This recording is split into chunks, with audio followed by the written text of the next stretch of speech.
There's my audio. Hey guys, how you doing? Welcome to the live stream for today. Had to run a couple last minute things there, so I figured I'd just throw on a little bit of music and get started. That way, we were on time at 12, even though I had a couple last minute things to take care of.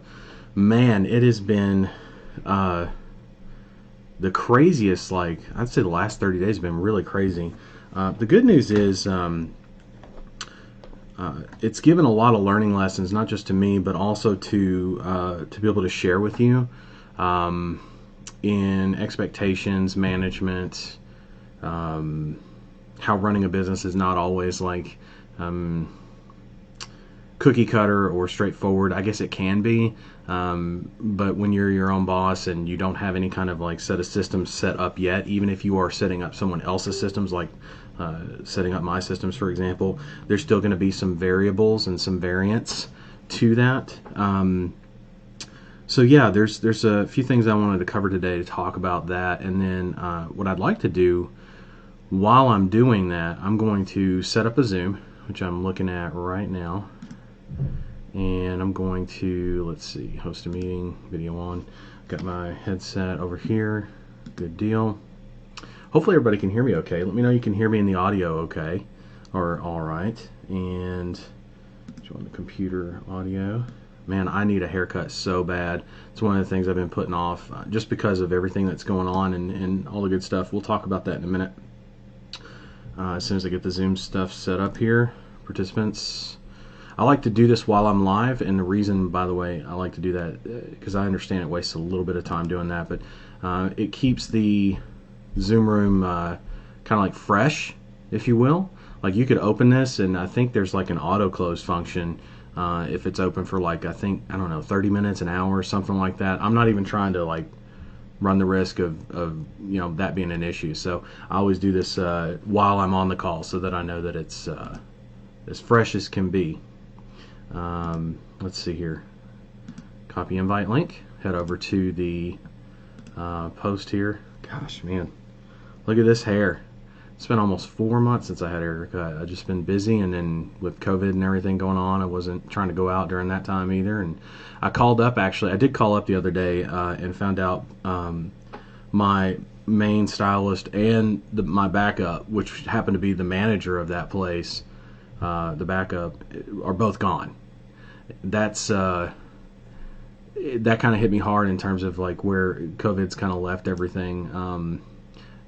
I mean, not that that's the only time I've thought about it or anything. It just was a good reminder, good slap in the face of what's going on out there and how serious it is. At the same time, though, hold on, I'm gonna click into this video, get this link in here. And looks like there's a bit of a delay for some reason. Come on. No, that's not what I wanted. Click into the post. Click into the post. Come on. As soon as it lets me do that, then I will mute the feed. Okay, perfect. Now I can come into the comments. So if I'm looking around, I'm looking. There's a comment column straight here in front, so don't freak out or anything. I'm going to pin the Zoom link to the top of the comments for this live stream. Okay, so I just posted that. Let me mouse over that and pin it as soon as Facebook is going to let me here. Got a lot of stuff running that might be causing some kind of an issue. Hold on a second. Come on. Okay, it's not gonna let me do that, I guess. That's weird. I'm going to refresh this page just to be safe, because I also don't see any other comments coming in. And of course it takes me to a completely different page than what I was asking for. Back to the group. There is some exciting stuff to talk about, like I said, learning lesson wise, that I think is going to make a difference in how you run your business and what to expect from it and how soon and all that kind of stuff. So that's pretty cool that we come up with that. Let's see. Let me try one more time, folks.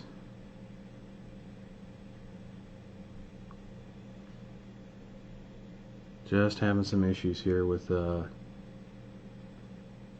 of a sudden Facebook does not want to load that stuff up. Awesome. Come on, guys. Come on. All right.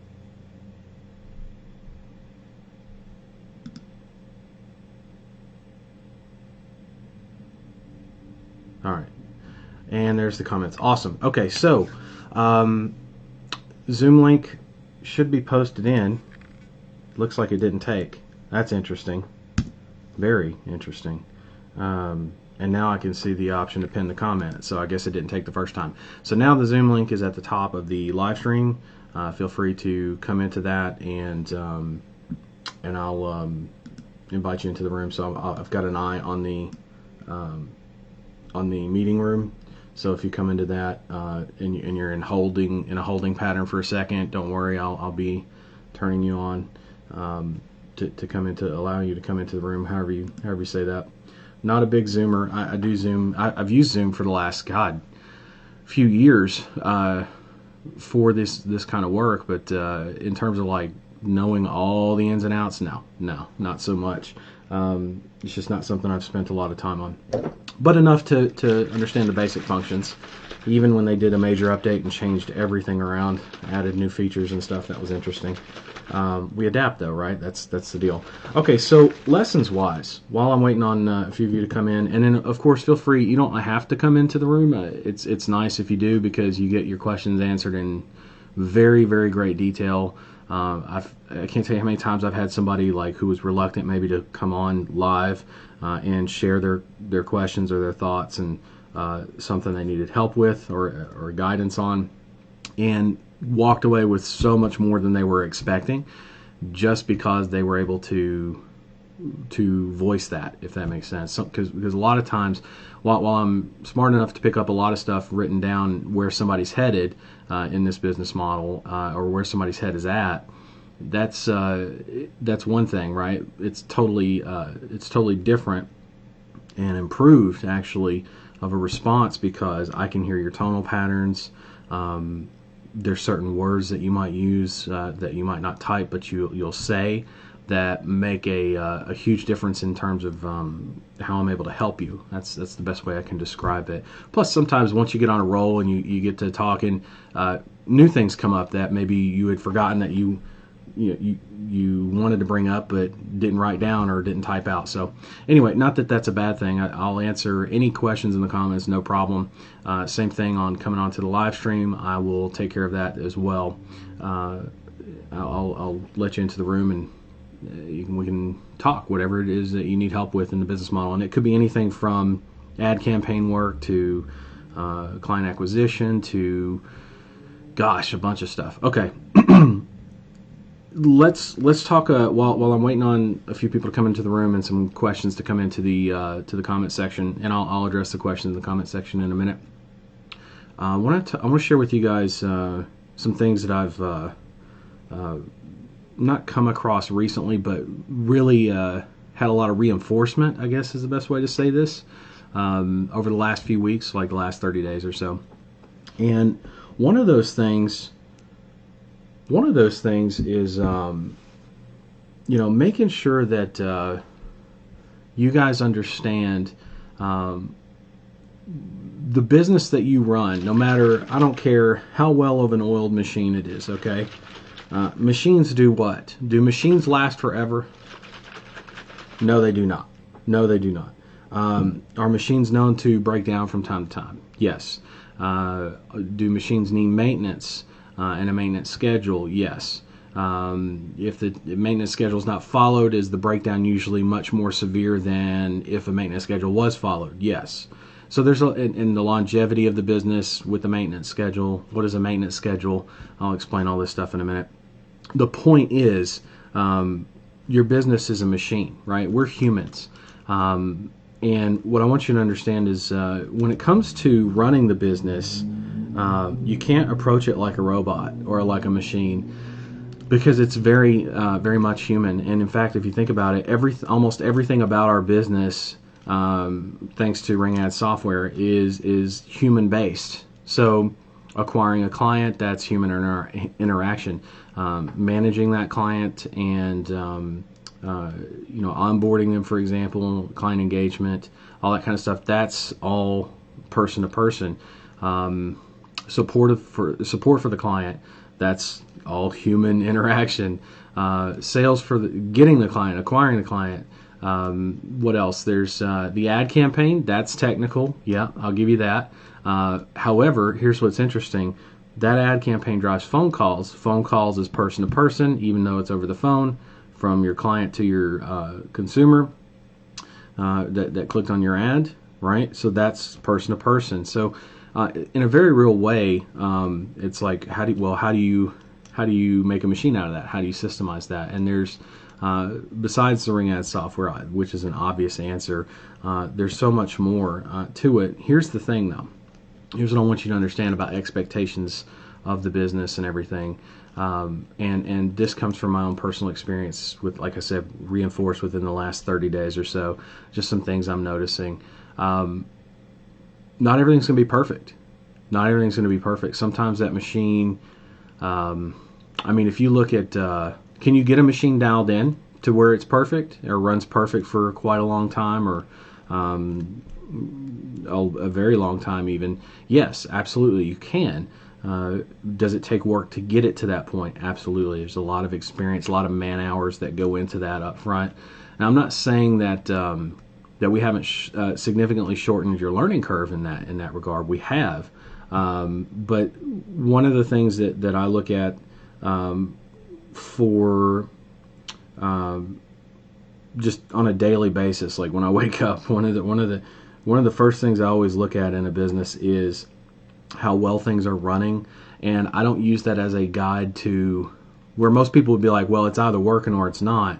I'm much more of the mind that if it's possible or not, and work my way backwards from there, right? I backtrack from there. So possibility as opposed to possibility versus impossibility versus the idea of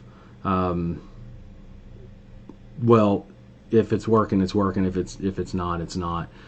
Because there's so many times that I've seen a business model that wasn't working, but was so close to not only working but working phenomenally well, and people were ready to give up. And sometimes you just need that outside perspective as well. I get that. So outside perspective is very helpful in times like these. For your business. The other thing I'll tell you is this: like I've been behind on. I keep in mind I'm only one man, right? And while there's some systems and processes being built on, keep in mind not just the software but the training. I've had to basically start all over, and that's not an easy thing to do, right? To start all over. Actually, there's a poem.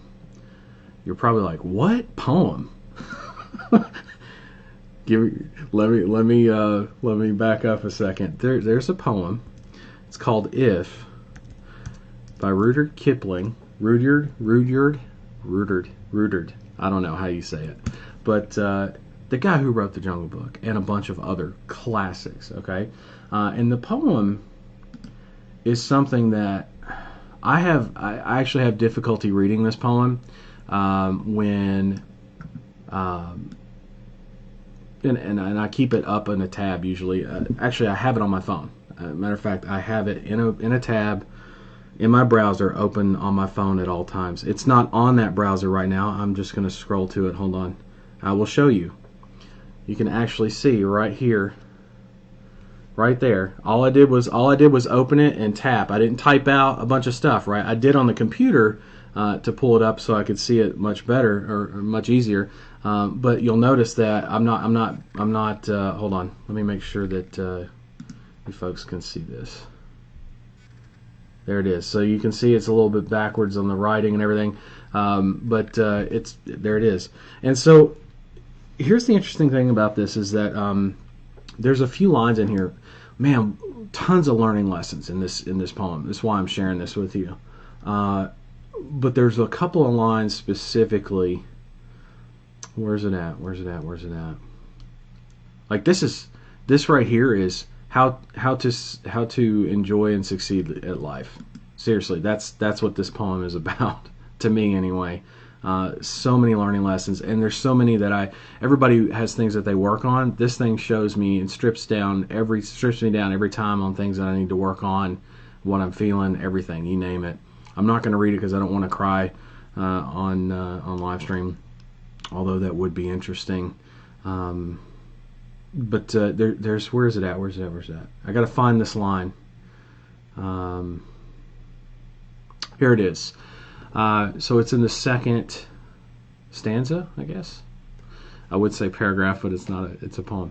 So the second stanza, you'll see it says, if you can bear to hear the truth you've spoken, twisted by knaves to make a trap for fools, right? In other words, if someone takes your truth or your knowledge even and twists it to make a trap for other people, right? Or watch the things you gave your life to. Hear how serious this thing is on another level for sure. Or watch the things that you gave your life to broken and stoop and build them up with worn out tools, right? There's actually one of the more famous or famous lines, that tools line, worn out tools, that's exactly what I just said and what I'm going through, right? Like having to start over completely. And here's the thing, you can know how to build the business model, you can have everything at your fingertips, and then have to lose it all basically, and stoop down to build it back up with worn out tools. And it's interesting when you look at it that way. Where's it at? Where's the other line that I wanted to share with you? Let's see. Where's it at?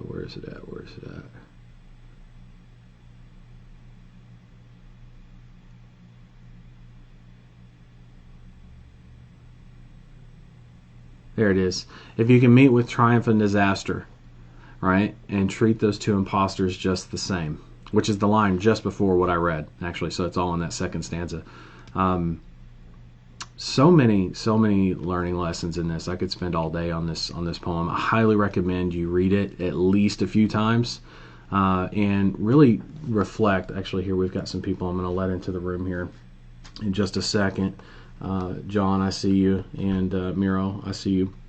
Anyway, I'll let you in just a second into the Zoom, so get ready for that. But the point is, on the learning lesson side, notice how there's no, it seems as if there's no loss of enthusiasm. I mean, when something is basically has been not taken from you, right, but threatened to be taken from you and completely dismantled, and now it's being used as a trap for other people. It's really difficult. It's really very much a challenge to see that and not have a loss of enthusiasm or feel a certain way, right? The deal is, though, is that you read things like this and take from your experience and apply it to what you're currently going through. So the interesting thing about this is that's on the building up of ring ad side, which actually has not much to do in the way of exactly how to run your pay-per-call agency, right? But there's a lot of learning lessons there, because let me translate this for you, okay? So if you'll know, there's a lot of people out there that don't actually deliver phone calls, or there's a lot of people that say they can do it, but don't do a very good job of it. There's so many different scenarios out there for phone calls, right? And that's kind of the truth that's been twisted by knaves, right? That whole thing, to make a trap for fools. That's bad.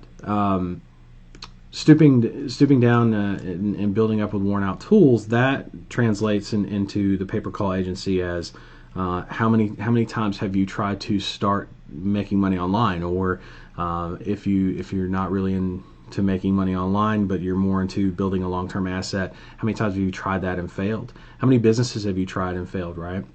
And you have to stoop down and build up with worn out tools, and do so without. Here it is. The next line, the next stanza. If you can make one heap of all your winnings, in other words, put everything that you've done to win together and risk it on one turn of pitch and toss, one turn, okay, and lose, and start again at your beginnings, and never breathe a word about your loss, right? So it's like, okay, all that loss, all that stuff that happened, right? Almost this time last year. At least for me, it was a huge loss on my end. I did it to protect you guys, actually. A lot of you that are here with me now and or listening to this or watching this, I did that for you because I know that you can succeed with this model, and not only succeed with it, but do very, very well for yourself and do it easily with just better guidance. I had to leave in order to make that happen. And so the interesting thing is, I've put everything all in, and the idea is if you fail, you pick yourself back up, start over again. You do whatever it is that you have to do to keep going, to make things happen. And I'm not saying that sometimes it's not going to, be a real punch in the gut, right? Sometimes it's going to be a gut punch. But the good news about a gut punch is it's not life-ending, right?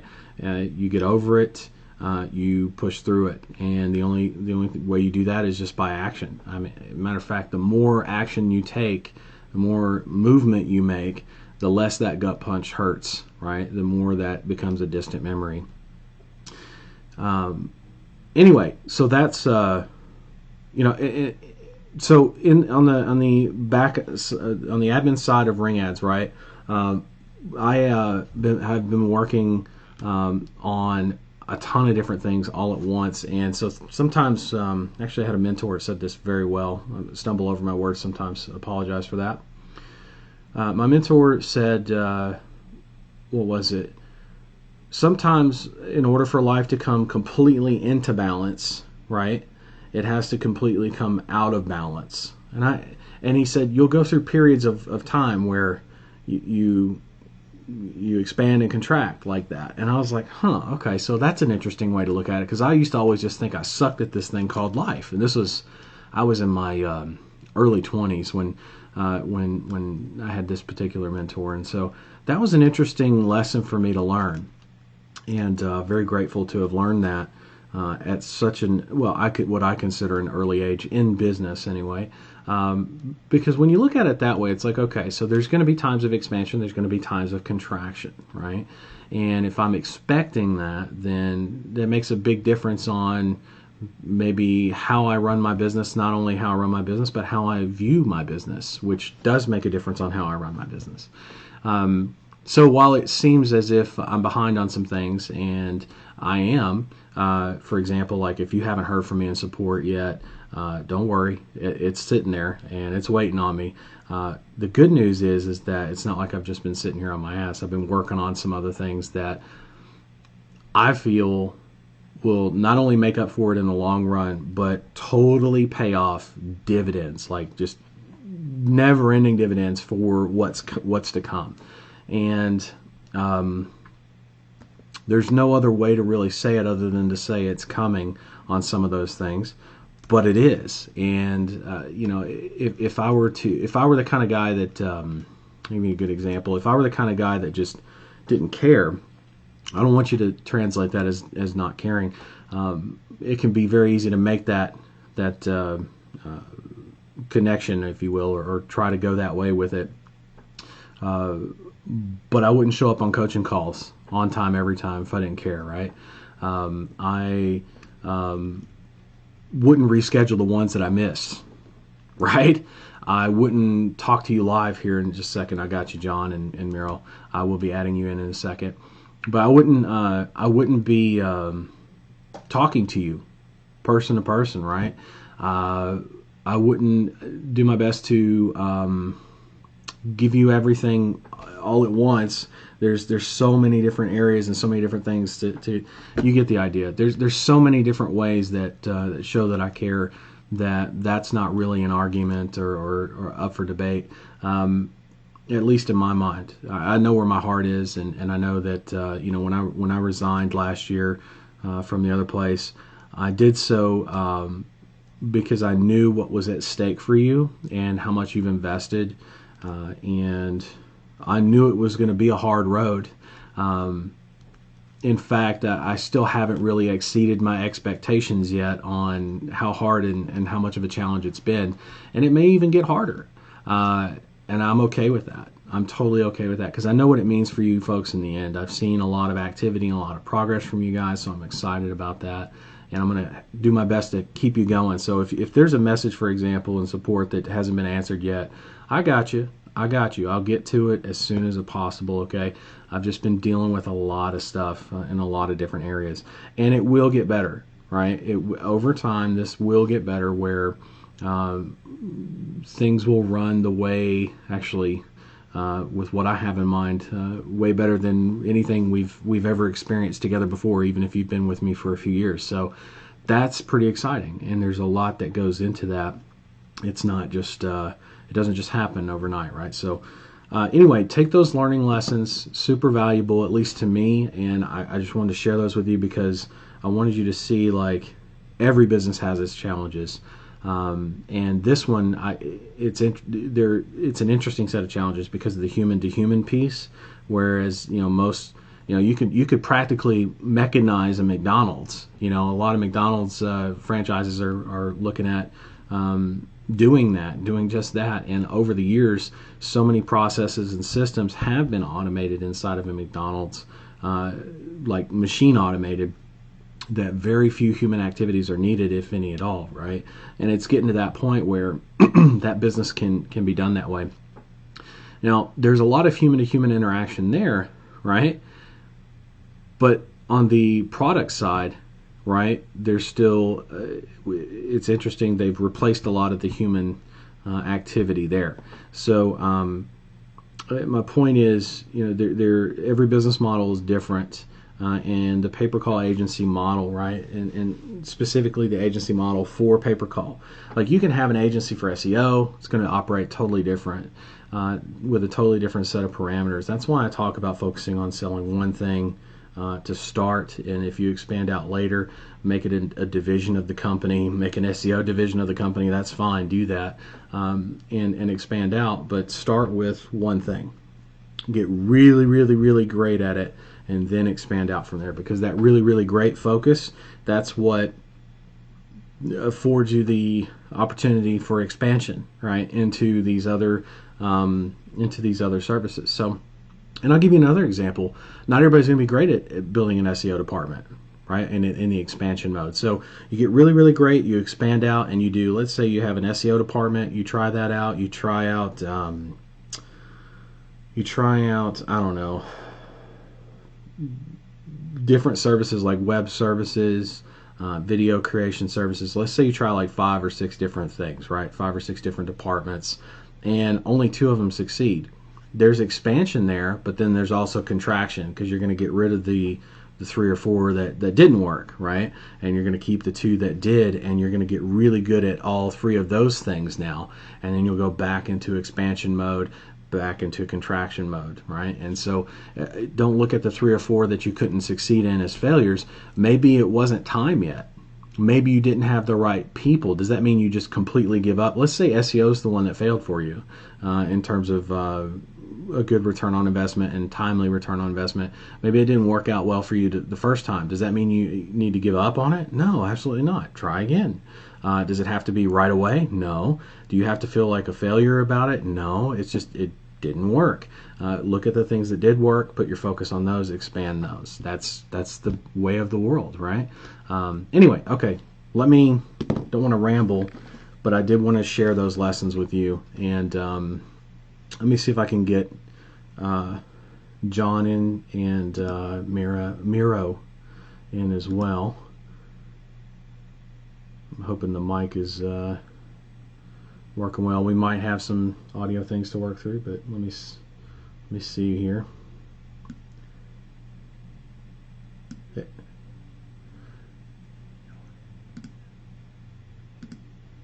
All right.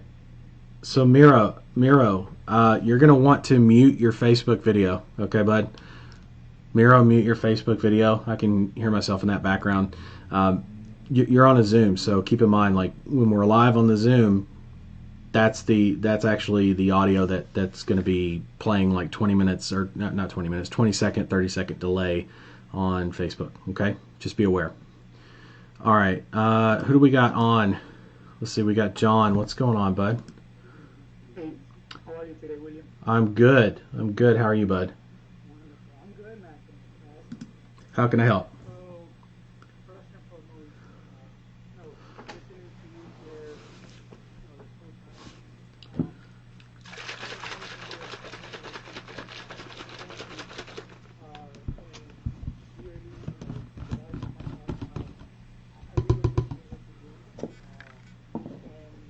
I think maybe one that you know that not everybody here, hopefully everybody here is the group and as part of NAS, the family and the effort with the people, right? Right.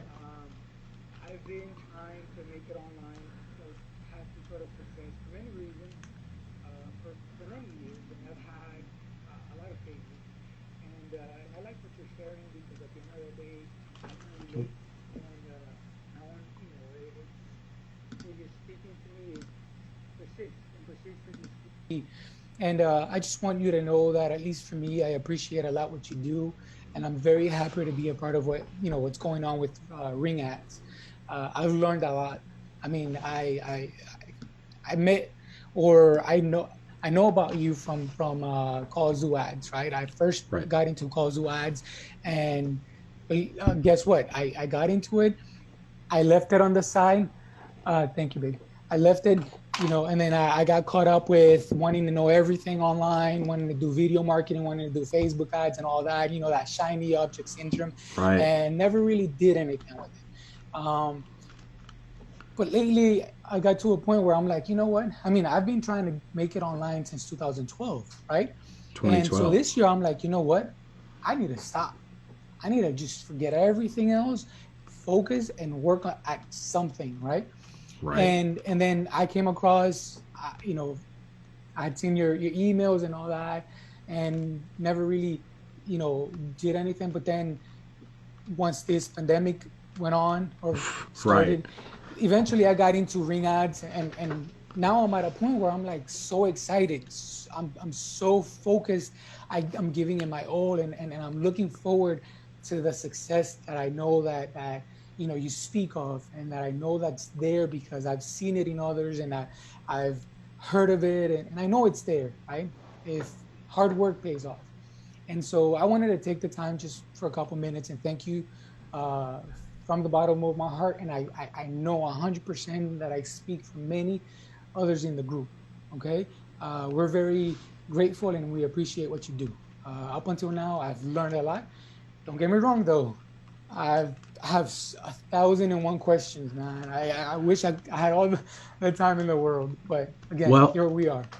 tell me, okay, and by the way, thank you for sharing that. I do appreciate that.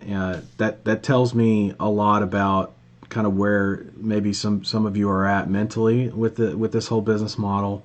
Not that I didn't know that in some ways, but that gives me a lot of insight in how I'm going to be able to help you specifically. So let me start by asking you, what do you have going on in the business model? Where are you at? And then let's just kind of take it from there, and I'll answer whatever questions you have. But I guarantee you the amount of questions you have are going to significantly reduce just because of how how the ones that are, let's say, the most important are answered. And some questions you might have not even come up with yet, but we'll get to that. So tell me kind of where you're at. Give me an overview, if you will, on the business and what's going on. Goodness, William, where do I start, man? So right now I'm actually running a campaign, right? Right. And so the campaign that I have running on right now is well,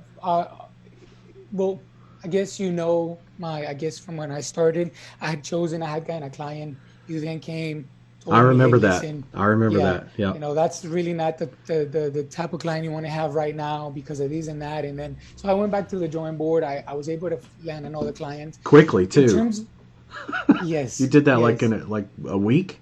I think it was like a right, week. Yeah, I remember that. I yeah, remember that within whole thing. days, And here's the right, thing. Here's the thing. Like I remember you told me that just for reference for everybody else. I remember you told me that it was a buddy of yours too, right? right, And I hate that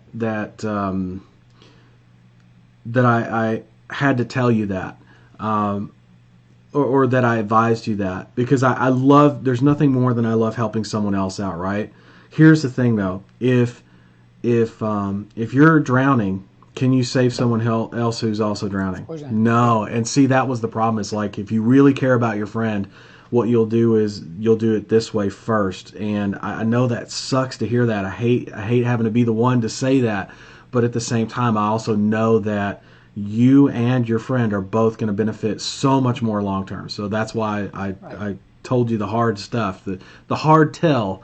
But yeah, sorry. So come back to you got a client after that right almost right away in another vertical. What vertical did you decide to go with? HVAC. HVAC. Okay, so you're in HVAC and continue on. Sorry, I didn't mean to interrupt. I just wanted to share that. So no, great. I mean, you're right. And as a matter of fact, I appreciate the fact that you were honest with me and straight up told me, hey, listen, you may want to go back to the drawing board, go back to the first, which I had seen it. And Yeah. HVAC was actually the first vertical that I wanted to go into. It's just this one friend approached me, knowing that what I do, and so and I was like, yeah, why not? Let me help try it out. And when you hate the fact that you had to tell me that, but I love the fact that you did because at the end of the day, I don't want, I want to, so I understand if you want to have success, you want to imitate those that have it Right. or are having it, right? Right. So, and if I'm going to do things right, I've learned that either I experience it myself or I listen to advice. And you took the time to give me the advice. So I went ahead and I went with the one that I initially wanted to go to. So just so you know a little bit about me, I'm in the beautiful Sunshine State of Florida. So HVAC Whereabouts? here is Pembroke Pines, Which is which outside of is between Fort Orlando, Lauderdale and Miami, between Fort Lauderdale and Miami. Okay, so like Hollywood, right next to Hollywood, Hollywood. right Yeah, next to Hollywood. Okay, yeah, yeah. I've been up and down. I was trying to remember Pembroke Pines. Is that not inland, but like it's on the coast, but not on the coast? Right. It's It's literally Hollywood just west. yeah, just west. Okay, okay. That's why I remember that name because I've been up and down. I don't know if you know this or not, but a few years ago I was on a tour, did that whole thing. So I was in Miami, Fort Lauderdale, Pompano, and then I've been to Fort Lauderdale a few times, 2 or 3 times at least. So I've been like You right guys had there. the battle for if The I remember battle, correctly, it was in Fort Lauderdale, right? yeah, the battle of Fort Lauderdale. Yeah, yeah. Let me tell you, man, now I kick myself in the butt because, man, I wish I would have honestly just focused and gotten into this a lot earlier. And I've lost money that I could have just invested into this. And now I'm at a position where I don't have what I used to have back then that Right. I could have maybe invested into maybe just getting much faster results. Absolutely. Nevertheless, I can't change the past, right? Right. Here we are. Here we are. So, getting back to right now, I have the campaign going, and I have so many questions about the campaign. Now, I got to be honest with you, right? So, Okay. because at the end of the day, realistically speaking, understanding the fact that you have a lot going on, and again, appreciating what you're doing and having so many questions sometimes is a little kind of like, man, I need to have some sort of answers. Like right now, I wish I could get to William, and I know you have the mentorship program, and I wasn't able to get into it because of finances, and so, but I'm still part of Causal Ads, right? And Right. and again, I'm I don't want you to think at the end of the day like you listen and you choose and pick what you listen to, right?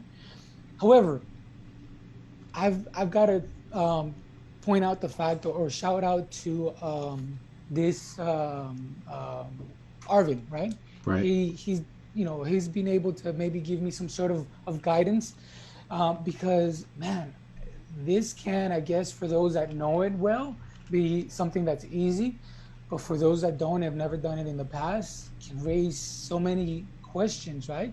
Right. And so the campaign that I have right now, I started it the way that you recommend, which is for HVAC. I'm targeting residential cooling, residential install, and residential general, right?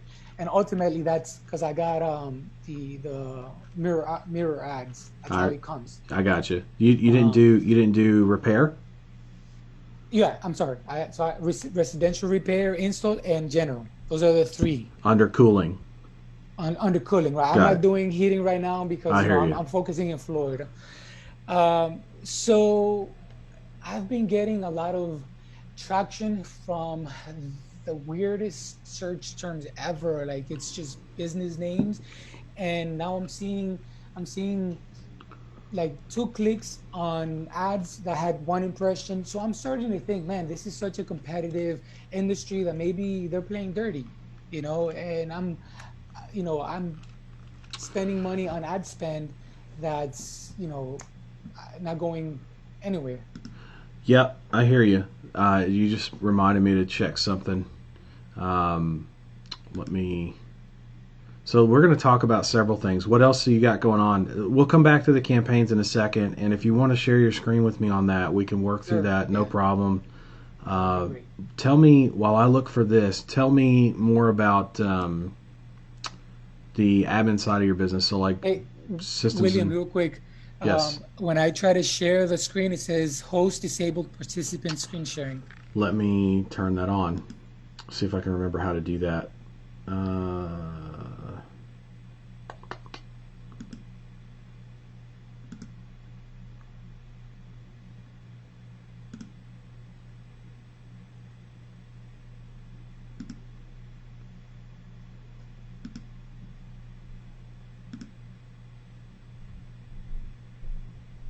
okay, you should be good to go on that now.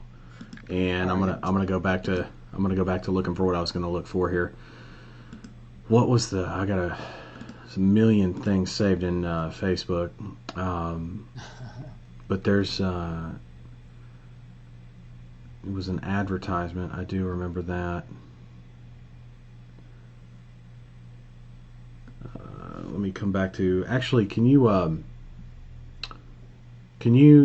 just stop sharing for just a second while we sure. because we'll talk about the campaigns in a second. I want to talk about the rest of the business first, and I don't want to confuse people by showing everybody the campaign stuff yet. We'll go over that Okay. in a minute, but tell me about the other systems and processes you have set in the business model. Oh, and by the way, let me add in, like you said, you were pulling well from Arvin and everything. Listen, guys. So here's the thing, like uh, personal differences aside, Arvin learned from me, right? Like, Right. and it doesn't mean that he's not good at what he does. Obviously, he is. He's good enough that Chris saw fit to make him the guy, right? After I resigned, so that doesn't make him less knowledgeable necessarily. There have been some things that have come up though that are of great concern to me that have been advised by Arvin, by Chris, even that, or at least condoned, that I feel like are very bad business practices, like the whole PCI compliance thing. I mean, they're building functions into software that fly directly in the face of like what your merchant account tells you not to do, which is take the credit card information over phone. Like that's just a big no-no. It's not illegal or anything, but it's very, very much frowned upon, and that's just one example that I can give you. There's many others, but the idea is this. I mean, you've it's not that you're learning from the wrong person or anything like that. I just want to caution you into take what you've learned with a grain of salt. Like, use your head, be smart about it. Even for me, right? I would challenge you to take the same attitude and caution with anyone you learn from. And you've been around, like you said, since 2012. You've been trying to do this in many different ways. So you've kind of seen people come and go. You know who's who and what they're all about and all that. So, and everybody has their own style, right? So I'm not trying to put anybody down or say that they don't know what they're talking about. But I will say that there have been some things that have come up that are kind of scary, like scary enough that I had to say something. It's like, because if I don't speak up, then I feel like, remember what I was telling you about that poem earlier? I mean, it's very, very much in alignment with that, where it's like, listen, if you can hear the truth that you've spoken, right? Like, there's a reason why I've taught, and my truth is, don't take credit card information over the phone, right? And then to see someone take my, existing training, which I've expressly not given them permission to continue using, and yet they still do, to take that and twist it into something that could damage your business, not mine, yours, permanently. Because I don't know if you know, like, when I say permanently, we're talking like amputation here, right? Like, once your arm or leg is gone, it is gone. It ain't coming back. It don't grow back, right? Very much the same thing. Like, once you're on once a merchant puts you on a blacklist, dude, you are done. That is it. Like, start a new company. And while that may sound simple, at least a lot of your business processes and systems are simple. But what if you've got 10 people on payroll? You know what I'm saying? Like, there's so much that goes into doing good business and protecting the business that you built. That stuff like that coming up, that's, just a word of caution. That's all I'm advising. Again, not trying to trash anybody on like I said, personal differences aside, right? That's a whole other story. But I would say, like, the biggest thing to me on a personal level, to shift gears into that, that's probably the biggest disappointment for me when it comes to Arvin is, like, he sought Chris out, and Chris didn't teach any of this stuff. Chris didn't know any of this stuff. That's why he brought me in. And I'm not saying I was the only value to Callzoo Ads, because Callzoo has a few different divisions, but I pretty much brought every single piece of everything that's been built out, including staff and training, stemmed all from me. I wouldn't say it's all me, because it was a team effort, but it was the team that I built, that I trained, that I hired. And we're going to do that again, and even better, because there's been so many learning lessons from that. But the point is that,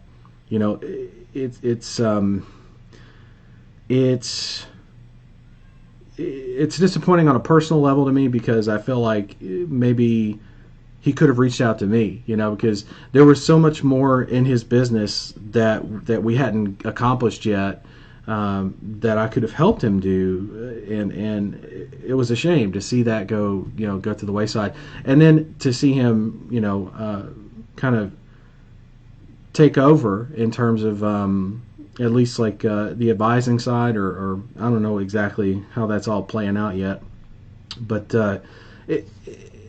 that's actually exciting. The crappy part is, like, there's no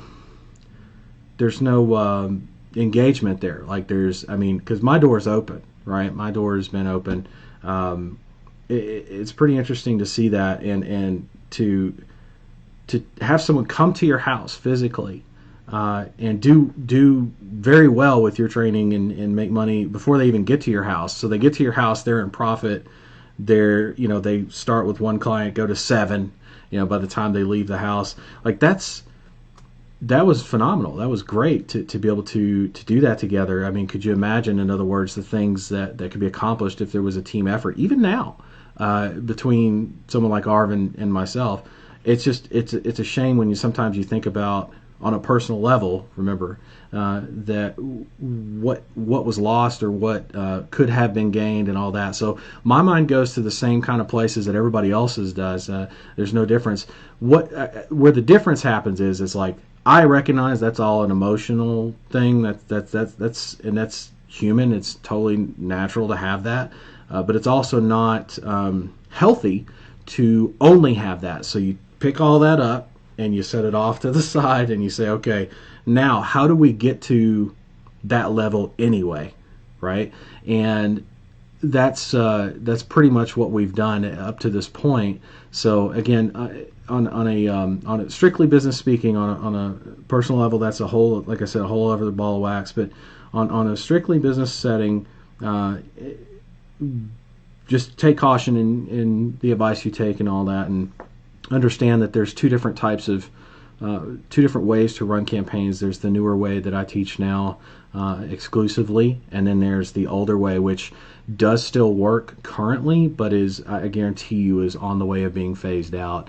It's a matter of time, and nobody's really talking about that except for me, and I've been talking about that for the last, I don't know, 9 months, a year, something like that. It's been coming for some time, and there's been a lot of weight that's been given to the new way, as opposed to, and I say the new way, it's not really new. It's actually just new to the call-only ads side of Google Ads. If you'll notice, for many years, Google Ads has had audiences and demographics and all that kind of shit, right?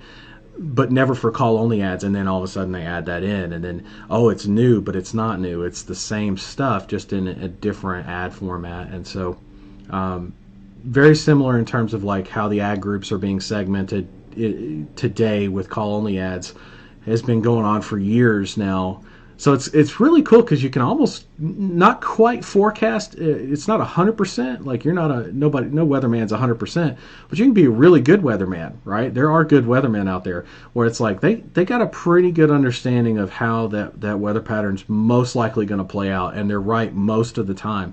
So you can look at what's currently going on in Google Ads, and if you don't see that within the next few years on call-only ads, then, because there seems to be some sort of a delay from main functions to call-only ads and how they translate and all that kind of stuff. The delay has gotten shorter. It used to be, God, I'd say 2-3 years. I mean, it's down to probably about half that. Yeah, it's probably down to about half that. And in some cases, there's been some innovation on call-only ads that then translated to Google Ads in general, or changes that went completely system-wide, including call-only ads. That's been the last few changes I've seen over the last, let's say, few major changes and updates over the last 12, 18 months have kind of been in that range where it's either all together, or it's one right after the other, or a few weeks later, sometimes a few months, and that kind of thing. It's much tighter of a update and release schedule, and some of the things that they've done for call-only ads. So just some observations, and being able to forecast those kind of things and how I do that. Anyway, I was looking for that thing. There is just so I tell you what I'm looking for, there is a product that specifically protects you from click fraud, and I'm trying to find it. Yeah. That sounds something I would want. Yeah, I'm just trying to oh man. Let me try one more thing. And while you're doing that, I just want to point out, quite frankly, Click cease. There's Click cease. So click CLICK, yeah, CLICK CEASE. Cease as in cease and desist, right? So yeah. click cease. And here's the idea: if your competition's clicking on your ads, which they say your competition most definitely is, almost always. And sometimes it's not just competition, but it's also when you have enough clients, you'll have people that click on a call only ad that are marketers clicking on a call only ad to call that company to try and sell them services, and it's on a recorded line. And that's one of those things where, whenever that happens, I've got a set of systems in place where someone calls back, not immediately, but as quickly as it's discovered, right then and there, and calls that marketer up and says, hey, listen, not saying that you can't go after who you can go after anybody you want, right?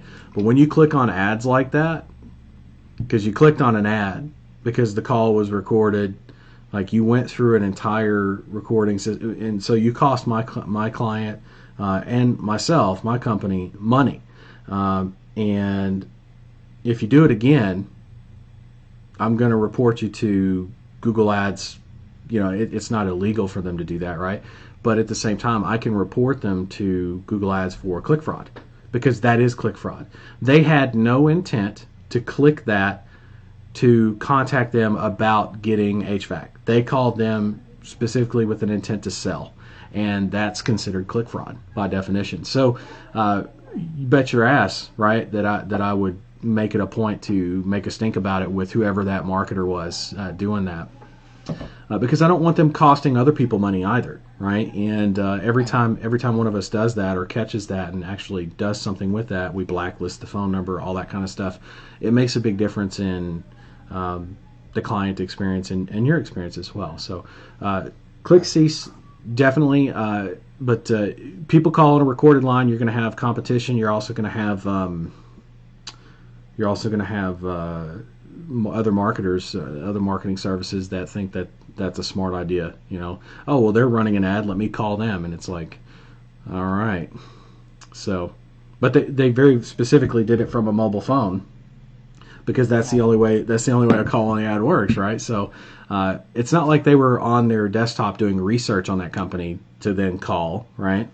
Exactly. That's a much more difficult click to protect against. So anyway, click cease, that's the one. Just trying to remember the friggin' name on that. Now, back to systems and processes for the business. So you have an ad campaign up. We'll talk about that in a second. When it comes to your client acquisition systems, do you have all those kind of set? No, I need to set up the I guess the emails and all that, so I can start continuing to. I guess that's my one of my weaknesses, that I landed this client, and I sort of just stopped and focused on this one client, right? And I've been working with this one client, and yes, I understand maybe that's not the best decision or approach. Sometimes you have to. Like, listen, as long as you understand that the next time you go into client acquisition mode, you need to stay in it. So whatever it is that whatever it is that you're working on right now to improve that client experience, you need to understand there's going to be a tipping point where your efforts kind of bleed off. So for example, if you so this is not contradictory to what I normally teach, but the idea is there's some things that maybe I didn't elaborate on enough, right? And so I'm going to do that now with you. When you have a lot of people, there's so many different ways to do this. It's almost like trying to describe how to read a fingerprint, dude. Every fingerprint's different, It's just going to be different. Right. But at the same time, are all fingerprints, do they all kind of look the same? Yes, they do. Do they all operate the same way? Yes, they do. So there are patterns. There are things that you can apply. So I don't want you to feel like you're out of alignment or anything by any means when it comes to, okay, you got one client and then you stop. Because I do teach to go on a client blitz, right? I get that. That doesn't mean that you can't still go on a client blitz, but just being more prepared to do that. I'll give you a perfect example. There's do you remember Jamie Randall? Yes. Okay, so one of the people that I taught a long time ago, for those that are listening in that don't know who the hell Jamie Randall is. Anyway, he built up a business and got to like 17 clients. Wow. Okay. And then he stopped and did probably what you're doing, building out systems and processes, making sure everything's lined up, get some training into a back office for your staff, looking at hiring new staff, all those kind of things, right? And he was there for about 2 to 3 weeks. This is still while he was working the full-time job, and then he exploded from 17 into 67 within over the next couple of months. I mean, it was crazy, but only because he had the souped up engine in the car. I mean, and he spent time building that engine. So the car wasn't running while he was building the engine, right? It's kind of like for me telling you to go on a client blitz and you to be where you're at right now. It'd be like you trying to work on the engine while the car's running. Probably not Right. probably not the best idea. At the same time though, I've seen people take the car that they have, and instead of going after one client, they go after 10, 15, 5. Everybody seems to stop or get overwhelmed. I call it the overwhelm at a different place. Some people experience it right away. Some people experience it usually the average, like the what do you call it? Not the average, but like well, it is an average, but the statistical data that I've seen points to somewhere around the 10 client range is where most people get to the point of overwhelm. Anything beyond that, if they don't have the systems and processes in place to manage everything, can be a little bit overwhelming for them, and I get that. So you just experience it sooner. No big deal. I mean, not everybody's gonna have muscle fatigue at the same place, right? But we all go to the gym, we all work out. That's the analogy. So tell me what it is systems wise and processes wise that you're working on. Let me help you with that, and then we can talk about maybe the next steps in the direction you want to go from where you're currently at and what you're working on, right? Okay. So basically, when it comes to client acquisition, I got this one client, and I guess that the um, nervousness of not being able to keep up or comply with the promise or deliver, right? Right. That's why I was like, all right, let me focus, let me make sure that I do it right for this one client, and then once I've learned, I have the that's just, I guess, my thought process, which I understand what you're saying, and now I realize the importance or the potential of even learning even more with a client blitz. So I got to Oh work yeah. on that. Oh yeah. Well, here's something else that you need to consider. So with one client, how much data do you pull in? Very little. One client's worth, Right. right? Now, if that client's in 47 states, that's a different story. That's almost like a national campaign. It's a little bit different. But one client, even in a major metro area, is one good set of data. That's all you've got. What about client needs? Are all the client needs the same? No, they're going to vary. They're going to be different. So you're going to find patterns though where they're similar. And if you did great Right. market research, then you're really going to know that before you even get started, which helps, right? And here's the thing: focusing in on delivering for that one client, right? Where most people get hung up is there's a trade-off, right? So as long as you're prepared and you manage your expectations fully, let me explain what's going to happen. So with one client and one client data set, it's going to take longer in terms of the campaign itself to produce the results you're after, okay? As far as the client experience and the engagement, the acquisition, all that kind of stuff, the systems that you set in place to actually govern and support the business, those are all things that definitely need to be done. They don't have to be done out of the gate, but if you choose to do them out of the gate, it's just understand what you're trading.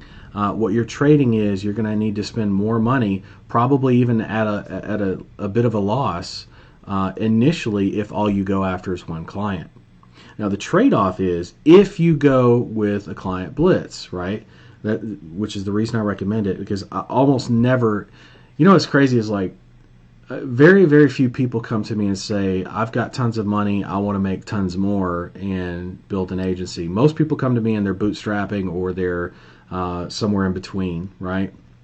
And they they want to go the one client route because it's safer to them mentally, right? It's what they need to focus on, or what they think they need to focus on. It's actually counterintuitive because their budget and it's like trying to squeeze blood from a turnip. You ain't going to get it. I mean, it's just not going to happen that way. So you have to manage expectations. If you go after the one client, totally okay with that. Just understand what you're trading. You're trading a little bit more money on that campaign for the time that you could have traded if you'd have gone with the blitz. That doesn't mean that you're set on that path and that's all you'll ever see or anything like that. I'm just trying to explain to you kind of the lane. Think of it as like a highway, an interstate. There's different lanes. There's the fast lane. There's the cruising along speed limit. Set it on cruise control lane. And then there's the lane for 80, 90-year-olds, right? Like, and then a trucker lane, even if you're like in LA or something. So like there's like 8 lanes that you can choose from. Same thing here. The client blitz, consider that the fast lane. Now, does traffic slow down in the fast lane? No. Yeah, I it mean, does. sometimes. Oh I yeah, mean, exactly. Sometimes it does, right? Sometimes shit happens. There's an accident up ahead. You can come to a dead stop in the fast lane. yeah. Can't tell you how many times, and it pisses me off too. Going from here to LA, it's like 15. Just people can't keep the car on the road. I mean, how many times, I can't tell you how many times I had to stop on the fast lane on the 15 headed to LA, and I'm like, Californians can't drive. It's just it's just that simple. Anyway, but the idea is that's the fast lane. Can it slow down? Can it come to a stop? Absolutely. So I want you to understand, you can still be in that fast lane. You probably thought, matter of fact, the way you were talking, you probably thought you were way over here in a slower lane. Maybe not the slowest, but you were in a different lane because you're not doing the blitz yet. Word emphasis and keyword yet. That doesn't mean that you can't put on the blinker, check your blind spot, come over into the fast lane, Switch over.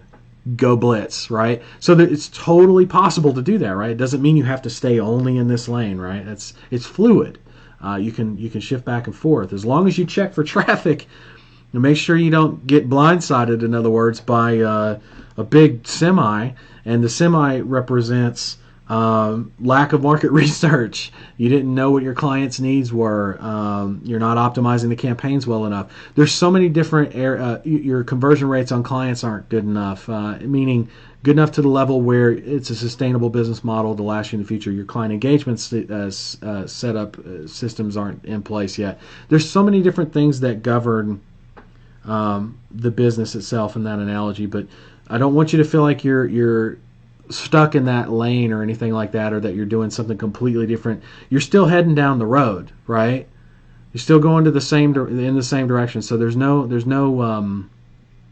challenges there. I just want you to understand the difference in what the trade-off is. Obviously, if you go with client blitz, there's going to be a faster lane. But if you don't have the engine for it, if you're on a little moped, which I don't know, nowadays mopeds go pretty fast. So bad example. If you're on an electric skateboard, which goes like 30 miles an hour, you probably don't need to be in the fast lane. You're going to get your ass run over. However, if you spend a little bit of time hot rod, soup that up, or trade that skateboard in other words, for a moped that runs really fast, you could legitimately run in a faster lane. So I want you to view your business model like that, and with that in mind, systems and processes wise, tell me what you're working on, and I'll figure out how I can help you here, and then the next steps to move you over into the next lane. Okay. Okay. Awesome. Okay. Yeah. So basically, right now, my focus is solely on the Google Ads campaign. I have the customer set up in Ring Ads, and I mean it's set up properly to where they're even getting notifications for every that comes in and everything.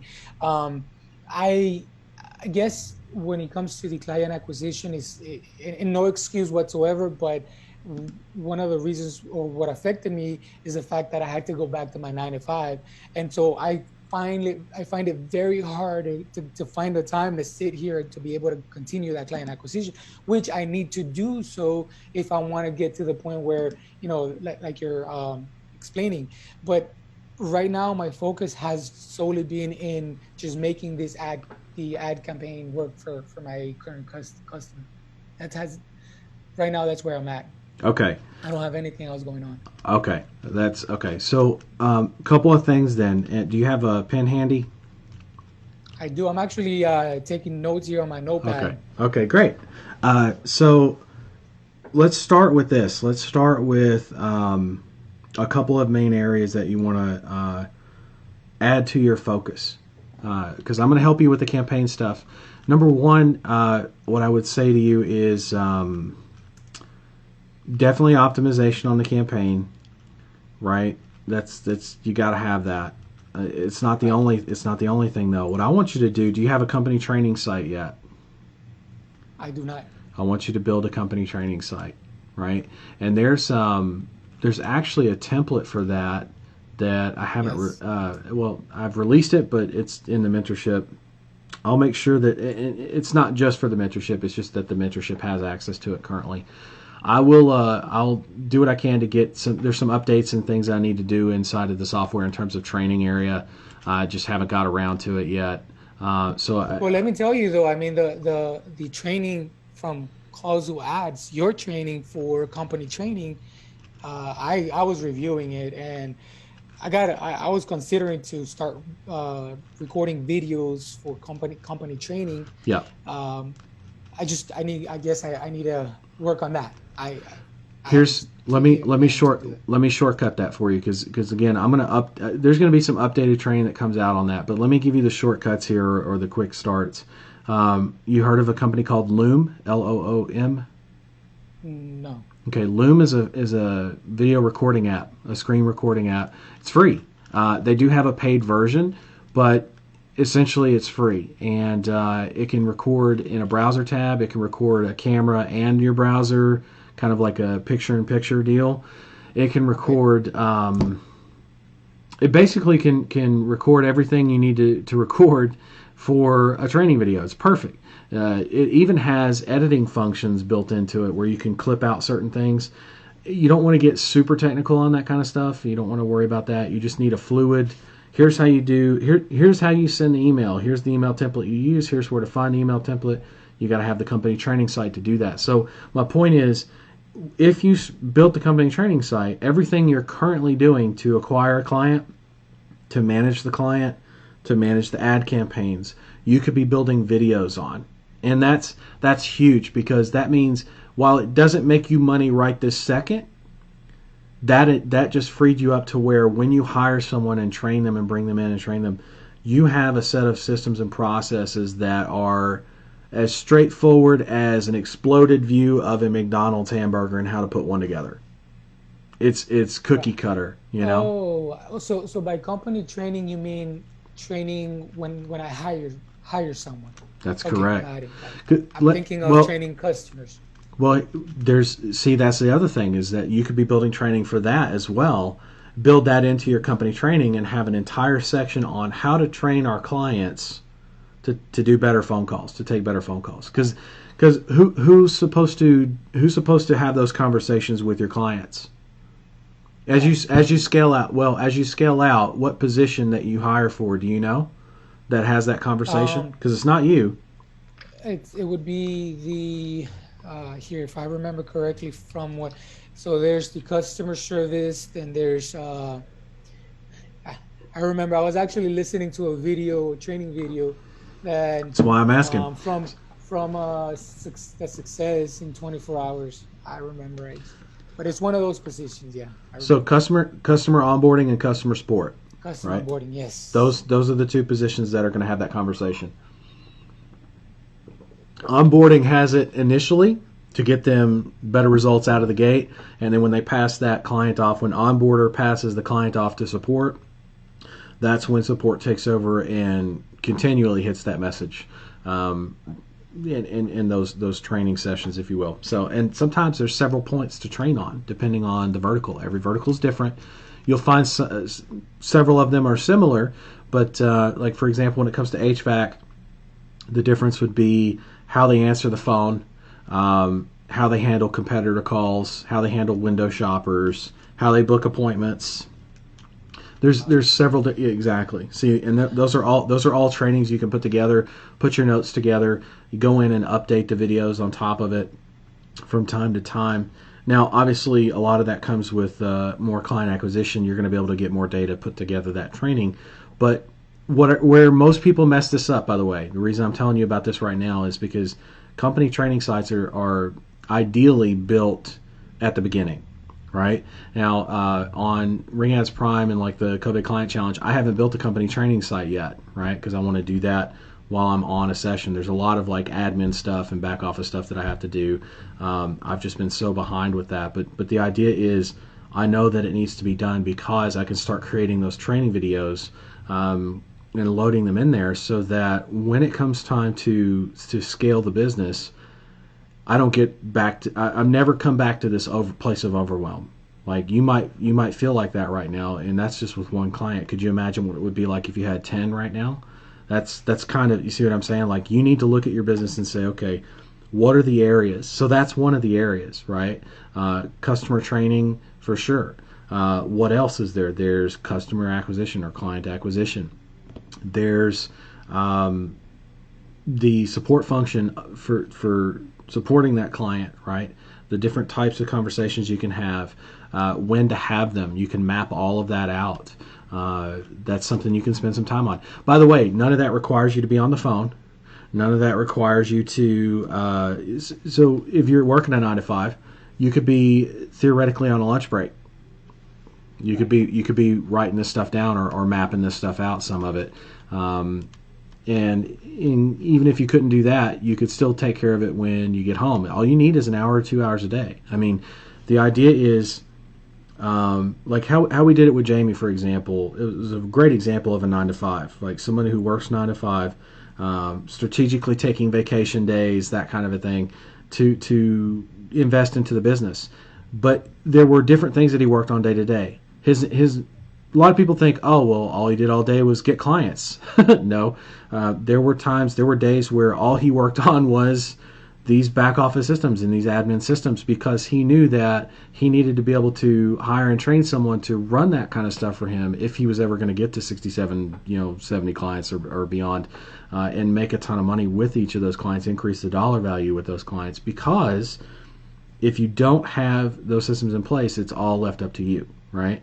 And the same principles are actually you kind of saw how Calls to Ads was grown. I applied the exact same principles to the back office on how that program supported you and was built up around you, and then it got changed, right? There were things that were changed. Like, I'll give you a perfect example as to why not why I left, but one of the things is just like I don't understand it, and you tell me if you understand this. So, I had a very very big argument with Chris about support hours, and we had the team to do almost 24/7. We weren't quite at 24/7. If we'd have kept scaling, obviously we would have eventually been at that point where we could do that.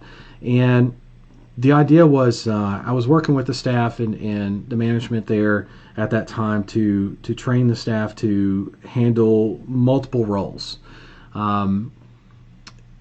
But his experience, right, and he shared this with me, is that he ran a call center for a satellite company, affiliate, whatever, for many years ago, and they changed their 24/7 phone line to normal hours, he called it.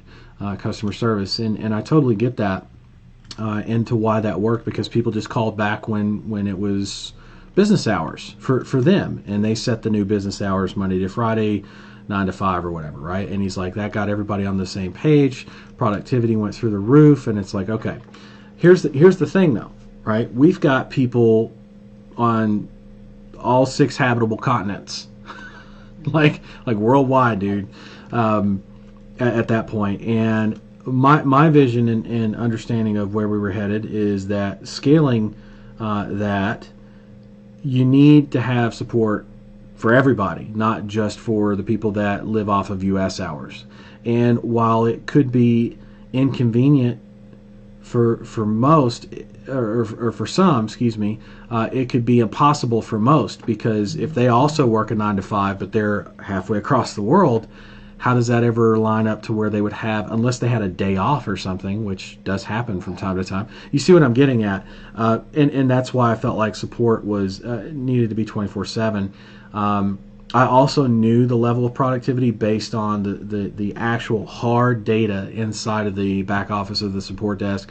I saw how many tickets were being solved. I saw who did what on the work. I know who needed improvements and who to let go of. All that kind of stuff was all right there, and all the data was telling me, like, yes, the majority of our tickets and support requests were done during U.S. business hours. But by majority, I don't mean overwhelming majority. I mean there was still quite a few people that would be left out of the loop, and so that decision was actually kind of a contraction.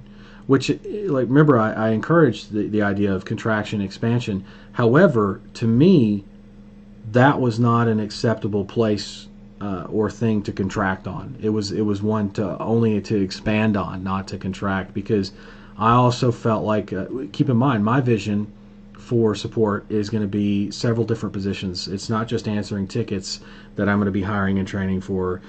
There's also going to be live chat support and call support built into the software. It's already built in, but the idea is, as soon as I activate that, I've got someone hired and trained on just the software. Like, so in other words, if you have a software issue and you use the support to directly talk to someone in support in the department just for the software.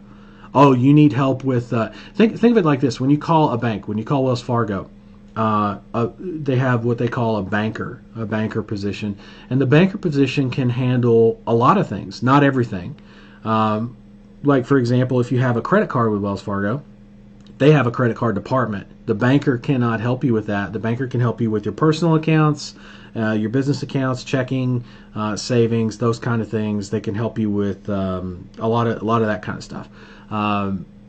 But if it's investments or if it's credit cards, like, those are different departments, and they'll send you to those departments to someone who is also called a banker, but specifically for the credit cards. Like, you cannot get any kind of assistance or help outside of credit cards unless you talk to that person in that department, that banker in that department. That's how they've kind of organized it, right, and set that up visually. Same thing vision wise on expansion for support. You've got software, which to me, like, if you don't have people around to constantly help with software, right? And that's what we're expanding to. That's what we're growing to. But the idea is, that's an absolute necessity. That's not Monday through Friday 9 to 5 thing. Like, because you could be home from work, middle of the friggin' night. Maybe you're an insomniac. Maybe you found a couple hours. Maybe you have the day off. Whatever it is, you need help when you need it, right? And so I understand the importance of that. It's crazy, but I do very much so. In the 24/7. So when I look at, long story short, when I look at scaling and I look at the systems and processes you have in place, you're never going to be working on, to come full circle there, you're never going to be working on just getting clients or just managing clients or just ad campaigns or just, lost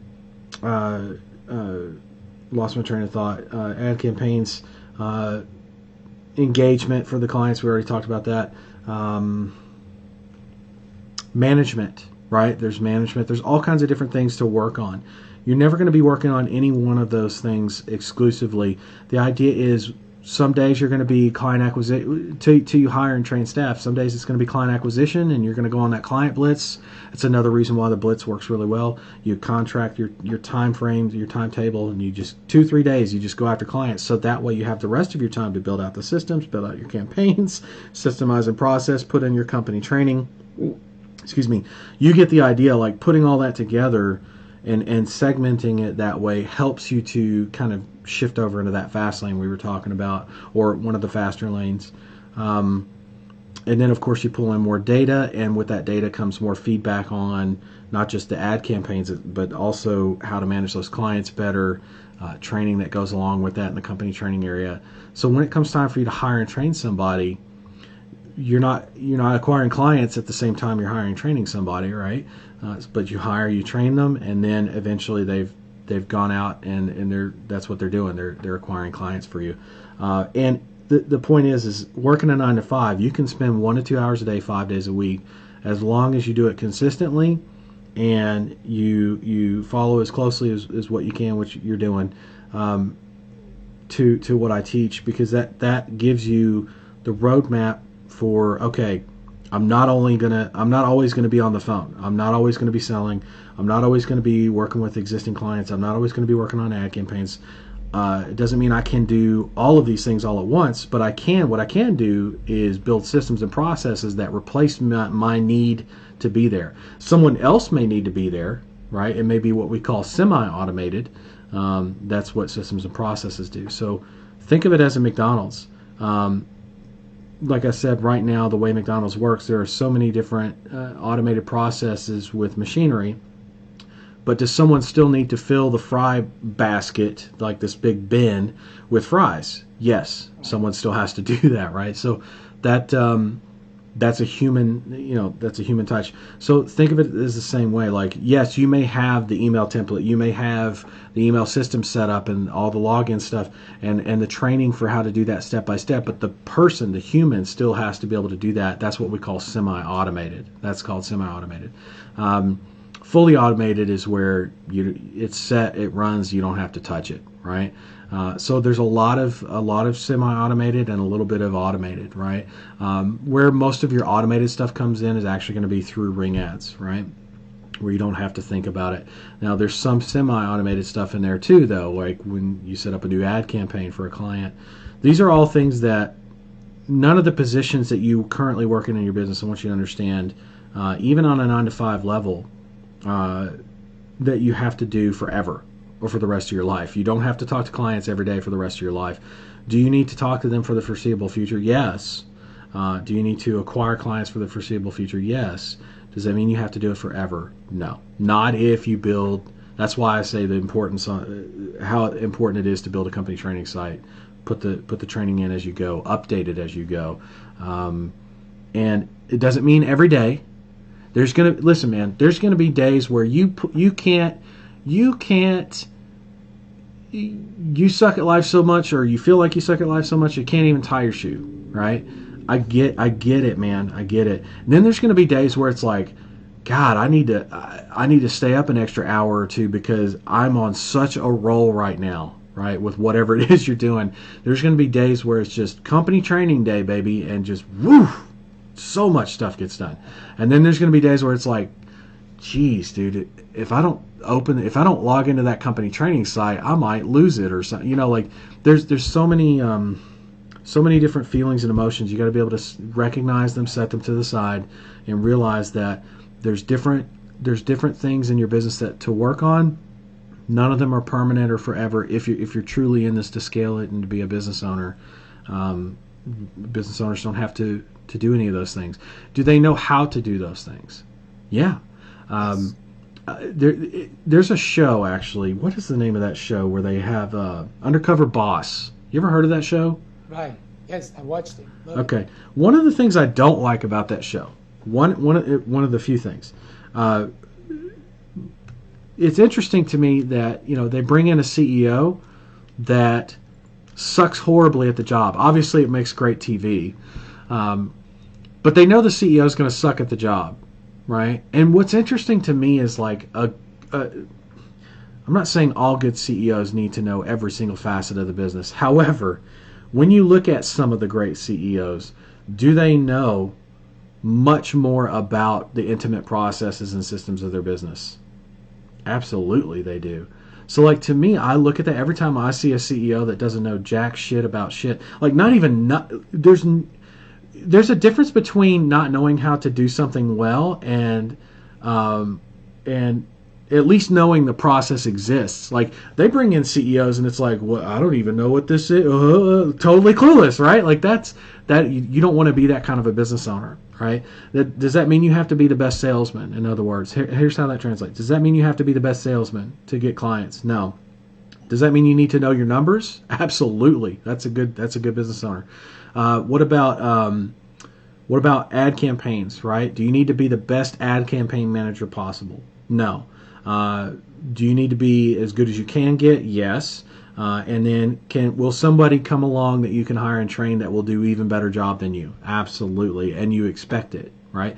See, there's people out there that hire others to lift them up, right?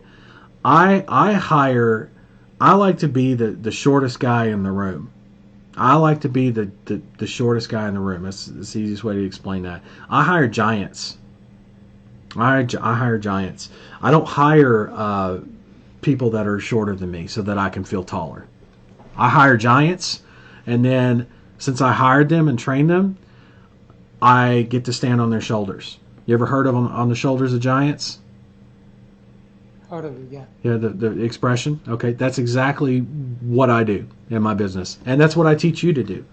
See, you don't want to hire someone that thinks less than you do, or is less intelligent even. I'm not threatened by that. You shouldn't be threatened by that. Do you know how many times I've run into that? I've run into that so many times it's not even funny.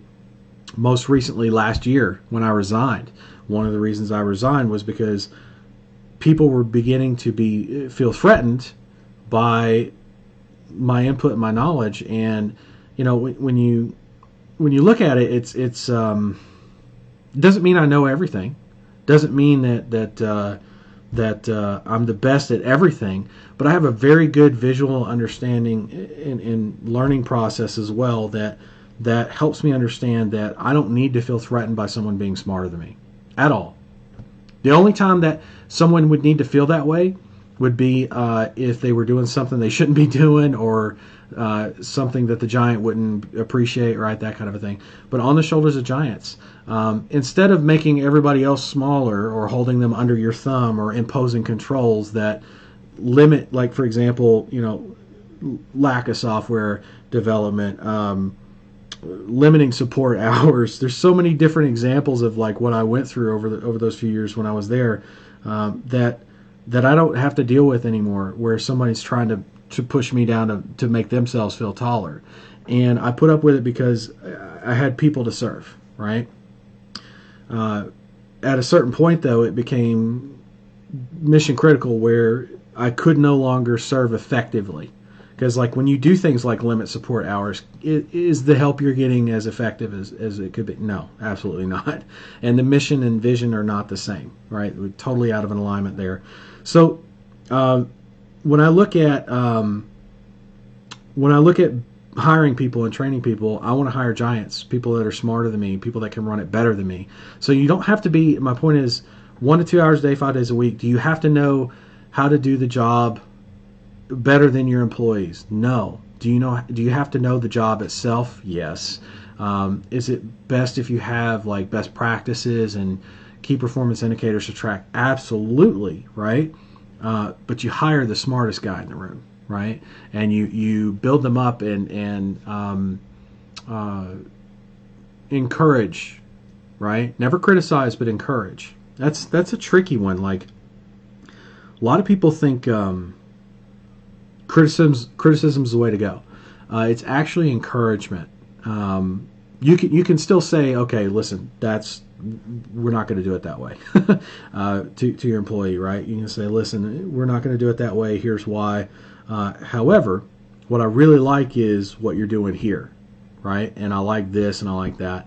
And encourage them to do better on those numbers, right? Or just because they're weak in one thing and strong in another doesn't mean you focus on the weak thing. Focus on their strengths, right? And if you have to, listen, man, if you have to hire somebody at the end of the day, give you a perfect example. If you have 2 people in the same position, doesn't matter what, it could be burger flipping, okay? And one person is perfect and I mean perfect, at flipping burgers of a certain size.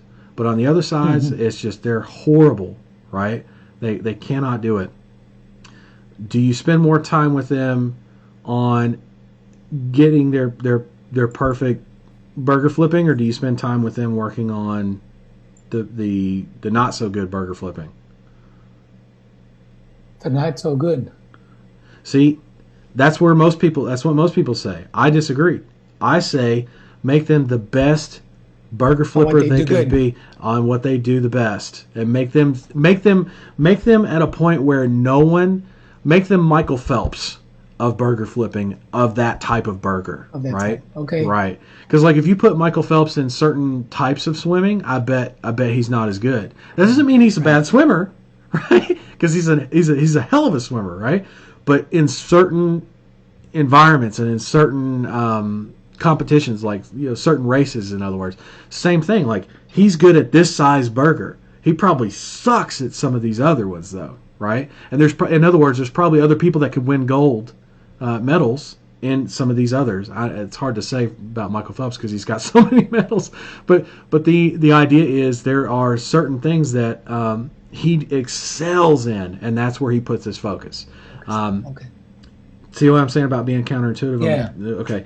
The other thing is the other side of that is you got the second person who does kind of okay in both. Like, and by okay I mean they do acceptable levels based on your key performance indicators. They do okay in both. What do you do with someone like that?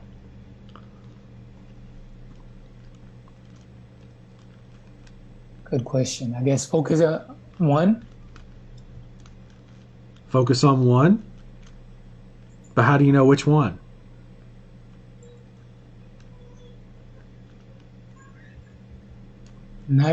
Honestly, I wouldn't know. Okay. And that's what I'm learning. That's okay. Right now, that's okay. That's okay. It's a good conversation. That's why I'm asking. Okay, so with someone who does well at both, not like super fantastic great at both, that's a bit of a tricky one. It's not a loaded gun, but it's pretty close. It's one of those things where you've got multiple options. You can just encourage them. Excuse me. You can encourage them to get better at both, right? Or you can work with them on one or the other, but you need to find out if you're gonna go that direction. So, for example, let's say you already had two people in the same position. That was the scenario here. One does excellent at flipping A burgers, and B burgers they suck horribly at. So obviously, you as a business owner have a need for the B burger to be flipped very well, and you've got someone over here in the second position, not second position, but second person in that same position, burger flipping, that does well at A and B. They're nowhere near the level of what could be for the other guy that flips A burgers, right? There's no way in hell they're ever going to be that good. Are they good enough to get the job done and do it well enough by standard? Absolutely, right? Are they ever going to produce burger flipping A like the other guy? No, absolutely not. No way in hell. So what does that leave you with? Like if they're good at B's, what would you probably put them on? Yeah, focus on B. Focus on B's. The best at that. Right. Now, before you do that, though, word to the wise would be talk to that person about how they feel about flipping burger B as opposed to burger A. Maybe there's some things that they enjoy better about A. Maybe nobody likes flipping B burgers. You you look at. Do you have to be good at your job to enjoy, or do you have to enjoy your job to be good at it? No, not really. You can be the best in the world and absolutely hate it. Did you know, for example, Marlon Brando could not fucking stand acting? Did you know that? No. You didn't know that, did you? Crazy. No. You look at Marlon Brando and it's like, dude, if you go, yeah, exactly, right? Marlon Brando. If you go to IMDb, let's just say this: he wasn't satisfied with that. That's not the life he wanted to live. And he's been in some of, and not just The Godfather. Like that's obviously probably one of the most all-time recognized, not even just movies, but characters that he's played. He's played in Apocalypse Now. Like he's been in a bunch of stuff. But like if I look up The Godfather in IMDb.com, it's like It used to be number one, top 100 movies. That's what I was looking up. Top 100 movies like of all time or whatever, right? There's a list. Oh, where's it at? Top. No, there's some kind of a. Maybe it's in the menu. Menus. Top rated movies. Shawshank Redemption's number one. That's a given. I mean, that's a classic. Morgan Freeman, Tim Robbins, all that. Number two, The Godfather. Like, you know what? Number three, Godfather Part Two. You see what I'm saying? Like, there's, and that was when De Niro came back and played like the younger Marlon. Marlon, I don't think Marlon was actually in that one at all. But it's so interesting to see that. Like, I look at that and it's like, man, what perfection that movie was, right? At the same time, he could not stand it. Does that mean that that he had to act forever? No. He did many other things throughout his life outside of acting, which is what he wanted to do, as opposed to the acting side. Pretty interesting when you think of it like that. Look at it as the business, and I'm not saying that you don't have to be passionate about the business or that screw passion or anything like that. If you've got it, great. But my idea is McDonald's doesn't make the best tasting burger. They're really good at the burger business, right? That's their deal. So for me, the passion is building a good business, building an effective business. That's the passion. For hiring and training people, you don't necessarily need to hire someone that's less intelligent than you, right? Or here's the worst: hire someone that's more intelligent than you and treat them as if they're less intelligent than you. That's so shitty. Not only is that shitty as a dynamic, it makes people not enjoy their job, but keep in mind productivity goes up when people do enjoy their job, so that does help.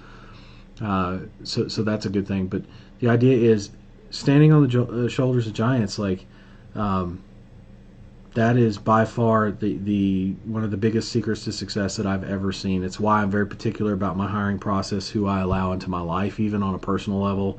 But strictly business speaking, that is a big deal, because you don't ever want to limit someone else's potential. Like that's why I said it was counterintuitive about that first guy who was best at flipping burger A. Like, man, that guy, you gotta make him like pro level burger A flipping. He's got to be the best in the world at that, because no one will ever be able to touch him if he's got that kind of potential. Right. And does that mean that burger B doesn't ever get flipped? No. That means you find someone else to flip burger B.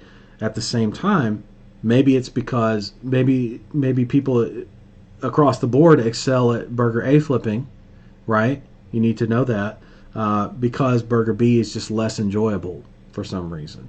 And if flipping the burger B is less enjoyable, you need to either find somebody, which could be a rare bird, that enjoys burger B flipping, or find a way to challenge and make the burger B flipping better, right? The systems and processes. Maybe you need different burger meat. Maybe you need a different burger spatula. Whatever it is that you can work on to improve the experience of burger. So, but you don't know that. You just don't know till you know. It's just one of those things. As you scale the business, you're going to find people that are just, they can't close a barn door, but man, can they manage the customer in terms of like the onboarding and support, or the follow up for the customer or the client. But there's people that can close all day long, and that's what they do. That's why we have the sales positions broken up into two positions. You've got one person who does strictly outreach, because outreach is not the same as sales, right? Right. Outreach and sales, two different things. And you don't want your sales guy spending all of or most of his energy on the outreach, and then when it comes time to do the sale, he's gassed out. He's out of gas. That's bad, right? So that's why we broke it up into two positions. Plus, do salespeople enjoy outreach? No, they fucking hate it. They want to talk to somebody who's in the mood, ready to go right now, right? And then outreach, do they enjoy selling? No, they're terrified of it in most cases. What do they enjoy? They enjoy talking to people. They enjoy engaging. It's exactly what that's the burger A, best burger A flippers, burger Right. B, best burger B flippers. That's that kind of example. They So complement each other. they complement each other on the same in the same thought here. Yeah, but if you look at the positions, it's already been segmented for you because that's a well-known fact in this model. But are there differences in? Give me an example. You're gonna, let's say as you scale the business, and let's say you're in 5 different verticals, right? And this is just kind of a scenario for down the road. You've got 3 salespeople, and each of them have like one of them's the best salesperson for HVAC. Like if there's someone that needs to be closed via HVAC, you're calling that guy, right? Or putting that guy on it. And then there's one guy that's good at pest control, right? It doesn't mean that he can't close an HVAC client. It just means he's the best at pest control. You get the idea. Right. You kind of keep them dedicated.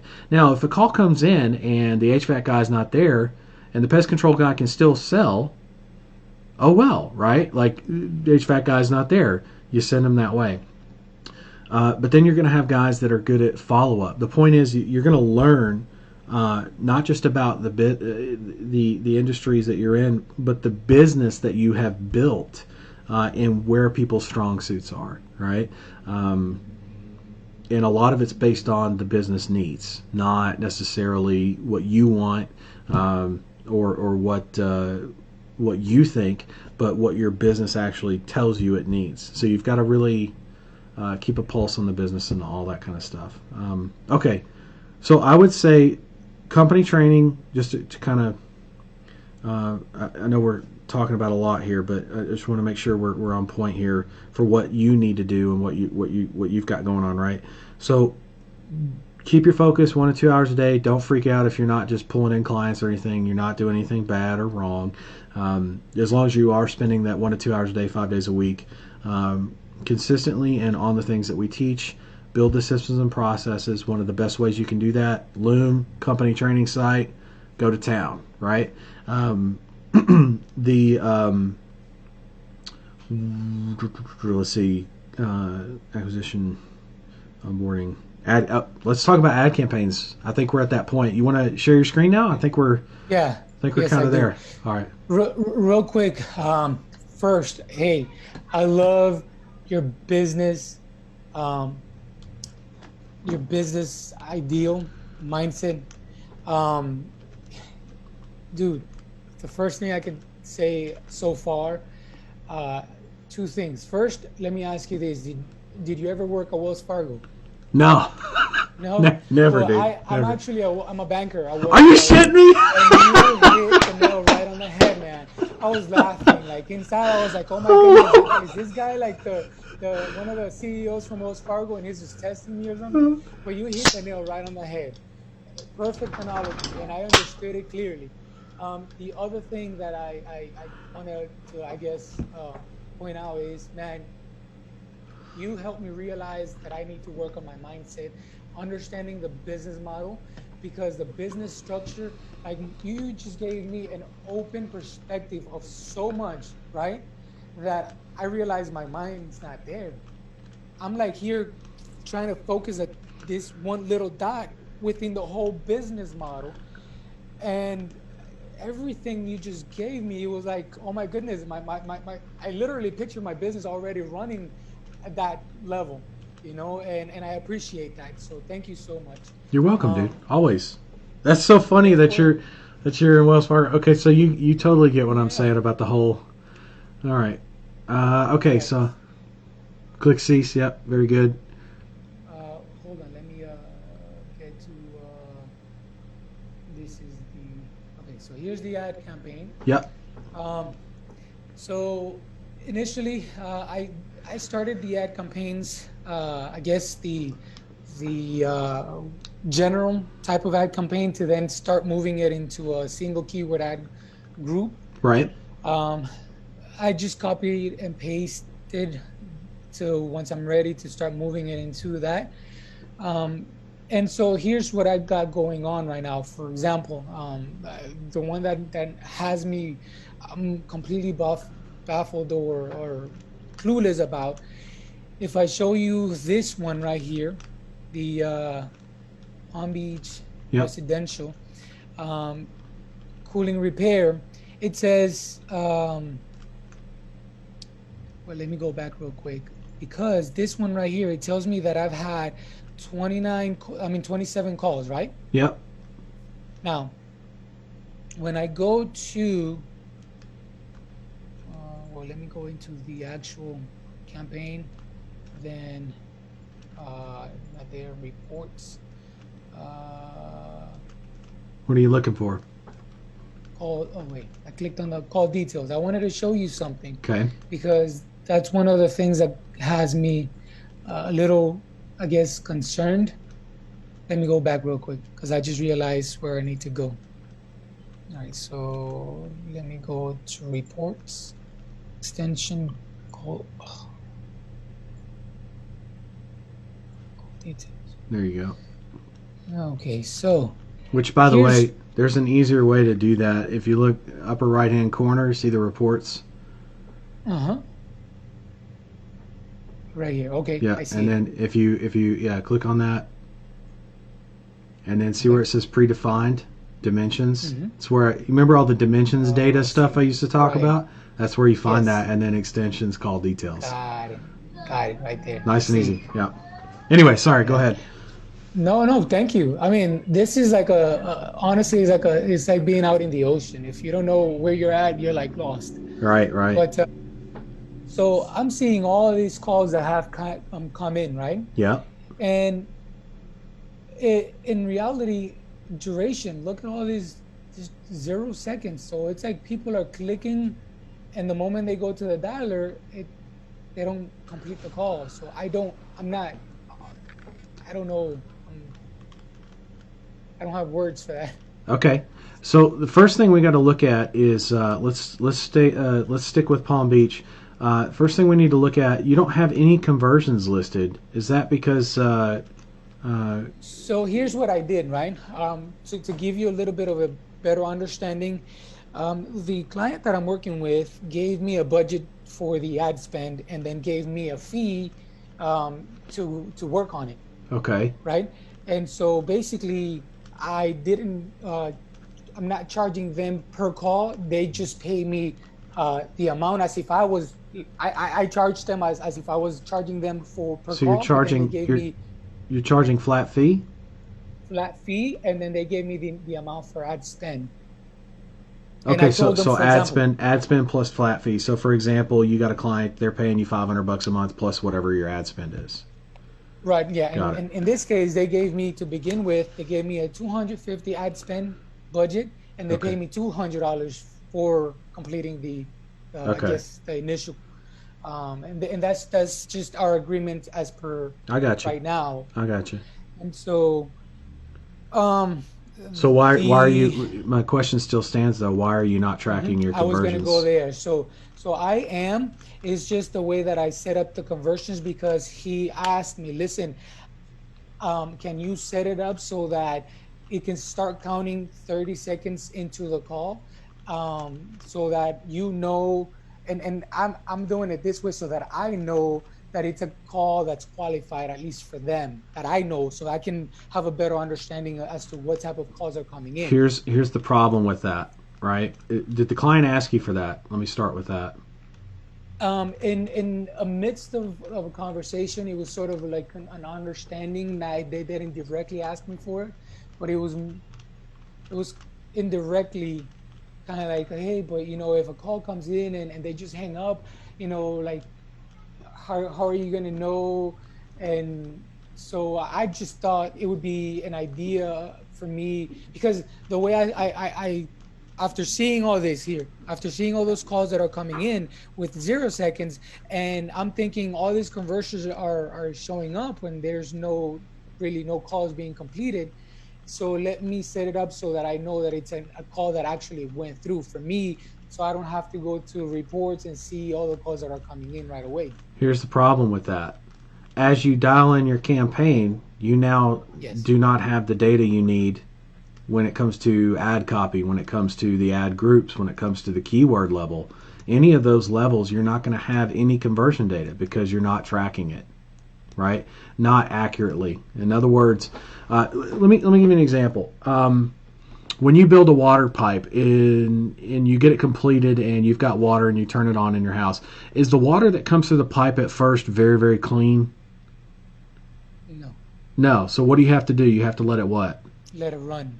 You got to let it run for a while, right? And of course, the filters will kick in, which you're the filter, you're the one optimizing the campaign, which we'll cover in a second. But if you don't have, if you don't track this stuff, are you going to ever know? Like with a water tester, are you ever going to know if your water is drinkable or not? Got it. No. Right? You're not. You're not. You don't know when the water's clean enough.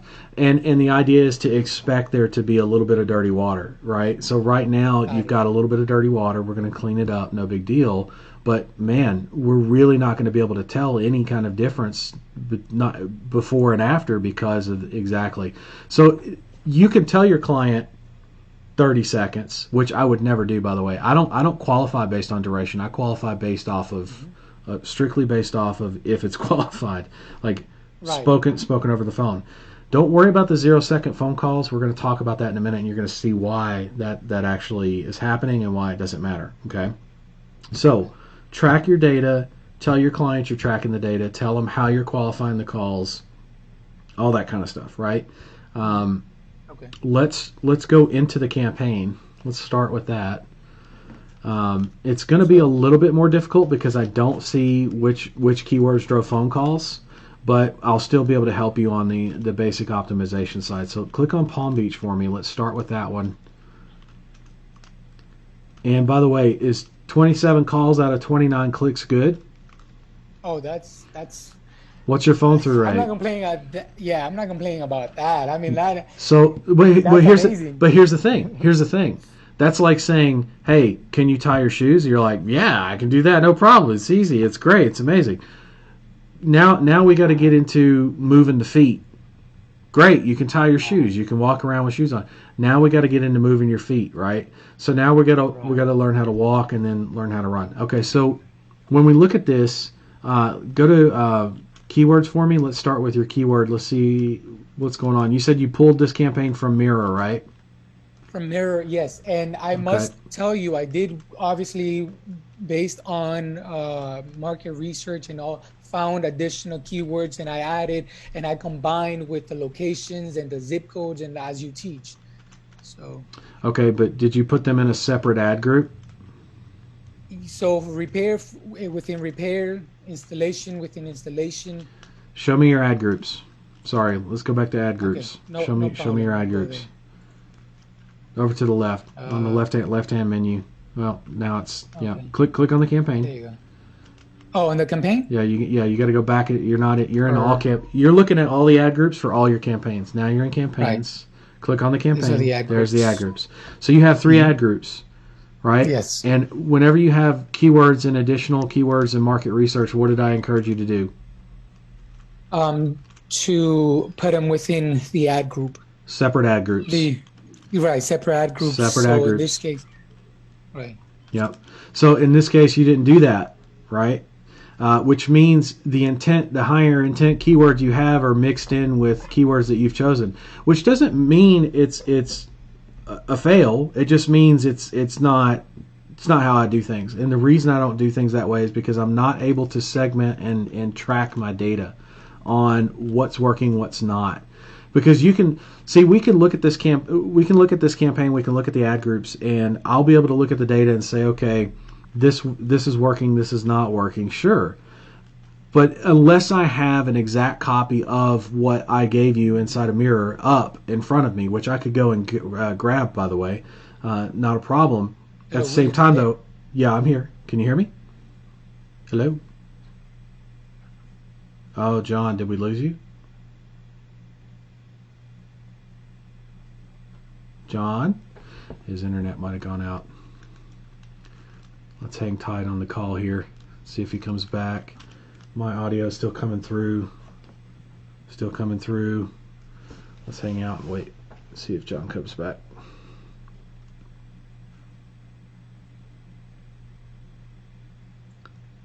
I've noticed sometimes that happens on a Zoom call.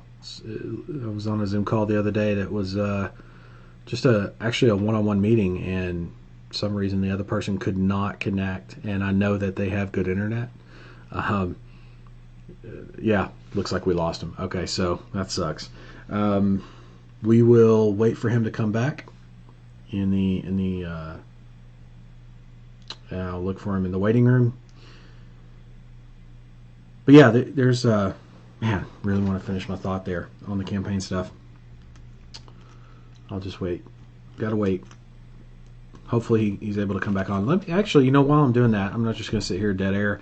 Let me look at the comments. I'll answer some questions here, and then we'll come back, and I'll just keep an eye on the waiting room here for John there. Okay. Adrian, hey William, just one quick question. I'm using a second number app which Dialer Central sends my calls to. Okay, so like a I got you, a second line on your cell. Could I use a number on Twilio for this inside of Ring Ads for this purpose? I figured then I'd be able to record those calls, which would be useful for a number of reasons, not least training my opener when I get one. Yeah, you can use it as a second line and just forward it to your cell phone. Absolutely, you can do that.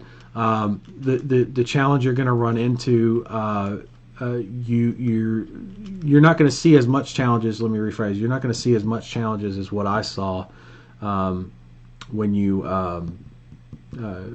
forward to your cell phone, right? So just don't forward to your company phone number inside of Ring Ads currently. There are some updates that we're going to do to that because of what we found out in the COVID Client Challenge. But yeah, you could totally do that, what you're asking me there, Adrian. Absolutely. Thank you, Steve Taylor, for helping me get the audio set on the Zoom call earlier. Appreciate that. There's John. Let me let him back in. Sweet. Okay, so he's coming back in. We'll finish that up in just a second. Let me get through the comments here real quick. Hey, William. Or I'm had to head out. Hey, John, just one sec. I'm answering the comments, and then we'll jump back on. Go ahead and share your screen, and we'll get back into that. Chris, William, any update on working with Mary, the client you got with COVID Client Challenge?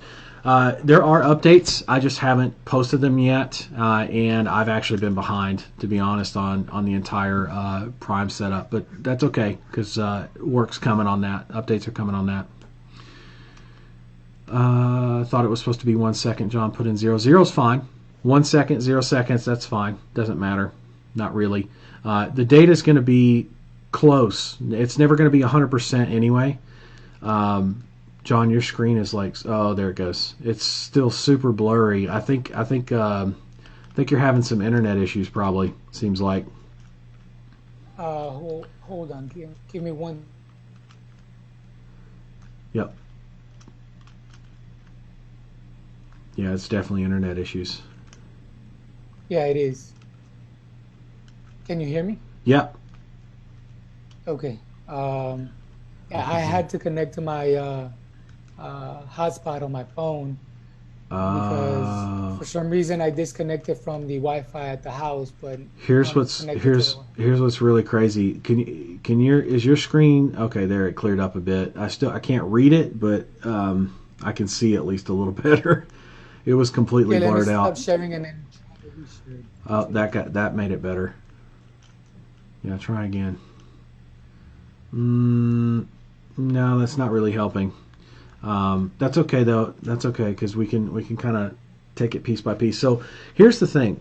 Back to the ad groups that we were on, that conversation.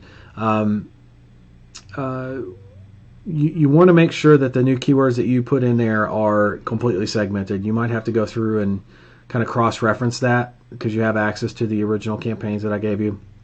But you need to know how that's performing versus your new keyword ideas. That's why they're new keyword ideas. Okay. So they definitely need to be in a separate ad group. That's another thing I would start with.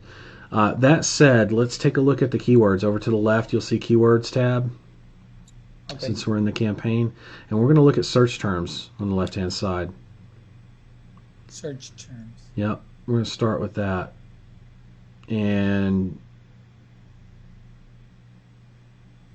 change out, see where it says search term equals air conditioner is working but not cooling? Take that out. Very good. There's the data. Okay, and then sort by conversions. See, this is so the number one thing I do is sort by conversions, so I can tell exactly what's going on, right? I mean, without it, you don't know jack, right? You don't, I don't, nobody does, and that's kind of the point of why we track it that way. That said, we can get a good idea regardless, because if you look, you've got search term, and then oh, you don't have keyword listed in your columns. Go to see the little upper right hand corner, see where it says columns. Yep, and then click on custom or modify, and then if you look at attributes, you'll see keyword.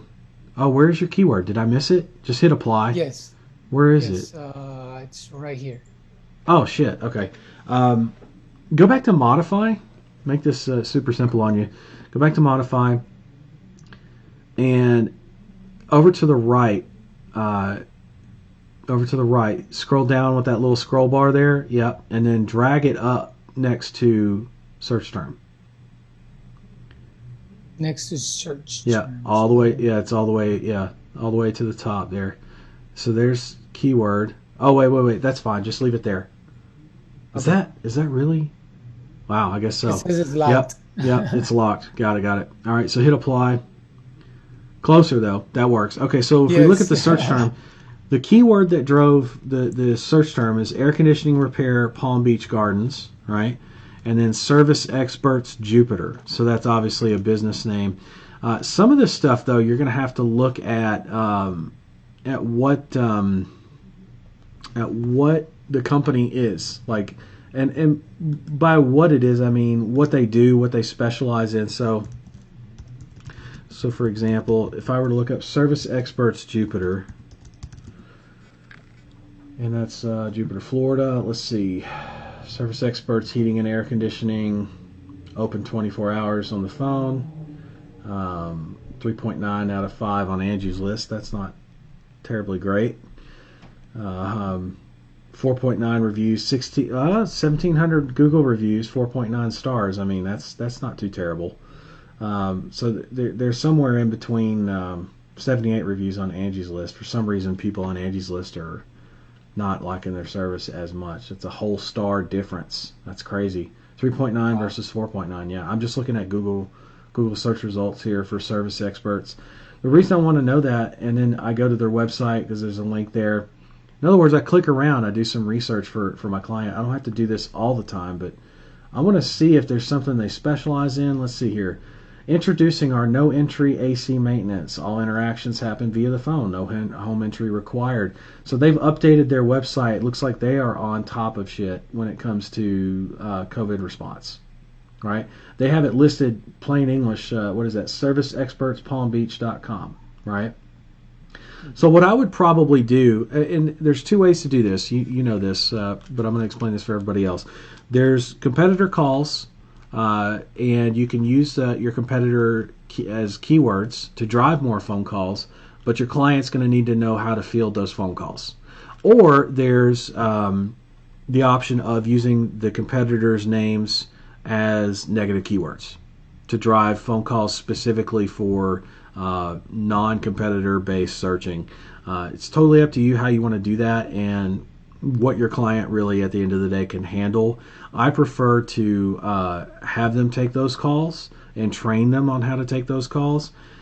Sometimes though, I find it easier to start with using those as like an increase. So for example, if you were to take all your competitors in that local area, which you could use Google Maps contact extractor, by the way, to grab all those real quick, plug them into the negatives. For now, optimize your campaigns based on no competitor searches, right? And then later, train your clients after they're like super happy with your results. They want more calls. Okay, that's when you turn on the competitor calls and you teach them how to take those phone calls. And so basically you would just take those competitor search terms out of the negatives and actually apply them to the campaign side. That would increase the call volume and also increase the call volume on a dialed in campaign. And they know how to handle the phone calls now. They're already happy with you, and so they got exactly what they asked for, which is an increase in phone calls, and they know how to handle them. So that's another way to go about it. That tends to work very, very well in terms of kind of breaking your client in to taking all of your phone calls, and how to do that successfully, because you don't want them to just take phone calls they're not going to make money with. You want them to make money. That's the whole point of what we're doing. But I look at these guys and I'm like, okay, wow, that's pretty cool. I would not have known that this is a big selling point, and I'm pretending like I don't know what COVID is either. Obviously, things have changed in the business world, but man, these guys are on top of it, because this is a professionally done, setup here. And it's at the top of their page above the fold. The main, like, they've got 6 steps. They say, we'll call you when we arrive at your home. Number 2, we'll leave a filter at your door, ask you to replace your old one when applicable. Number 3, we'll ask you to turn the thermostat down. Number 4, we'll perform our comprehensive service on the outside unit. Number 5, once complete, we'll call you with our findings. Number 6, if necessary, we'll take a credit card payment via phone and email you a receipt. Like, that's the AC maintenance, no entry AC maintenance. Like, that's wow. Yeah, right. And I'm like, man, no entry AC maintenance. It's like, all right, so yeah, that's pretty interesting. And then they've got satisfaction guaranteed right under that. Schedule an appointment, and then I'd be like, oh, what are they using for scheduling appointments? What service is it? Built in schedule form. Looks like just some kind of a form submit. Not sure who's running that, but I could probably just do a find source. Right click find source, view page source. There it is. And then I'm going to control F or command F, and I'm going to look at form. Just type in the word form. Web form, schedule online.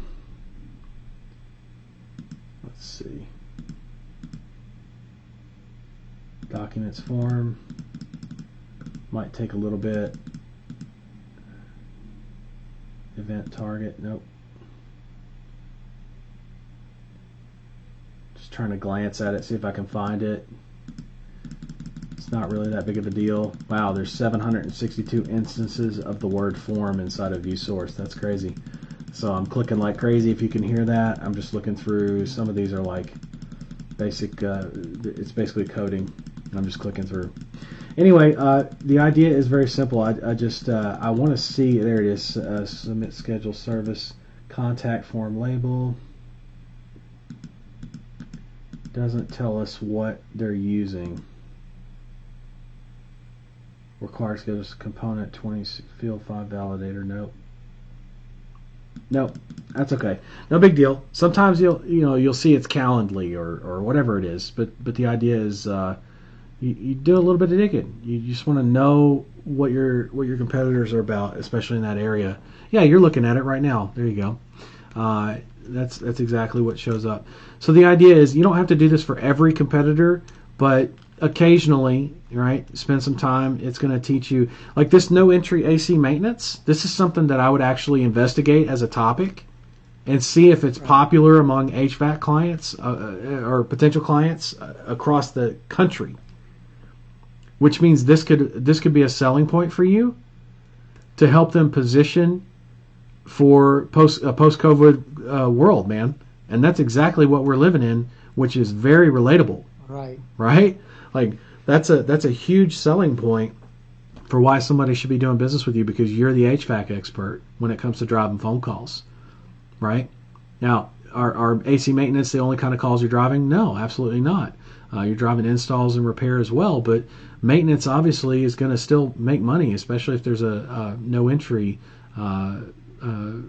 format, right? And they gave you an entire roadmap there. Like I would be bookmarking that site and screenshotting the shit out of it and coming up with my own plan for my existing clients and potential clients. So, okay, so service repair. Service experts, Jupiter. Is that if you were doing competitor keywords, is that targeted? Is someone looking for help with air conditioning? Absolutely, right? They are, because they typed in the name of an HVAC company that they knew, and the keyword that drove that call, that triggered the ad, right, is air conditioning repair, Palm Beach Gardens, right? So definitely, that's on point. Is it the highest intent? Not necessarily, because it's a competitor search. I get that. But it did drive. Well, we don't know it drove a phone call. That's why we track the conversions, because you can't track via phone calls, unfortunately, inside of search terms. Maybe one day, but for now, that's why we do conversions, so we can track things in search terms. What's that next one say? Imkins Air. Miklos, I think. Oh, Miklos Air Jupiter. I think it's also they're mainly all of them are business names. okay. When you say mainly, there's got to be some that aren't, right? So let's take a look. Right. Like for example, this one that says Jupiter Tequista AC. I think that's just a regular search term, not a business name. Well, Jupiter. I mean, Right. Jupiter is just, I guess, the location, city. I wonder what is.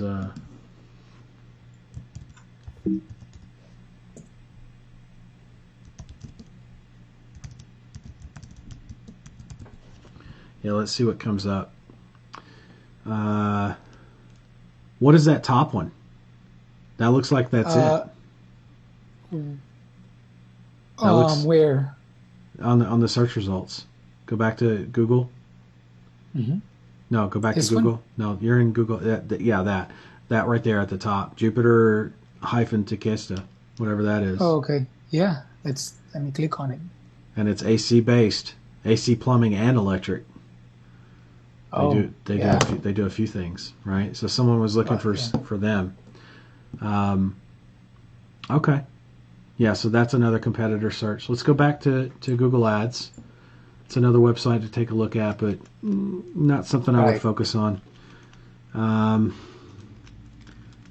John Cassidy AC. What else do you have? Is that it?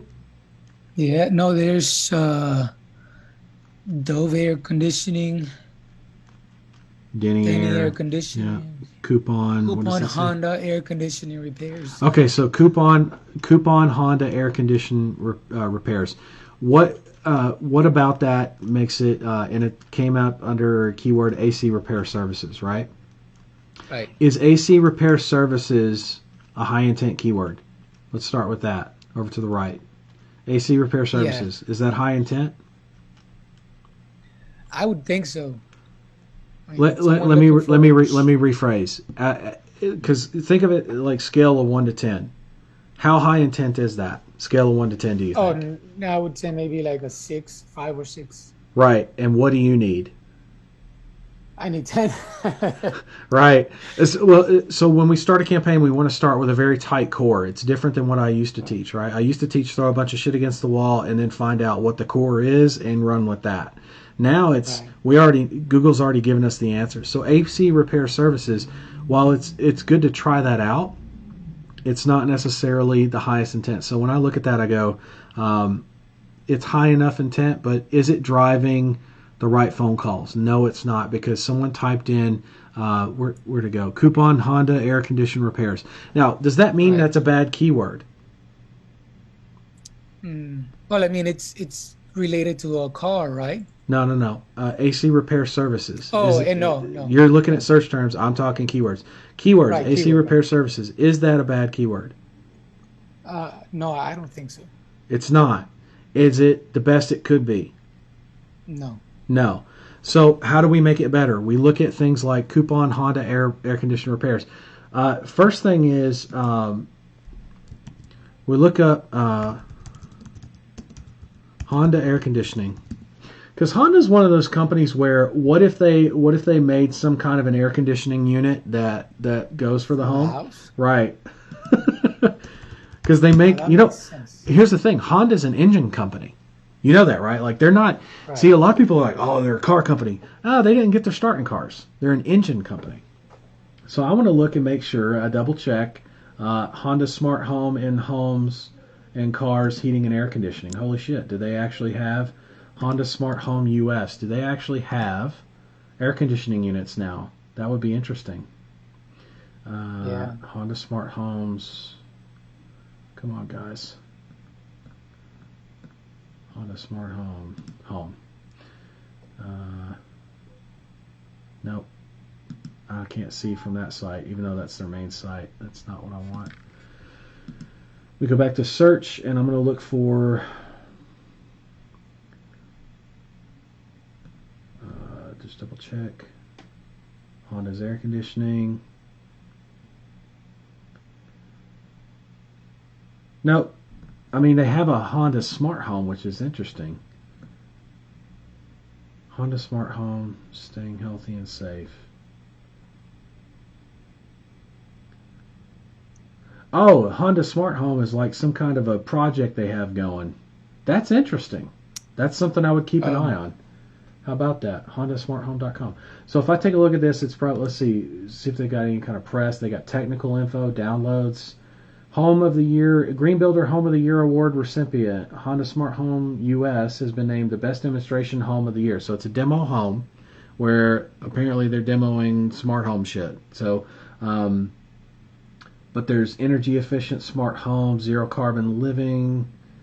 What else is in the press releases here? Growth hits progress on environment, climate control. So there's definitely some stuff related to the energy efficiency of a home, but clearly they do not develop a commercially available unit for air conditioning in the home, right? Okay, so we've established that, which means, keyword-wise, to come back, there you go, to come back to this, there's a couple of things like Honda. What is that? Well, let's look at it this way. Let me ask you, and then you give me the answers, and then I'll help you refine this. So when I look at that search term, there's several things wrong with it. I'm just going to kind of give you a little bit of a cheat here. Several things wrong with it, not just one. Can you tell me what some of them are? I would say coupon. Coupon. That's correct. Now, notice how like you were trying to go on to something else, right? My mind immediately locks on to one thing because I'm not going anywhere, and neither is this search term, right? It's going to be here. Like, it's going to be here tomorrow. It's going to be here the next week. It doesn't matter how much time I spend on this, right? So I'm not worried about the rest of the words yet. Coupon. Fuck, that's a bad word, right? So I look at that and I go, it's worse to me than the F word, right? So I look at coupon. I'm like, oh God, somebody's trying to save money, right? And I'm making I'm making a joke, but at the same time, I'm looking at that. I'm like, man, I do not want people that are coupon shopping right now, right? Even in times like right now, because usually someone who does that is not looking for the right thing. Forget about the Honda side of things. Yeah, we'll get to that in a second. Coupon. Is that the only way to say coupon?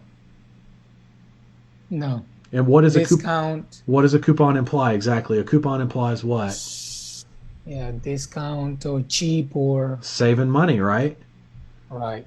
Right. So, and here's the thing: like, if I were to go to thesaurus.com, keep in mind all the optimization you do for one client. A lot of that, not all of it, but a lot of it, the overwhelming majority carries over to your next client, your next client, your next client. It's another reason why we talk about the client blitz for those that are listening in.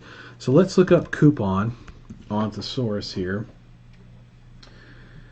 Advertisement, voucher. You came up with discount. That was good. What else? Google here says voucher entitling the holder to a discount for a particular product. There you go. That's very specific. There you go. So I look at coupon, and I think of where is the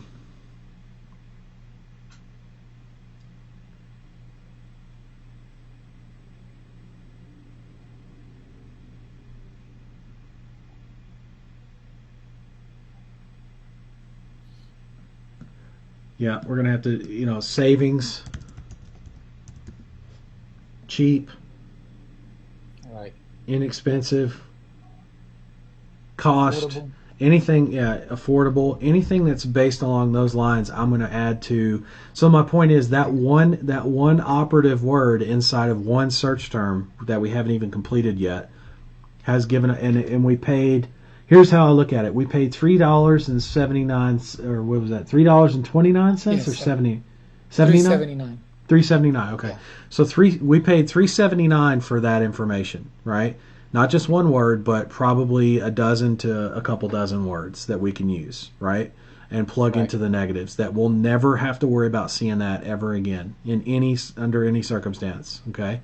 And we also kind of narrow the intent of the buyer on top of it. It's not just a keyword thing, it's also narrowing the intent. So now let's look at the rest of the search term that someone typed in, right? So second word is Honda. Honda. And we very clearly have established that while they have a smart home project, they do not commercially sell or sell commercially a unit or retail a unit for homes, right? So that means when someone typed in Honda, what mode are they in? What kind of air conditioning are they looking for? Car. Right. So here's the thing. When I look at Honda, is Honda a car, a truck, a what? Yeah, different. There's different models. Honda's Trucks, Honda's a SUVs. brand, right? Honda's a brand, right? So there's brands. This is something you probably want to write down, and this is for everybody. So brands is important because brands makes me think of not just bad brands, but also what? If there's bad brands, there's got to be what brands? Good brands. Right. You follow me now? Okay, so Right. do I want to focus on the good brands and finding them right now, though? No. No, because right now we're in the mode of what? Negative keywords, right? Negative keywords. Negative keywords, right? So we're, but that doesn't mean I want to forget about the fact that there might be good brands, right? I want to write it down and be like, shit, there's bad brands. What are they? And then over here I would write good brands ? Come back to later, right? Like I'd come back to it later. So where are we at? What are we looking at? What is this? Oh no, I was looking at my Okay. negative key. Okay. So when we look at let's scroll back down to that keyword. Let's kind of stay right here so that everybody can see how we diagnose or break down this search term. Yeah. So when we look at Honda, we know that's a bad brand. We also know that it's a car brand, and it is a brand. If we didn't know that Honda was a brand, what could we do? We could just run a quick Google search, right? And see, oh shit, Honda's a brand. Got it. So even if you know nothing about cars or the auto industry, you know that's a brand. So what would I do then in that case? I would add to negative keywords what? Other car brands. All the other car brands ever known to man, which there's quite a few of them, right? There's probably a few hundred of them at least 100 plus, okay? And I would add them all. I'd add them all, right? Now, here's the other thing. Is that all, right? There's brands. What else is there? There's models like There's models. Toyota Camry. Make and model, right? That's what they call it, Right. make and model. So exactly. So there's Toyota, which is a brand, and then there's Camry. There's Toyota Tundra. There's Toyota everything. You get the idea. Okay, so when we look at that, now there's like how many more? Because there's certain models that are discontinued. There's certain models that are new that come out, and over the last God knows how many years since cars were practically created with air conditioning, how many different models across all the different brands? You get the idea. That's in the thousands, right? Mm-hmm. Okay. Let's call it conservatively maybe a couple thousand. Is that all? This is an important question. What else? Is that all? These are important questions. I ask myself. I dig on these search terms and keywords. So when I look at Honda, there's brands, there's models of those brands. What else is there? There's car parts, maybe with the Honda brand. Car parts. You're on the right track, right? But before we jump into that, think make and model, and then usually what goes with that. I'll give you an example. Year. Exactly, the year. Now, what made you think of that? Just the different types of models that come out frequently. Yes, you got it. Okay, exactly. So I would put all the years in. That's at least, I don't know, 60, 70 keywords right there. Because if you go from like the 1950s to, well, actually 1950s on, pretty much is when air conditioning started being offered in some of the luxury cars. So like 1950s, that's 50 plus 20, that's 70 keywords right there, right? Okay. Is that all? You said car parts. We come back to that. So car parts. What, but specifically, we're in HVAC, right? So what kind of car parts are we most concerned about? The AC unit The or AC unit, AC the related. AC unit, and AC related. So when I look up, now here's where it gets interesting. I look up air conditioning Hmm. for car,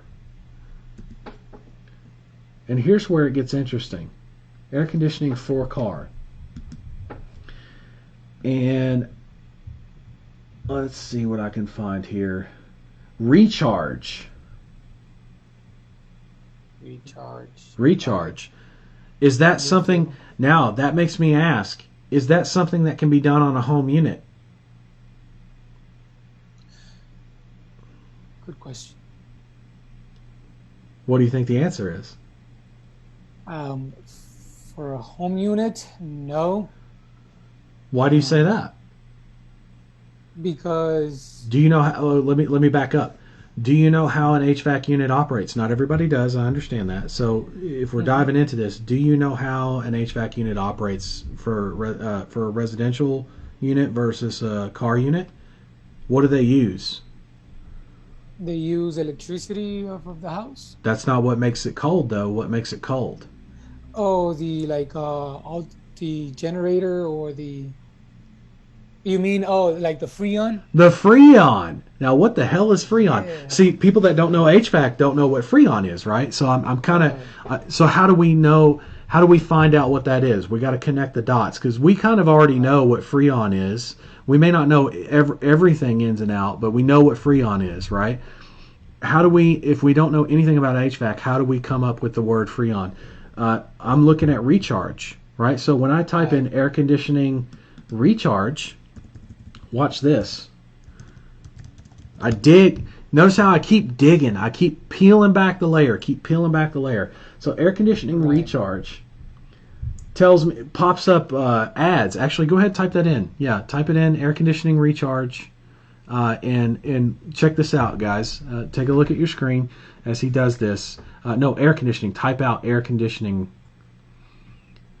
Yeah, air conditioning. There you go. Air conditioning recharge, and then look what pops up.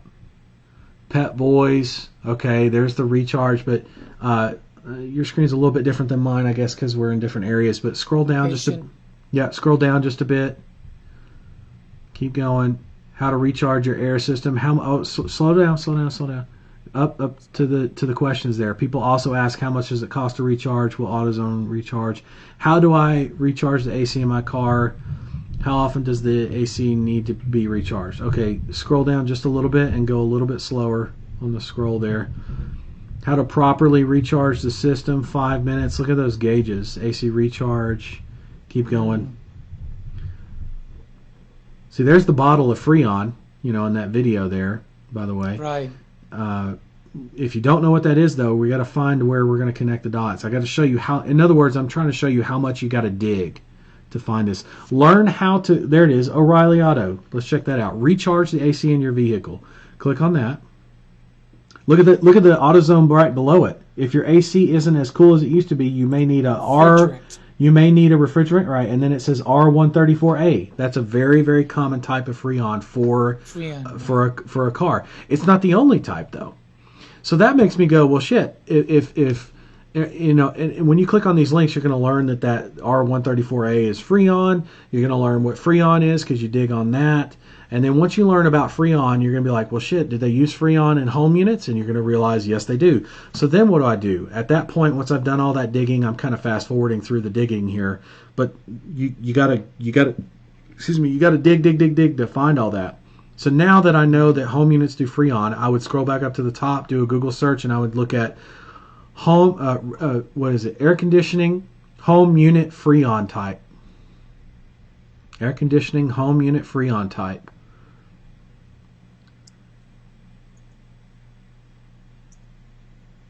Freon type. There you go. And then I would, R22. And then I'd be like, well, shit, what's the Hmm. difference between R22 and, what was the other one? The RA R, R13A. No, no, or no. That's the 184E? that's the car one. There's R22, and Oh, then there's for a home unit. It's something different. Hold on. It's oh, home. R410A. Mm, that doesn't sound. No, no, that's not it. Air conditioning. Freon types.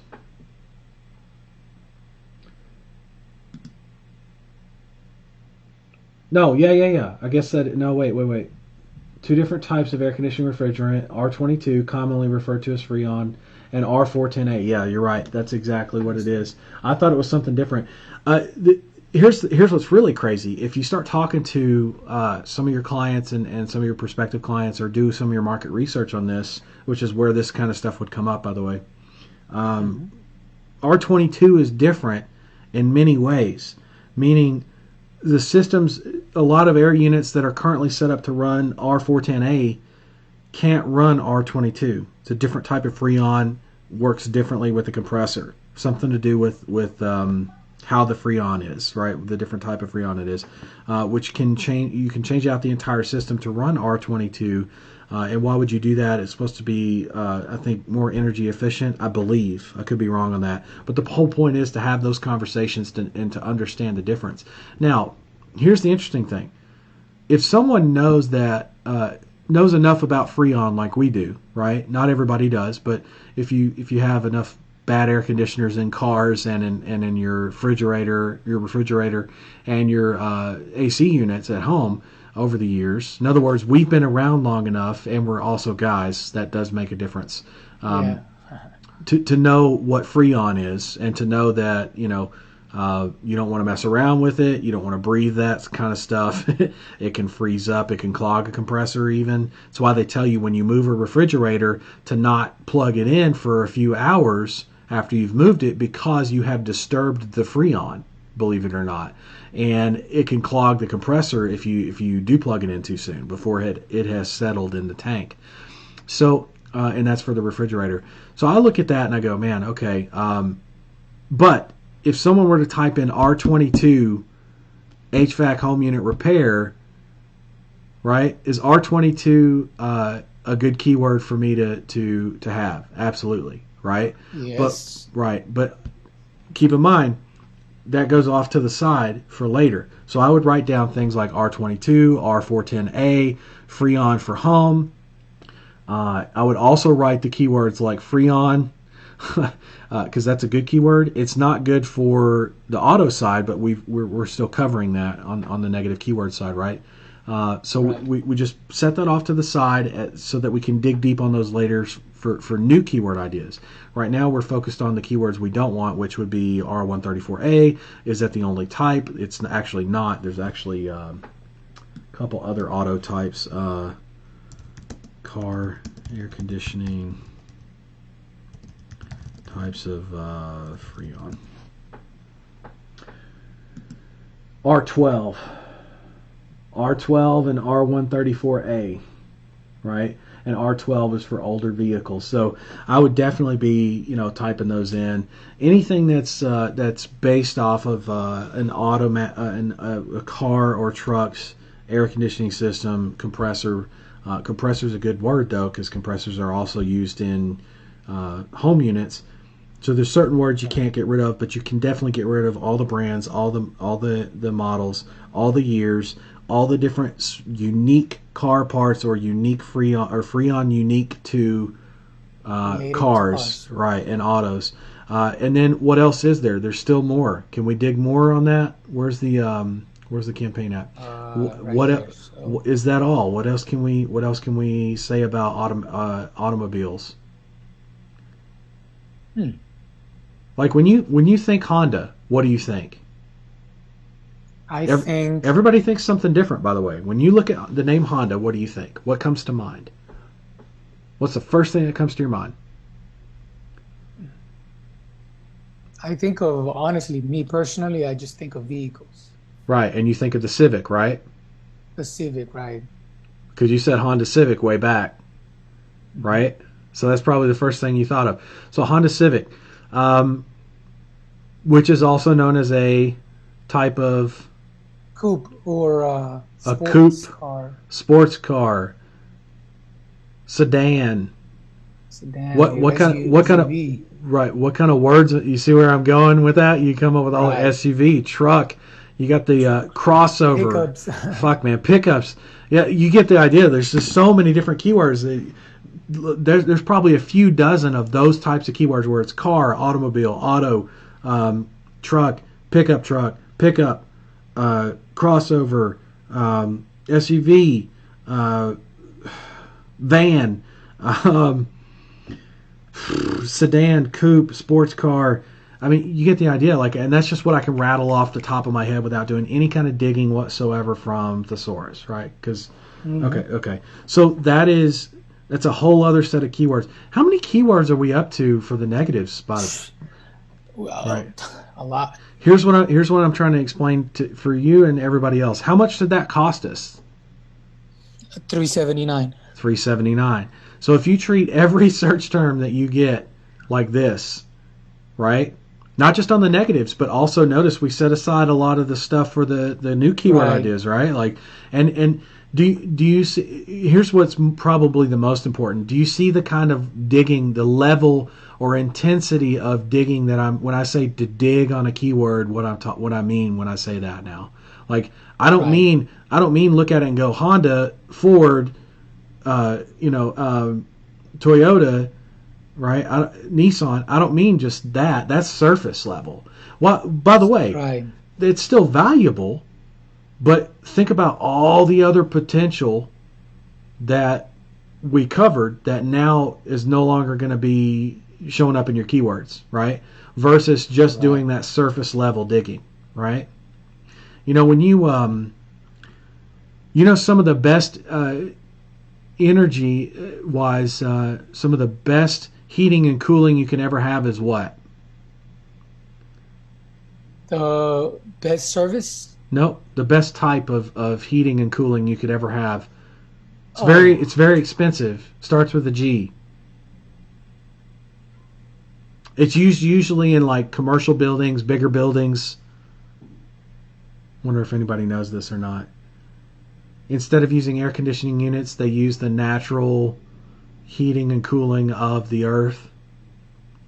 Starts with a G. Geothermal. geo. Oh, You've heard of geothermal, right? Everybody's heard of it. Almost everybody's heard of it. But see, that's the thing, connecting the dots, same. right? Geothermal. And it's super expensive, right? But it's very, very efficient. And by the way, I'm not relating that to HVAC. It actually is related to HVAC, oddly enough. It's just ironic. But my point is, um, how deep do you have to, like, do you have to dig deep to install an HVAC unit? You don't have to dig. You don't have to dig at all, No, right? no, it's Maybe set a above ground. yeah, and you set a concrete base and you're done, right? Like that. That's Right. it. So maybe a little digging, but that's it. Surface level, right? Does it Hmm. work? Yes. Here's the thing: is it the most efficient possible? No. Geothermal, most efficient possible. How much digging is required, or drilling, I should say? You got to go deep. Oh my God. Really? Oh yeah. I mean, think about it. You're pulling heat and cooling. Basically, think of it as like, you know how like when have you ever dug a hole in the ground? Because you're a kid, just like me at It's heart, right? Like you dig a hole in the ground, you feel the earth, and it's actually cool but warm at the same cool. time. Yes. So like if you ever want to get warm or stay warm, you dig a hole and you you get in the hole. If you ever want to get cooler, you dig a hole and you sit in the hole. Like it doesn't matter whether you need hot or cold. That's geothermal properties. And so in order to access that, you actually have to go pretty deep into the earth with pipes. That's what they do. They basically dig, or drill, I should say. But the point is that I'm drawing it up. Like if you want the most efficient kind of campaign and experience possible, you got to dig. Tick, tick, Go got it. deep. Right. Super important point to share with you. Okay. Um, okay. So is that all? Right. I would think Oh, so. It's pretty damn good. I'd say we got our money's worth out of 379. Right. yes. Okay. I mean, let me tell you though, that is the type of mindset that I am now starting to you know, understand and pick up.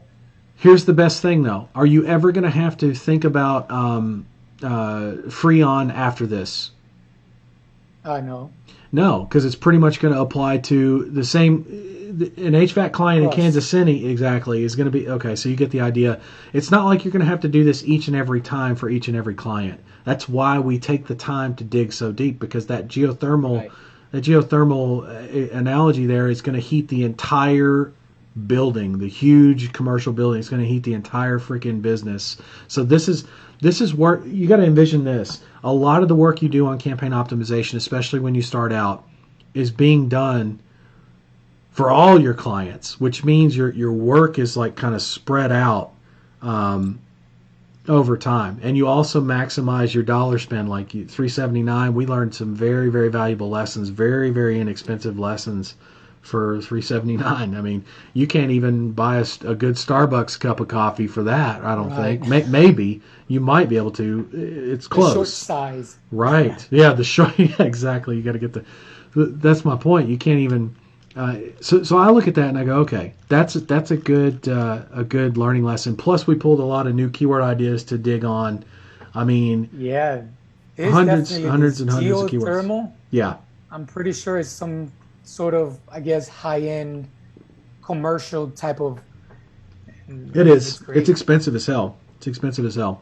I was just giving you the geothermal as an example for the analogy to explain to you my keyword process, Right. but it's kind of funny and ironic and a weird twist that yeah, it actually is an HVAC related thing. It's not HVAC, but it is heating and cooling in a Right. way of sorts. Like actually, let's see, geothermal, just for shits and giggles here. Geothermal, relating to or produced by the internal heat of the earth. Geothermal energy uh, generated, stored in the earth. That's the energy side. The temperature of matter. Thermal energy is the energy that determines the temperature of matter. Let's see. There's Look at geothermal. this. Look at that. There's power and there's heating. Geothermal power and heating. How about that? Look at all these key or search terms, potential keywords that Google's spitting up. I see that. Yeah. Geothermal heat pump, air conditioning, Unit, geothermal unit. energy, home That's heating. I That's a never big even one. thought of Yep. home heating. Yeah. And then look, if you wanted to dig deeper, geothermal energy examples. Like you can actually see case studies and examples of where, like I know a lot of bigger buildings, like think hospitals, think huge office buildings that are like, skyscrapers. Not all Right. of them, but a lot of them use geothermal to like maybe not do all of the heating cooling, but definitely like a lot of the heavy lifting, right? So that it makes it like it extends the life of their HVAC units because they're not having to work as hard for such a big building to keep everything cool, right? Or to keep everything at a nice Right. room temperature, right? That's the whole point. So, Right. but yeah, I mean, that's just kind of funny how it works both in my analogy and as an extension of, and that also makes me okay. Think about this for a second. Is that the only other type of heating and cooling energy or potential there is? You got HVAC units and No, I mean geothermal. Is that it? no. What about solar Right. Other related type. to So that solar makes me panel? want to go look other types of air conditioning, heating. What do we got here? Central air, ductless. See this. By the way, this actually some of this stuff actually helps me with my campaign. It's like ductless, right? As in air conditioning duct. There's ductless air Right. conditioning. Window air conditioner, portable. Those are bad. I don't want window air conditioners. I don't want portable.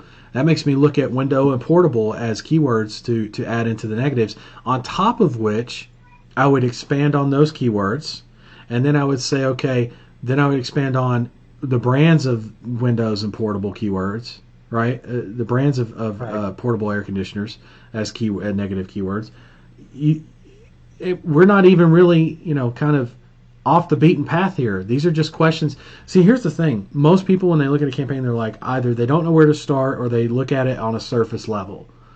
I'm trying to wake people up and teach people how to really, really dig on a campaign, because this is what makes the difference Right. between a campaign that really, really, really produces, right, and one that's kind of like, eh, you know, does okay, drives some calls every now and again, versus one that's always driving phone calls. And so this is, by the way, it didn't take us for. We've only been on this call. I've only been on this call for just under 3 hours. So this is, consider this like one day's work. And most of this time I've been spending teaching as opposed to Right. actually doing this. I mean, dude, if you actually sat Research. down, yeah, if you actually sat down and did this for an hour a day, Mm-hmm. you'd be done. You'd be so well tuned in after a week's worth of this. You'd never have to think about it or look at it again. And you'd know the industry so well to have those conversations on so many different. Right. Look at how many different points we've covered. We've talked about Freon. We've talked Mm-hmm. about no entry maintenance. We've talked about, which is a good selling point that you could offer. We've talked about how to super dial in on your campaigns for negatives and keyword ideas, good keyword ideas. We found out about geothermal. We found out about portable air conditioners, which are bad. We found out about auto air conditioning and all the different ways to kind of cancel that stuff out. You get the idea. Like, Right. there's so much uh, A to, lot. to pull from this. And here's the thing. We haven't even looked at ad copy yet. I mean, there's some things that what I would encourage you to do is come on when you can, and let's take a look at the entire business that you're running, not just your campaigns, but like let's talk about your business on these calls, because the more you engage with me like that, the more I'm going to be able to point you in the right direction.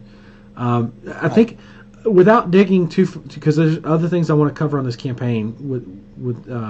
So without digging into the keywords further, are you kind of getting the how this? Okay, so that's how it works.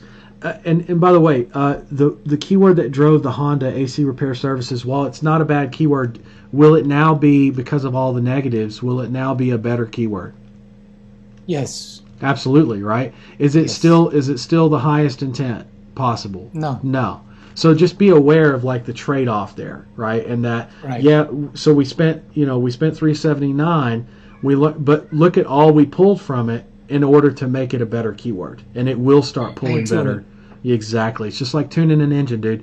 When you get a 1,000 horsepower motor out of the crate, right, and put it into a car, you got to tune it.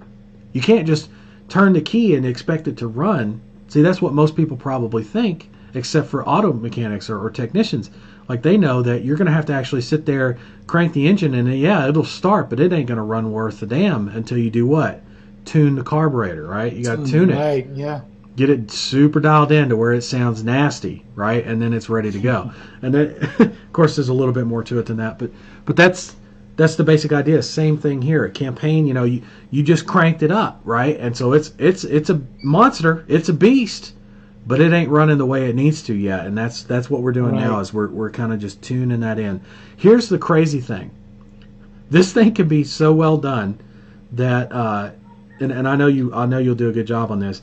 You can do so well with this campaign that when it comes time to, let's say, duplicate the engine and the carburetor settings, for example, on a second client, you can duplicate this engine, so to speak, with carburetor attached and tuned to the new client, for the new client, right? You can duplicate that, and while it may not be 100% as accurately tuned as the first car is, because you spent the most time with it, it's only going to require a little bit of this done, and it's ready, right? And you can just do that over and over and over and over again, and just line the clients up, like, and that's why I say, like, yeah, you spend 3 to 5 hours on this thing, okay, great, but you spend it 3 to 5 hours one time, and that 3 to 5 hours right now is for one client. But when you get two clients, that 3 to 5 hours becomes 1.5 to two and Right. a half hours per Per client. client. And then Right. 3 clients, you get the idea. It gets divided out to where, dude, you pull 100 clients in, you're talking 5 hours divided by 100. What is that? That's and I'm just giving you an example here. Minutes. Well, let's see, 5 hours times 60 minutes, 300 minutes divided by 100. It's 3 minutes. 3 minutes a client, dude. You see Wow. the impact, of the long term impact. Right. That's why I talk about this. The other thing is like 100 clients. If you had 100 clients, which I expect you'll get there, 100 clients, even at $500 profit per month, right? After it's all said and done, is 50 grand a month. Wait. What? A hundred clients at $500. Remember, I talk about the minimums. HVAC's actually worth much more than that. Your average client value, if you're doing this right, even halfway right, it's going to be more like 1,500 a month. Wow. Yeah, profit, not revenue. There's a difference between revenue and profit, right? So Right. profit, you're going to be somewhere around 1,500, but call it 500. Let's just do it like an absolute bare minimum. 100 clients, $50, $500 per month profit. You're talking 50 grand a month. I mean, for the year, that's shit. Hold on, that's 300,000. No, $600,000, right? Wow. Yeah, $600,000 profit per year, and that's just with the bare minimum, right? Right. It's well over a seven-figure business, no doubt. You start digging into things like the home warranty side of things, like I've talked about that actually recently in the mentorship. There's a lot that goes with that, to where you can take that 100 clients, that same 100 clients, and the value of those clients you can increase 2 or 3 times easy overnight. So let's say you're down, let's say you're like average or down the middle. Let's say you're not the best burger A flipper, right? But let's say you're good at both. Let's say or you get okay at both. You're running the business and you're doing $1,000 profit per month per client on average, and let's say you got 100 clients. That's 100,000 a month, by the way, in profit. Then you do something like the home warranty, and now you double. You take your 100,000 from the same 100 clients. It's now 200,000 from the same 100 Wow. clients, right? By the way, 200,000 is 2.4 million a year, right? Wow. And for how much extra work to do the home warranty strategy I was talking about from before? I don't know if I talked about that with you guys on the main. I know I did in the No, first mentorship. time I hear it. Okay, so home warranties. There's programs out there that sell a bunch of home warranties and services. There's a couple of popular ones. HVAC obviously would be something that would be included, can be included into a home warranty package, as well as other appliances. That's why I talked about it for appliance repair. So you got and so I'll be talking about it in Ring Ads Prime as well. But the idea is. All the different appliances in the home can be covered under this home warranty. So every phone number that you generate, every phone number, not just the ones that qualified as a call for your clients, but every phone number that comes through your system can then be what? Sent over to a home warranty system that has an affiliate program, Mm. and you make bank. Because guess what? Wow. There's never, and this is a lesson I learned in life insurance. I sold life insurance a couple times during my life. The first time I was 20 years old and turned 21 while I was selling life insurance. And I'll never forget the first time that someone, like, you're handed a book of business if you're working for an insurance company. So a book of clients that have already been sold policies, and I had someone that passed away, and it was on my book of business, and I had never met this person. I never signed that for that policy or anything. I was brand new. I was maybe 3 months in, and I was like, what the hell? I got to go. What do I do? They're like, well, you take the check to them. I'm like, really? And they're like, yeah. And they're like, by the way, there was another guy next to me. He's like, hey, man, by the way, like, when you drop that check off, there's never a better time to get more policies than when someone has died. And I'm like, and it sounds kind of morbid, but keep in mind, like, when you deal in life insurance, you deal in life and death every day. So Yeah. people can get a little bit morbid about it. For me, though, it was more of a like, well, I feel like that's kind of rude talking to people about life insurance while they're still grieving. So what I chose to do instead was sincerely offer my condolences, fill my heart with gratitude. No shit. That I dropped off a check and was able to not replace them, but at least they didn't walk away empty-handed. I'm so sorry for your loss. And I waited a week, and I called them back, and they totally remembered me. Not because of the money either, because I made an impression, I guess, being sincere, offering my condolences. And the interesting thing was I ended up getting deals out of that because it was the right time. So my point is, someone's HVAC unit breaks down, they need it fixed or they need it replaced. What is the one thing they absolutely do not want to have to deal with from now on? Same issue. It's the same issue, right? Like the HVAC. What and how many times does something get fixed and it breaks again right away? Not every time, but often enough for us to think about it. Often, yeah. Right. Yeah. So and the same thing happens in the life insurance industry. When someone dies, how often do we realize that we are just mortal? Right. We're nothing but human beings, and we could all drop dead right now for no reason at all, right? Like it's like it's very sobering, right? To have thoughts like that, and I get it, maybe even a little morbid on the death side, but my point is, man, is there ever a better time to think about taking care of life insurance so you don't ever have to think about dying again, at least until the next funeral, right? And I make a joke, but the point is take care of your affairs. And so with those phone numbers being handed off to a company like that, keep in mind these are for consumers, not for clients, right? And you're not reselling data. You're not reselling it, so there's no reselling of data. Those numbers are being contacted to sell something, yes, but those phone numbers you have paid money for and it's all tracked through ad platforms. Like there's nothing that's not above board of doing something like this, and that's my point. Is like you can take 100 clients worth of data. Think about this for a second. If you were to drive 10 phone calls, let's go even less than that. Let's say you drive 2 phone calls per client per day, 30 days a month, 100 clients. 2 phone calls, that's 200 calls a day. 200 calls a day times 30 is what is that, 6,000? 6,000 calls a month. Now, if your home warranty company pulls in like, I don't know, 5% of those, what is that, 300 deals? 300 deals a month. John, you still with me? Looks like your screen froze. I might have lost you on Zoom. I see your screen is frozen. That's okay. I'll wait for you to come back in if it boots you off. But anyway, that's 300 phone call or 300 deals that you could be making a monthly residual on. By the way, yeah, he definitely got kicked off. Not sure why. Probably internet. Anyway, 300 affiliate sales. Think of it that way. Even though you're not necessarily in affiliate marketing, that's free money. 300 deals every month, and some of these home warranty companies are offering like 30% or so on 50, 60, 70 $70 a month for their policy. So you look at like 30% of $50 even is what is that, $15? 15 times 300, that's $4,500 a month extra.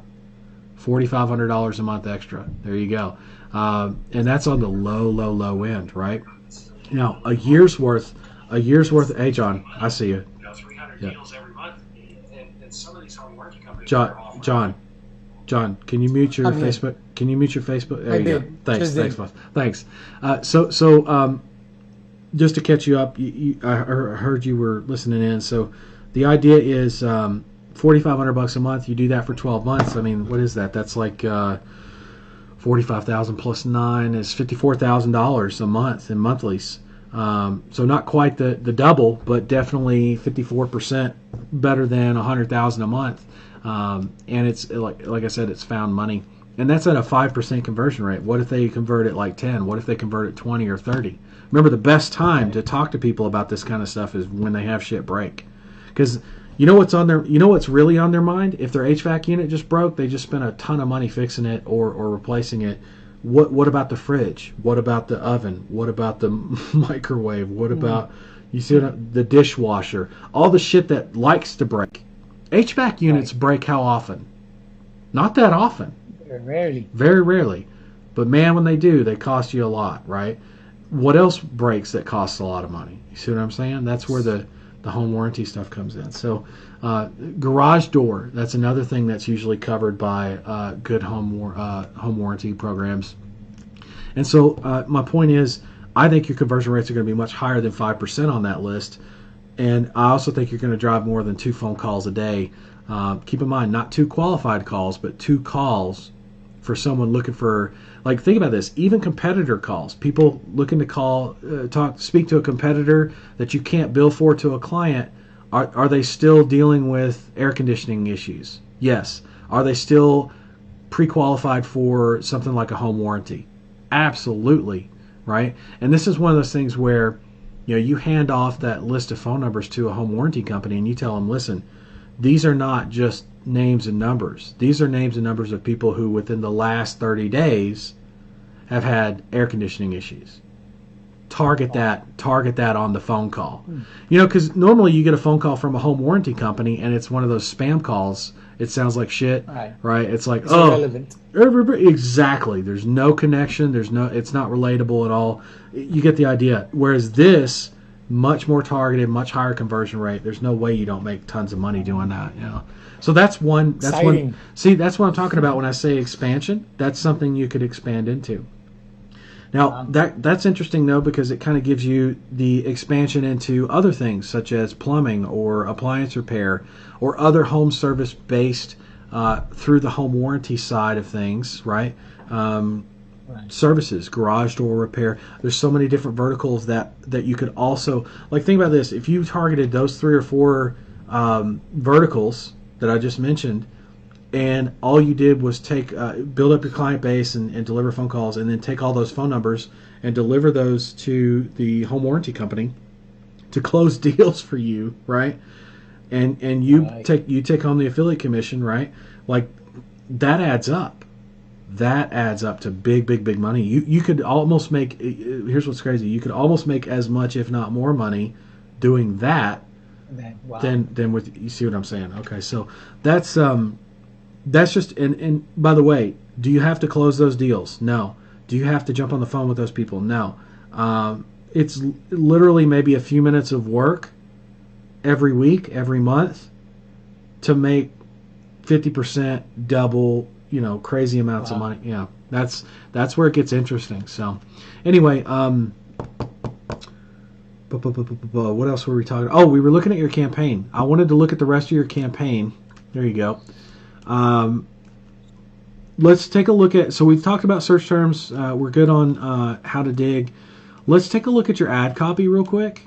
Normally I start with settings, by the way, but I wanted to kind of get through some of this stuff, and I know I'm spending a lot of time on this stuff, but it's a lot of good stuff on the call, so I didn't want to skimp here. So normally we would sort by conversions just to see what's converting and doing well. We can't really tell, but what we can do is see what's getting good click-through rate. So we can see, okay, so since you don't have conversions, what I would do is just sort by click-through rate for now. And let's see what types of ad copy are performing well and why. Reliable AC services. Need your HVAC unit. Okay, keyword looks like you're doing. Looks like looks like you're doing dynamic. Call the best. Okay. Serving Olive Palm Beach, good. Highly recommended. Call us now, good. Ad format looks good, at least for your initial testing, and your click-through rates look pretty baller. No complaints there. So really, there's nothing to right now anyway to really fix or work on, and it looks like you picked up very well on the training. So there's nothing really to do here. That's good. See, like this right here may be your burger A flipping. You know what I mean? Like, you may be the best at this or one of the best at this. It looks good. There's nothing I would change on this. Not a piece. What about your extensions? Your ad extensions? Over to the left. You'll see the so extensions. There you go. I've added some, and I'm still working on adding more. But this is what I've done so far. Keep in mind, call out extensions. You only really want to test like 3 or 4 at a time. Okay. And then find out what themes work the best, and then start split testing those in your main description ad copy. And then test out new ideas. So for example, like if you were to sort by click-through rate, normally, by the way, you would sort by conversions. Because now you can tell exactly. See why conversions is so important? Super, super important to have that. Yeah. It's okay. Hey, we all make mistakes, dude. Totally okay. And it's not something you can't recover from. It's also not something that you could still optimize the campaign without it, but just not as well. That's all. So, but to us, it makes the difference in the end. So I look at click-through rate. Let's see. So satisfaction guaranteed. So what does that tell us about HVAC consumers? What are Satisfaction they? What is are highly important. yeah? What are they most concerned about? They're very concerned about what? The next one is licensed and insured. Hire the right technician. Local service. What's on the minds of the consumer really? At least in the Miami area, what are they most concerned about? Trust. What else? Do they want it? Do they want it done right the first time? Is that probably the priority, or is that like low priority to them? Priority. Priority number one. They want it done. They want it fixed. They want it fixed right, and they want it done now. Right now, take a look at. Is there anything urgency based in there? There's no. Look at that. There's no clicks yet. There's not as many impressions on some of those. Cost now 24/7 seems to be pretty good. Reliable, obviously that's an important point, which we just talked about, that falls in line with what we just talked about. Residential, commercial, it's kind of generic, but good to test. Everything else just hasn't had enough. See what I'm saying about the impressions? Like if you test like 4 or 5, and see now that you know people are concerned about satisfaction guaranteed. You had that in your ad copy, I believe. But hire the right technician. There's ways to shorten that up and put that in your description, your ad descriptions, and that's what I would start doing. I'd start running on those things.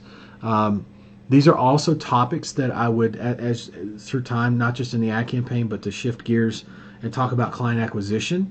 These are things you need to talk about with your potential clients. Listen, you and I both know. This is me talking to the potential client. You and I both know. People want it done right. They want it done right the first time. They don't want to have to keep calling you, and they're going to be like the whole time they're going to be shaking their head on the other end of the phone, going, "Yep," just like you did with the banker analogy in the Wells Fargo. So you get the idea, because I'm speaking your language and you understand what I understand, and okay. So that and here's the thing: you asked me? It's so funny. You asked me, have you ever worked at Wells Fargo before? No, dude, never. I've never consulted with them. I've never worked with them. I bank with them, but I've used their customer service.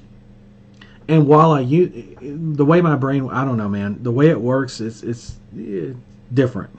Like most people, they call customer service and they're like, God, this sucks. And me, I'm along for the ride. I'm like, okay, so one of the first things I do is I'm like, okay, is there a way to short circuit the phone tree? Which there is for Wells Fargo. You just say banker twice and you're on your way to get to a human, and then that human's going to have to most likely, if it's a technical issue of a specific nature, it's going to have to direct me to a certain department, right? To the right department, right? And here's the other thing: is like I understand enough about. I've called around enough on different departments. I understand that there's a difference between secured credit card, like for business. There's a difference between personal credit card, business credit card, and then subdepartments of those. There's fraud department for business credit cards. There's fraud department for personal. There's claims.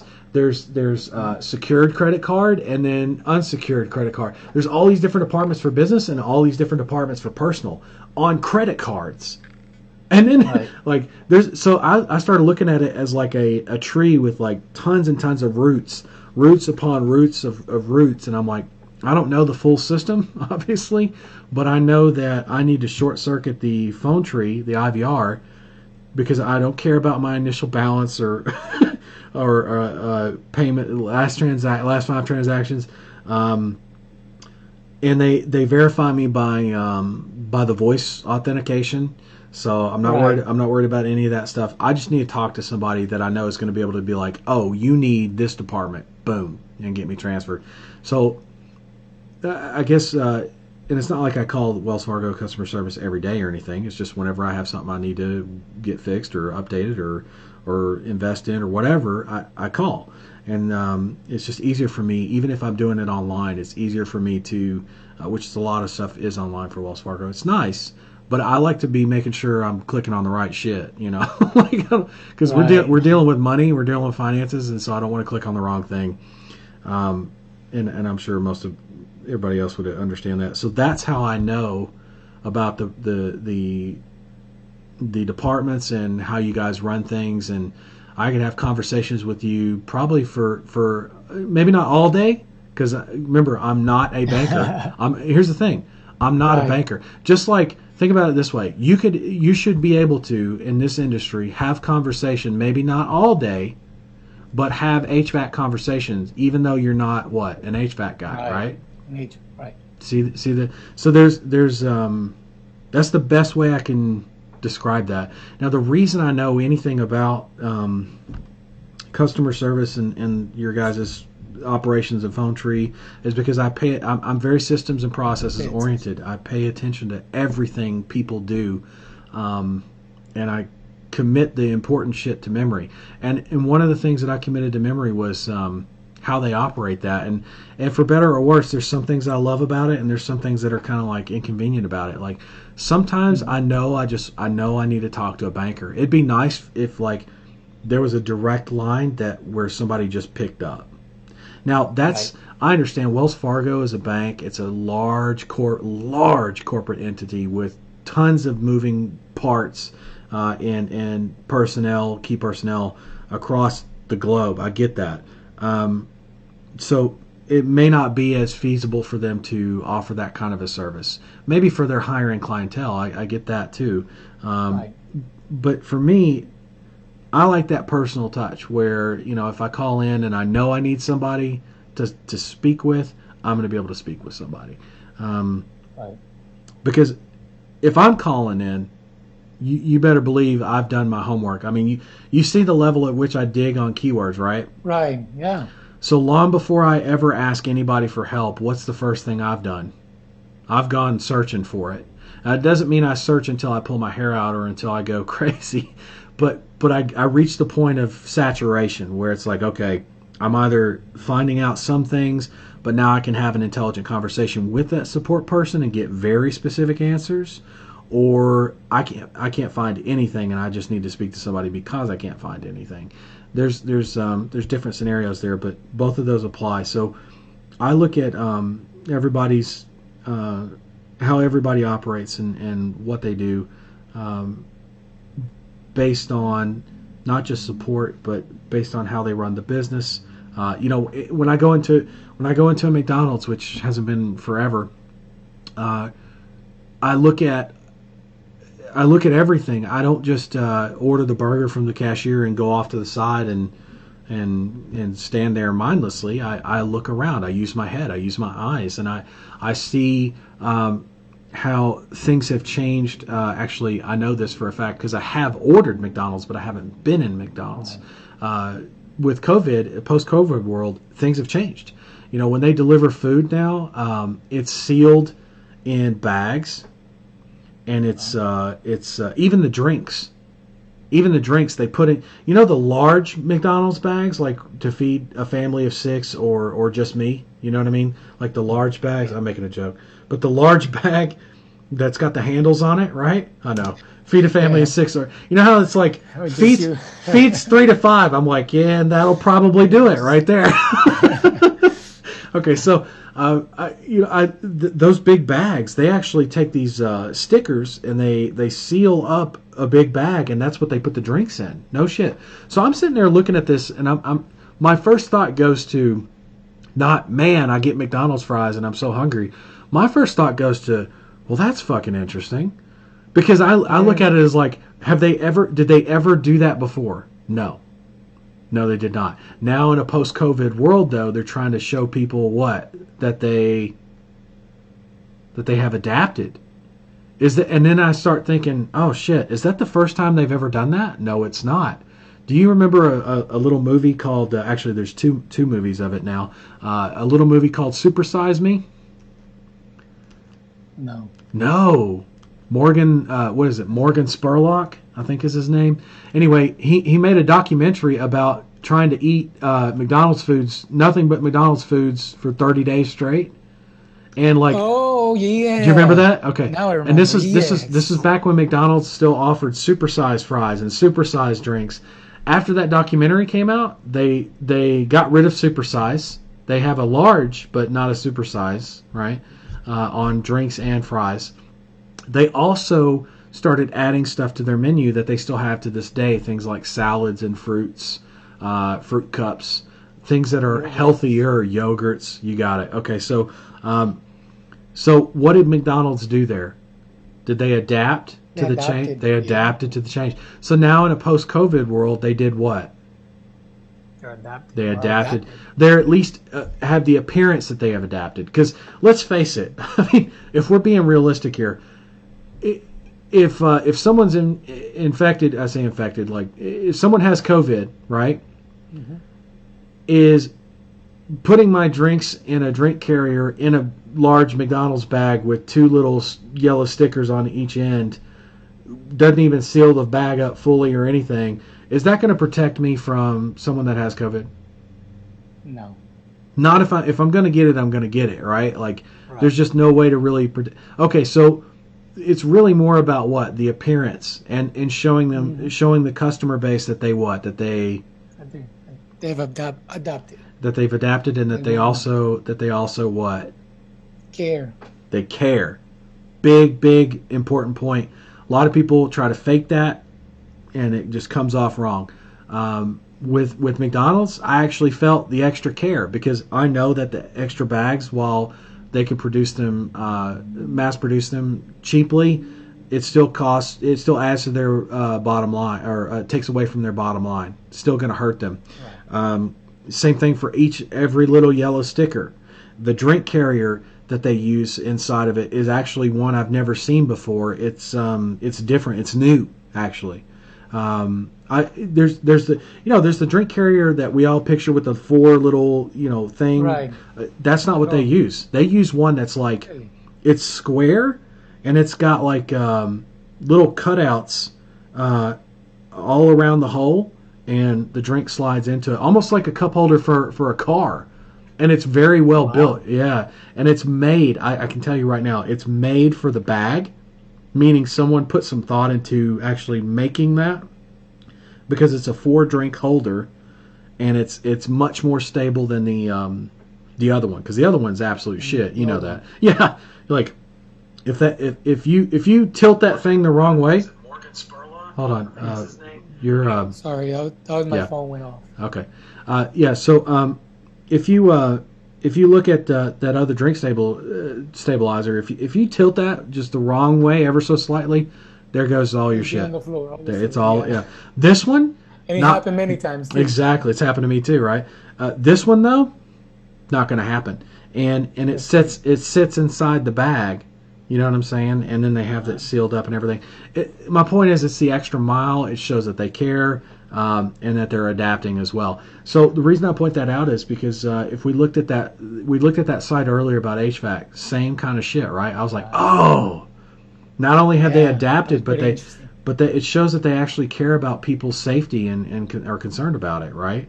And it's like, man, Right. that tells me, man, if you are an HVAC company and you are not doing that right now, you are behind the 8 ball. You are behind. You are not operating in a post-COVID world, and that actually becomes more important for businesses to recognize, realize, and say, okay, this is what we need to do, what we need to focus on.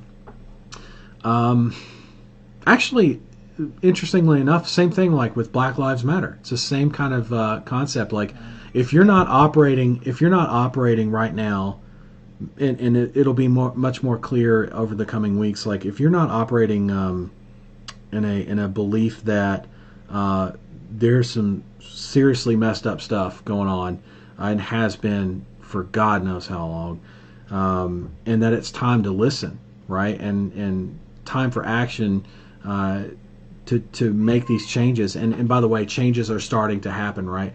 There's all these different things that are going on right now that make a huge difference into how we live, how we cohabitate together, uh, just how we function, getting along, not getting along, even, um, and it's important for us to listen to each other and show that we care. And never, ever in my entire life have I ever seen it become increasingly important except for post COVID. Like it's kind of like a death in the family wakes you up to you need life insurance. It seems like I swear it seems like COVID has kind of woken us up, and I'm grateful for this. Has kind of woken us up as a society. I'm not talking about me personally necessarily, Right. but as a society to the injustices that are happening to all types of people, and specific group sets, no doubt, more than others, and why that is, and what do we do about it, and let's start changing some of the laws, and let's protest about it. There's so many different things that could be said about that kind of a Event. well, not just event, but like shift. It's really, it's not even just a mindset thing. It's a way of living. Like we've got to change that shit, and it's about time. It's been time. And I say that from I was born in Birmingham, Alabama, so Birmingham's population is. And I'm guesstimating here, but it's something like 90% African American, right? Like, it's interesting, when you're growing up, you're looking around. I don't know. To me, I didn't really. I'll say this: like, there were a lot of people around me that, growing up, that were racist. Straight up. Wow. Yeah. And here's the thing.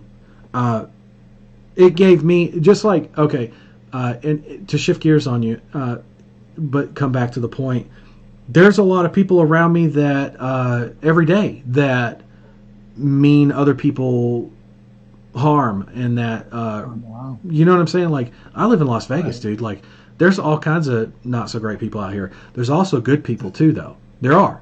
Right, and that's true of any place you live, right? And that's kind of my point, is like you have to make a choice in life, even as a young adult, or as a teenager, as a child.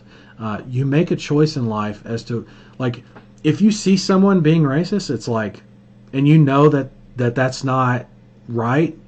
You either accept that and go with that and become that eventually in your life, or a closet version of that, meaning that's how you really feel and you put on a face. Right. Or you make the decision right then and there, like, I'm never going to be like that. Fuck that. Like, that's wrong. I'm not going to do that. Right. And there's been many examples in my life where, I've had that happen, and a lot of people are like, oh man, that sucks. That's unfortunate. I'm like, man, I'm grateful for that, because without those as examples of what not to do, you know what I mean? Like, where would I be today? Right. I'd probably. It sort of gives direction. Yeah, it definitely does, man. Because I look at that and I go, some of the best people in the world that I treasure and cherish are not white, and I'm like, man, do you know what I would be missing out on if I didn't? And it's funny to me now. Like, have you heard of Juneteenth? Juneteenth. Yeah, Juneteenth. Okay, Juneteenth is a holiday to celebrate slavery ending, basically. But Okay. it's a holiday that I actually. Here's what's really crazy. I had so many African American friends that never told me about Juneteenth, because it's more. It used to be. Here's the thing. It used to be a holiday that was quietly celebrated and discussed amongst African Americans, right? Really? Yes. And this is true shit. You can look it up online. But I found out about it a few years ago from a friend, and I'm like, really? No shit. You celebrate June 19th. That's okay. Juneteenth, it's called. I'm like, well, that's some cool shit. Like, how come I never knew about that? That's some messed up shit. And they're like, well, we don't really talk about it like that. And I'm like, why? Like, why would you not talk about that with me, of all people? Like, anyway, we would crack jokes about it on each other and shit, and it was fun. But here's my point: now Juneteenth has become this thing where not everybody's talking about it yet, but I guarantee you, with everything that's going on right now, it's going to become a much more popular holiday. And by popular, I don't mean popular, popular as in popularity, but more well-known holiday, recognized even maybe officially. I would hope. God only hopes. But the idea is, do you know how many probably white people don't even know about that? And I'm not digging on the white people or anything because I'm white. I get that. I'm just saying. My point is, there's so much that we don't know. We have to listen, and it's not just white people that have to listen. We all have to listen to each other. All of us. Exactly, all of us. And the shit's got to stop. I mean, that's all there is to it. That's a personal opinion and all that, and I hate necessarily sharing all that. I think it's important for you to see, though, major shifts in climate, and I don't mean like climate change, but climate shifts like that where it's not a degree or two of temperature change. It's an entire season, right? Like we're in wintertime now, or we're in summertime now. It's totally different, and I feel like COVID has kind of woken us up to, if and here, you know what? If it took COVID to wake us up as a society to shit like this, and not just shit like this, but I guarantee you, right after Black Lives Matter, I guarantee you there's going to be another bullshit set of whatever that we need to address as a society, and I'm hoping that that the trend continues, because now we've got people kind of woke up from COVID and realized that we're all mortal, and we all got to get along somehow, find a way to coexist peacefully, and cut out all the bullshit that's going on. And it's not just within our justice system or within our police departments. There's so many different other things that aren't even race related. I'm talking about, to me, a lot of people say, oh, well, it's the police departments. And I'm like, to me, it's the powers that be. To me, it's the powers that be, and the powers that be are the lawmakers, right? And how many times have you heard, and people of every race talk about how corrupt politicians are, and not just corrupt, but like, because not all of them are corrupt, but a fair number of them are, and the policies that they enact aren't representative of what the people truly want. So they're not really representing the people, right? Which it's is more beneficial to them, and that's their purpose, is to to take care of themselves, as opposed to take care of the people. It's a public service, it's not the other way around, like they got it. So they've got it twisted. And to me, I'm like, okay, I look at that, I'm like, if we want to affect real change, it shouldn't stop with post-COVID and Black Lives Matter. It should continue. Right. It should continue on this trend, and I'm hoping it does, because maybe we'll come out of this a lot better. I'm thinking we will. Hopefully. I don't see, and here's the thing, it's like, oh man, older people aren't likely to conform, and it's like, yeah, but that's why they're older people, and eventually older people become no more. That doesn't. Right. That's why things change generationally as well. So the fact that this is coming up, I think, is super valuable, super important. I support it. The one thing I will say is, like, I support it. I support protests. I support change. I'm not a big fan of the looting, but I also know that I also know that the looting is not necessarily connected to the movement, right? It's not the same thing. Yeah.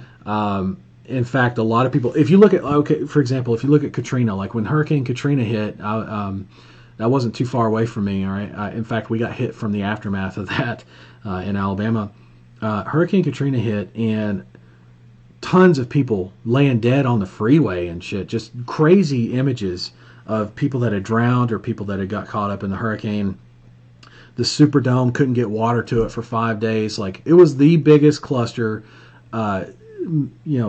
mess that anybody has ever seen, at least in my generation, up to that point. For disaster relief. It was ridiculous. People that needed help weren't able to get it. People were dying because of it. just because they couldn't get water. Like that is like it boggles my mind when I think about that. And then while all that's going on, there was looting. There was looting, and matter of fact, there were a lot of deaths because of the looting. People got shot because they were looting, and my point is, looting. Anytime there's anytime there's opportunity for looting, regardless of what movement it is, we could be marching right now on Washington for the politicians' heads, right? And I guarantee you there will be looting. It could be a hurricane, which is not race related at all, and there will be looting. The Lakers could win, and there will be looting. You know what I'm saying? Like it doesn't fucking matter. The point is, like, it's not directly it's not directly connected to the movement, which I think is important. So it's definitely not race related. And to say so is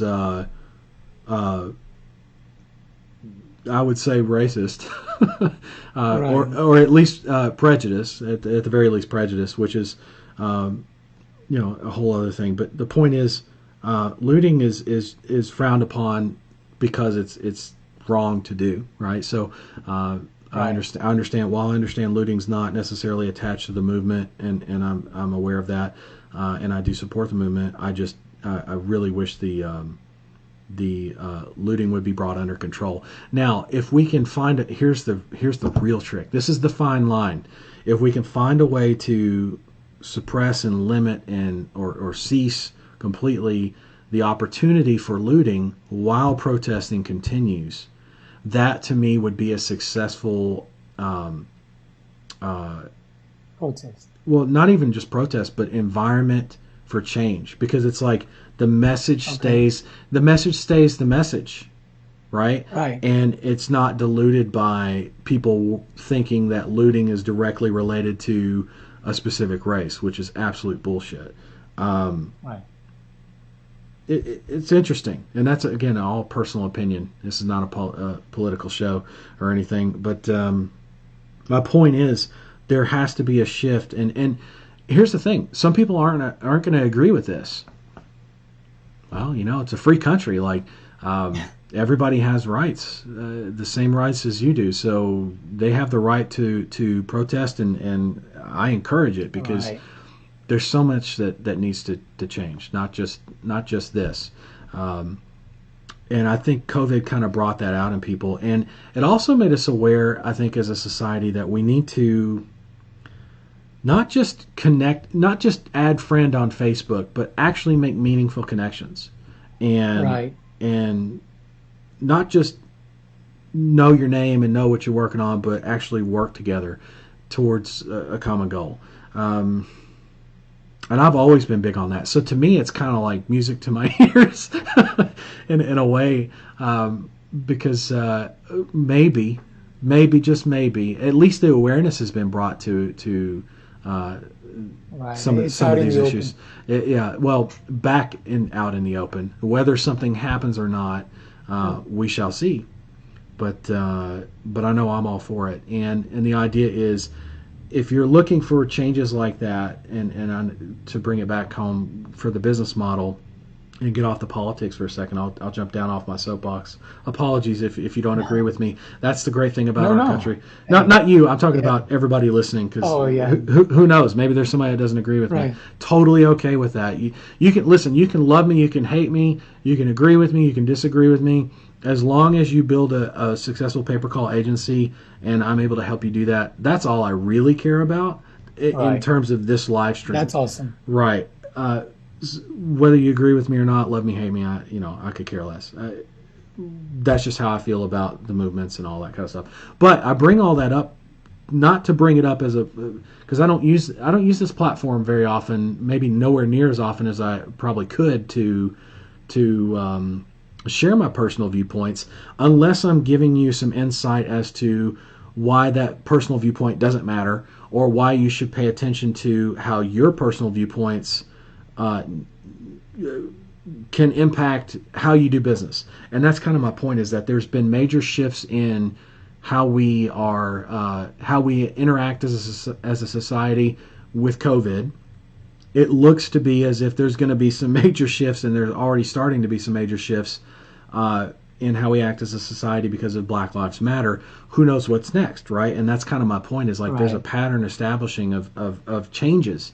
And it's possible we've entered the age of a lot of things changing, where and some for the better, some for the worse, right?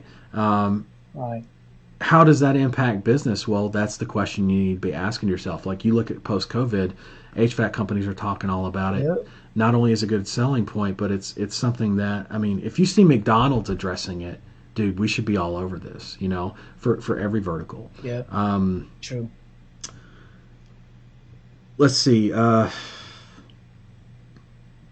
same thing for Black Lives Matter. Like, that's listen, when you see Netflix, Amazon, who else has it?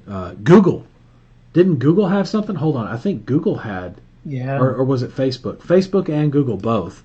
Both, yeah. Doesn't Google.com have that going on right now? Is it Google? No, not right now, but they did have it. They did, though. Yeah, I saw that, and I was like, oh, fuck yeah, that's cool. And here's the thing. Here's what's really crazy. Before Netflix even had something up, this is only a couple days ago they had something up, but a week ago, guess what I started to see trending in the trending section of Netflix? Some of the same movies that they now have in the suggested channel for Black Lives Matter movement. No shit. So people were already, here's my point, the people made it very clear to Netflix by their choices, by the movies they were watching, and what was currently trending, meaning people are watching the shit out of it, right? Yeah. To that this is important, and so Netflix is like, oh shit, it almost feels like they played, like, not Me Too, but like catch up, like, oh shit, they did listen, but it took them a while to put that out there, right? And then I look at Amazon, they've got something like that now. Google's got it, Facebook's had it. Yeah, it's been interesting to see how they're kind of, I won't say lagging or slacking, but they're definitely behind the protests, as opposed to the protests are what's moving it forward. So I look at that as, and the reason I bring that up is because I look at changes that happen in the protests. It'd be kind of important to keep an eye on that at the very least. Business mind, right? I put my business hat back on. So forget the personal stuff, but like, I watch the protests and the movements and the changes, the laws that are changed. Police departments, are they being disbanded or what? Like, whatever's happening, right? I pay attention to that. Why? Because it looks like anywhere from a few days to a few weeks, or maybe even a couple months later, the changes are going to happen on the business side. You see what I'm saying? So, like, if you're starting to see the impact, like, when did this whole thing happen with George Floyd? Was that like a couple weeks ago now? Has it already been a couple weeks? So it's only been a couple weeks, and look, but it took Netflix almost all of that 2 weeks to get their shit together for the channel thing. And I'm telling you, dude, several days ago, I saw that on the trending, and I was like, that's interesting. I wonder when they're going to create a channel. So guess what I kept my eye out for when they created the channel. And I was like, oh shit, they created one. I think it was like yesterday, day before, or something like that. Anyway, the point is, I pay attention to that kind of shit because I want to see if they're gonna adapt or make those changes. Just like with McDonald's, I don't order McDonald's every week or every day or anything, so I have no idea when they made those changes. But I can tell you, relatively speaking, that they made those changes pretty quickly. Right? They adapted pretty quickly. But it still lagged behind the virus, right? The virus still had to basically shut shit down before we would, have that kind of reaction to it, right? On the business side. So I look at that and I go, okay, it's important to be able to look at that so that maybe you won't get the weather report exactly right, but you're going to know that rain is on the way, right? Like, in other words, change needs to happen. You need to wear a raincoat, wear an umbrella on the business side. because you see rain on the screen, on the radar. You know it's coming. You don't know if it's going to be a lot of rain or a little bit of rain, but you know you're going to need a raincoat. I mean, because rain's coming. Right. So that's kind of the best way I can describe as to why to pay attention to stuff like that. It doesn't mean you have to look at all the world events, but it helps when you stay in tune with major shifts like this. And that's kind of why I brought that up, is because, yeah, I share my personal opinions too on it, but it helps you understand perspective, like of where people's heads are really at, and what that's going to mean shift wise for the business. I think that's super important. I'll give you a perfect example. Do you think that an HVAC business that supports, for example, right or wrong doesn't matter at this point. Disagree, agree doesn't matter at this point. Do you think a person, any person of any race, is more likely to do business with an HVAC company that has COVID processes in place or not? For sure. More likely, for sure. 100%. More likely. 100%, Right. right? Like, no questions asked. Do you think it's probably going to be the same way with Black Lives Matter? It's Well, possible. let me show you It's something. possible, right? Yes, let me show you something. I don't Sure. see it here. Right after the issue with George Floyd, Yeah, yeah. there's a search term. I don't see it. But one of the search terms that I got, maybe if I go back here, guess what it was? I don't know. You're going to be like, no, is that true? It is. Look, Black-owned HVAC. Okay, so do you see what I'm saying about the shifts and changes in? Okay, fuck, that's awesome. I can't believe that. I really can't. And by can't believe, I mean I just called it. Does that mean I know that I'm a psychic? Does that mean I had access to your ad account? No, none of those things, right? Right. What it means is I understand how major shifts in trends even. This isn't a trend. This is a major shift. But even trends can affect or impact not just search results or what people search for, but what people freaking care about, right? Like, and to me that's important, because as a business owner, on a personal level, it's a different story, right? I do my best to. Let me say this just so I can say it. Like, I'm a human. I have personal feelings and opinions, and whether right or wrong, agree, disagree, love or hate me, doesn't matter. Sometimes I let those be known. I do my best to make sure that if it's a personal opinion or belief or ideology, I make sure to label that as personal. And then if it's business, I make sure to label that it's business. And I don't know if you noticed, but I'm very careful about how I do that, because I want to make sure people know that, like, okay, he's talking about, Black Lives Matter, but that's his personal opinion. Here's how it actually impacts the industry that we're in and what we can do about it, how we can utilize it, and adapt and change to life, because life is changing, just like post-COVID, post-Black Lives Matter. So now life has given us, I'm so grateful for these things, because if we pull anything out of this, we understand a lot more about each other, and that we've got a long freaking way to go, right? In terms of like how we take care of ourselves, how we take care of each other. Like post COVID, how we take care of ourselves, right? And Black Lives Matter, how we take care of each other. Like that's, I mean, Treat each other. yeah, exactly, and that's what I mean by take care of. So when I look at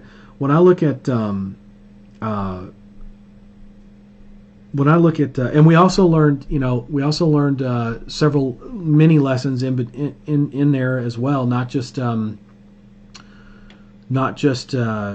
taking care of each other, but and not just the cleanliness side, but also social distancing, right? Which I think is kind of a crazy term I don't like using, because to me you're not distancing socially, you're just distancing physically. Right? Like it's physical distance, not social distance. If anything, socially, we've become much more connected, which I have a feeling, kind of put us all in this state where We were ready for some change, and then some screwed up shit like the George Floyd incident happens again. Like, that's not the Right. first time this shit's happened. It's happened many times before, and Mm-hmm. hopefully it comes to an end. But I have a feeling it may be a couple more times that people keep popping up with issues with these protests of shit going down, and it's just like, really, you're gonna push an old man down the stairs and say he fell or whatever, like, and it's on camera, and it's like, oh my god, like, all these different things going on, and it seems like, the more it happens now, though, we're aware of it, and we're making some changes on it, and hopefully faster than this. I feel like it's a little bit slower, but any kind of massive change like this is going to take time. That's the other thing, is that's why I mentioned that there's a delay in how the businesses react. It's not like they're just sitting there waiting to see what to do next.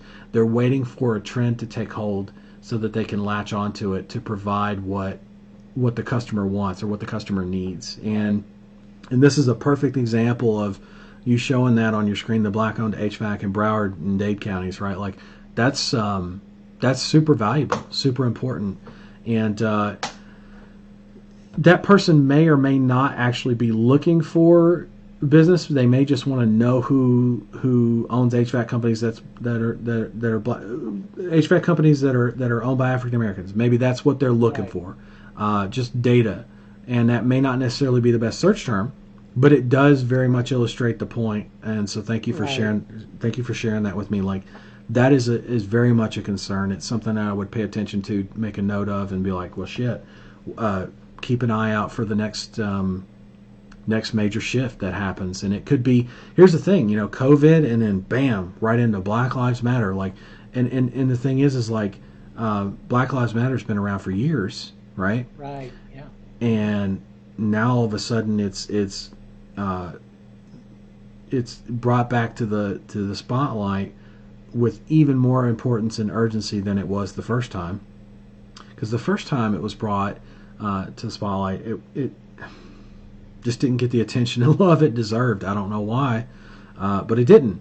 And now it's I guess maybe, with George Floyd, it was like just irrefutable evidence, and it's just like, what is going on? Mm-hmm. Like, in what scenario or world why would that need to happen, right? And so that I think us being cooped up from COVID and not social distancing but physically distancing, socially we were much more together than ever, if anything. Uh, that really made the environment like, gasoline in the air, and then George Floyd was the spark that just right, and hopefully that means change. Um, so yeah, I look at that and I go, next week there could be something else, or it could be next year for a major movement. Trying to give you another example. Economically, like a recession. 2007, 2008, and 2009. There were other things going on, but the biggest thing talked about by far was the recession, right? Right. You notice we're currently in a recession right now, but is it the biggest thing being talked about right now? No. No. It's almost like people are starting to realize that money isn't everything. Money's important, right? And make the money, right? But at the same time, like, is it, is it everything? No, it's not. And we're starting to see that as well as a trend. So I'm looking at that going, okay, what's the next thing that might pop up? And I'm not asking myself that. I'm just kind of keeping an eye out for it. Right. And that's what a good business owner will do. They'll look at that and be like, oh shit, Netflix has got the channel up now, and Amazon's got one too now, and then Facebook had something, Google had something already. So people are responding, and great. That's good on a personal level. And then on the business side, what does that mean for the business, right? And then you can your data. Here's the crazy thing: you don't need me to tell you any of this shit. You don't, because you've seen the answer in your data. If you're looking for it, your data has given you everything you need, right? And here's the other thing: is like, if people are looking for black-owned HVAC businesses in Dade and Broward counties, imagine what it's like in major metropolitan areas, right? Or in southern cities like Atlanta and Birmingham, where it's predominantly African American. I wonder who's more. Here's my point: is that it's trend based, based on not just geographics but demographics. So it's like those. Detroit would be another one. Just trying to think of all the cities. Chicago. So like all the cities that have higher populations of African Americans, I wonder if this is a much greater concern. Well, of course it is, right? So that would be something that on a business level I would use to, if I had, for example, a client that was African American that owned the business, and wanted more phone calls, it would definitely be something we'd be talking about. You know what I'm saying?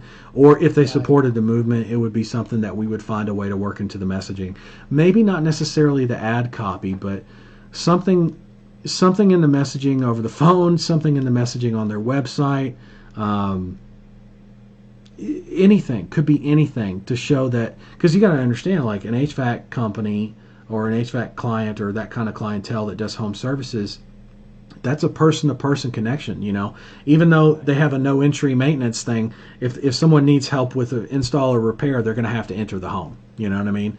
So there's going to be a person-to-person interaction there, and now more than ever, for something as important as like Black Lives Matter or post-COVID, certain behaviors need to be observed.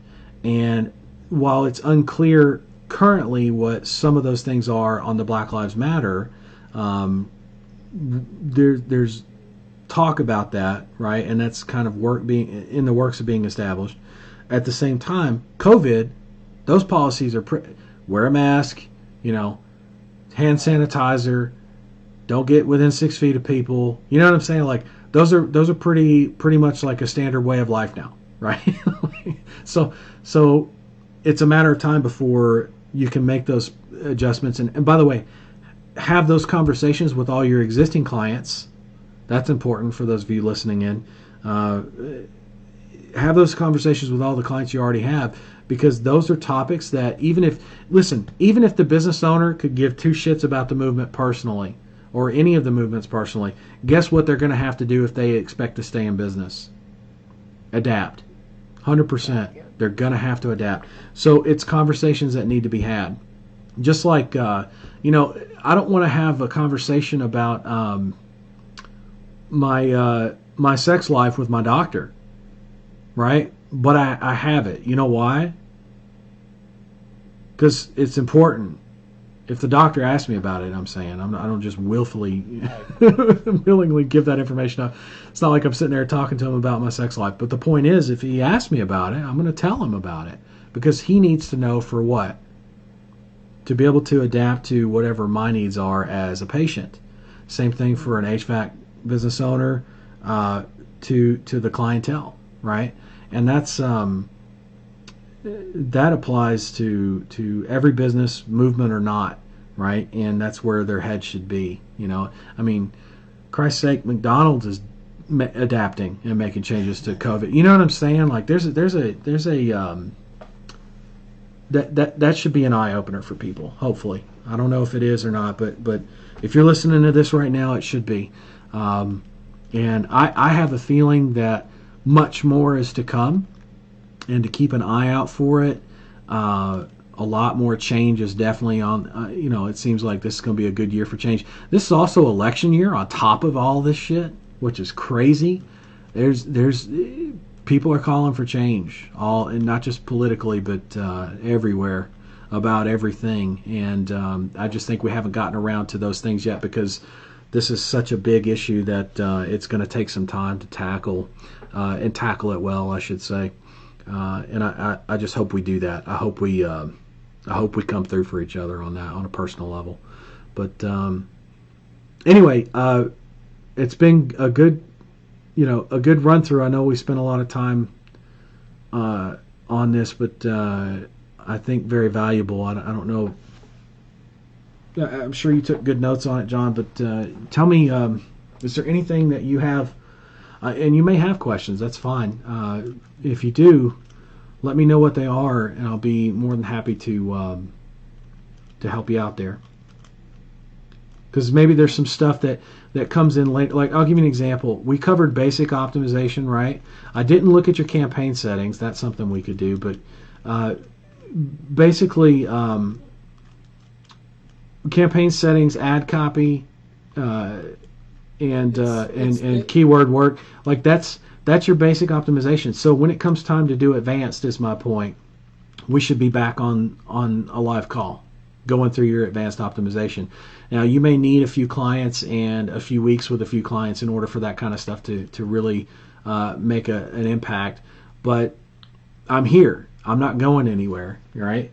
That's kind of the point. And so if you have, and my point is this, is if your questions are based on stuff that's like in the distant future, I've got answers for you now, but they're not going to make as much sense as if I could actually, work with you, show you on the screen. So is there anything that you have right now with what you're currently working on, or what I've given you in terms of direction, that you feel like, let's start with the most important questions, is my point to you right now? Here's the only one question that I can honestly ask right now. Okay. Based on what you've seen, help me analyze and looked at. Right.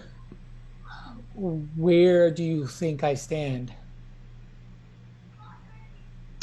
If you on the campaign side, if you take out, if you segment the keywords like I was telling you in the different ad groups, right? Right. That's something I would do. That's something I would go in and fix. You fixed the conversions while we were on the call. That was good.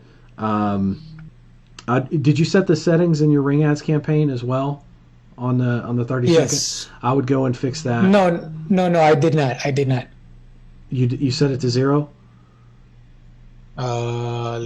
Let's double check, because I believe I did not. Okay. Yeah, it's set to 0. It's set to 0. Okay, good. So you're good there. The other thing I would do is go through and handle your negatives. And if you have competitors, if you're going to add your competitors in as negatives for now, or permanently, then I would use the Google Maps contact extractor, give that a good run, and use that data from that to add to your negative keywords, right? That is actually a great idea, because I've been doing manually, and it takes a lot of time. It's a I lot. didn't even think of doing that. It's a lot of time. It's a pain in the ass, and it can be, you can still miss some, right? Whereas Google Maps contact extractor pulls data directly from Google. There's no effing way you're messing that up. You know what I mean? Like, it's Right. Now keep in mind, you're going to have to go through that list and clean out certain things like HVAC, air conditioning. Right. And so some of those business names, here's the interesting point. Some of those business names are going to be simple one word, like Johnson, like as in Johnson and Son, right? Or Johnson and Son. So it would be Johnson and then Son. You'd leave the word "and" out. So you're going to have to sort through that list, but it's going to be a lot easier for you to hit go on a software, right? And then let it run. Right. And then sort through that list. It'd take you about an hour, and you're done. That's it. I mean, right. Let me ask you regarding the segmenting the keywords. yes, So what you are telling me is basically the fact that from mirror ads, yes, those keywords are already what you consider the core keywords, high high intent. keywords. Now, high intent, and then so leave those that way, and then whatever new keywords I'm adding, add it to a new ad group. That's correct. Okay.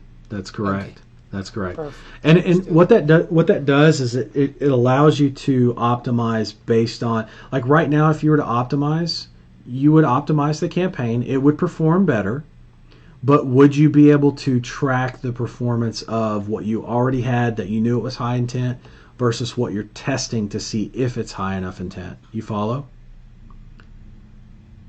Oh crap, looks like I lost you. Right at the important shit too. Oh well. That's okay. I'll wait. Wow, we've been going 4 hours. I just realized that. Sorry about that, folks. Well, it's Sunday. I'm sure you folks will be okay. Um, and there's 2x speed on playback, so it's really 2 hours. If I talk really, really fast like a chipmunk. I love that playback speed. Anyway, I'll wait for John to... Looks like his screen's frozen again. I'll wait for him to come back. Oh, comments. Let me check on that real quick. While he... Yeah. So, oh, there he is. Hey. All right. So, John, let's... because it looks like we're having some continual internet challenges here. It's fine, but let's wrap this up and make sure that we got you set on next steps and everything. Your campaign looks fine. I'll say that. I would continue working on the basic optimization points. Do that as rapidly as possible. Set up your company training site, all that kind of stuff that we talked about with the company training. Start systemizing and process. Set up your processes for the client acquisition, and then go on a client blitz would be your next next set of tasks. From the client blitz, you're going to pull a bunch of stuff. Not just the client acquisition, but the client onboarding. You're going to nail that process down, add it to your company training. The customer support, you're going to nail that down, add it to your company training, all that kind of stuff.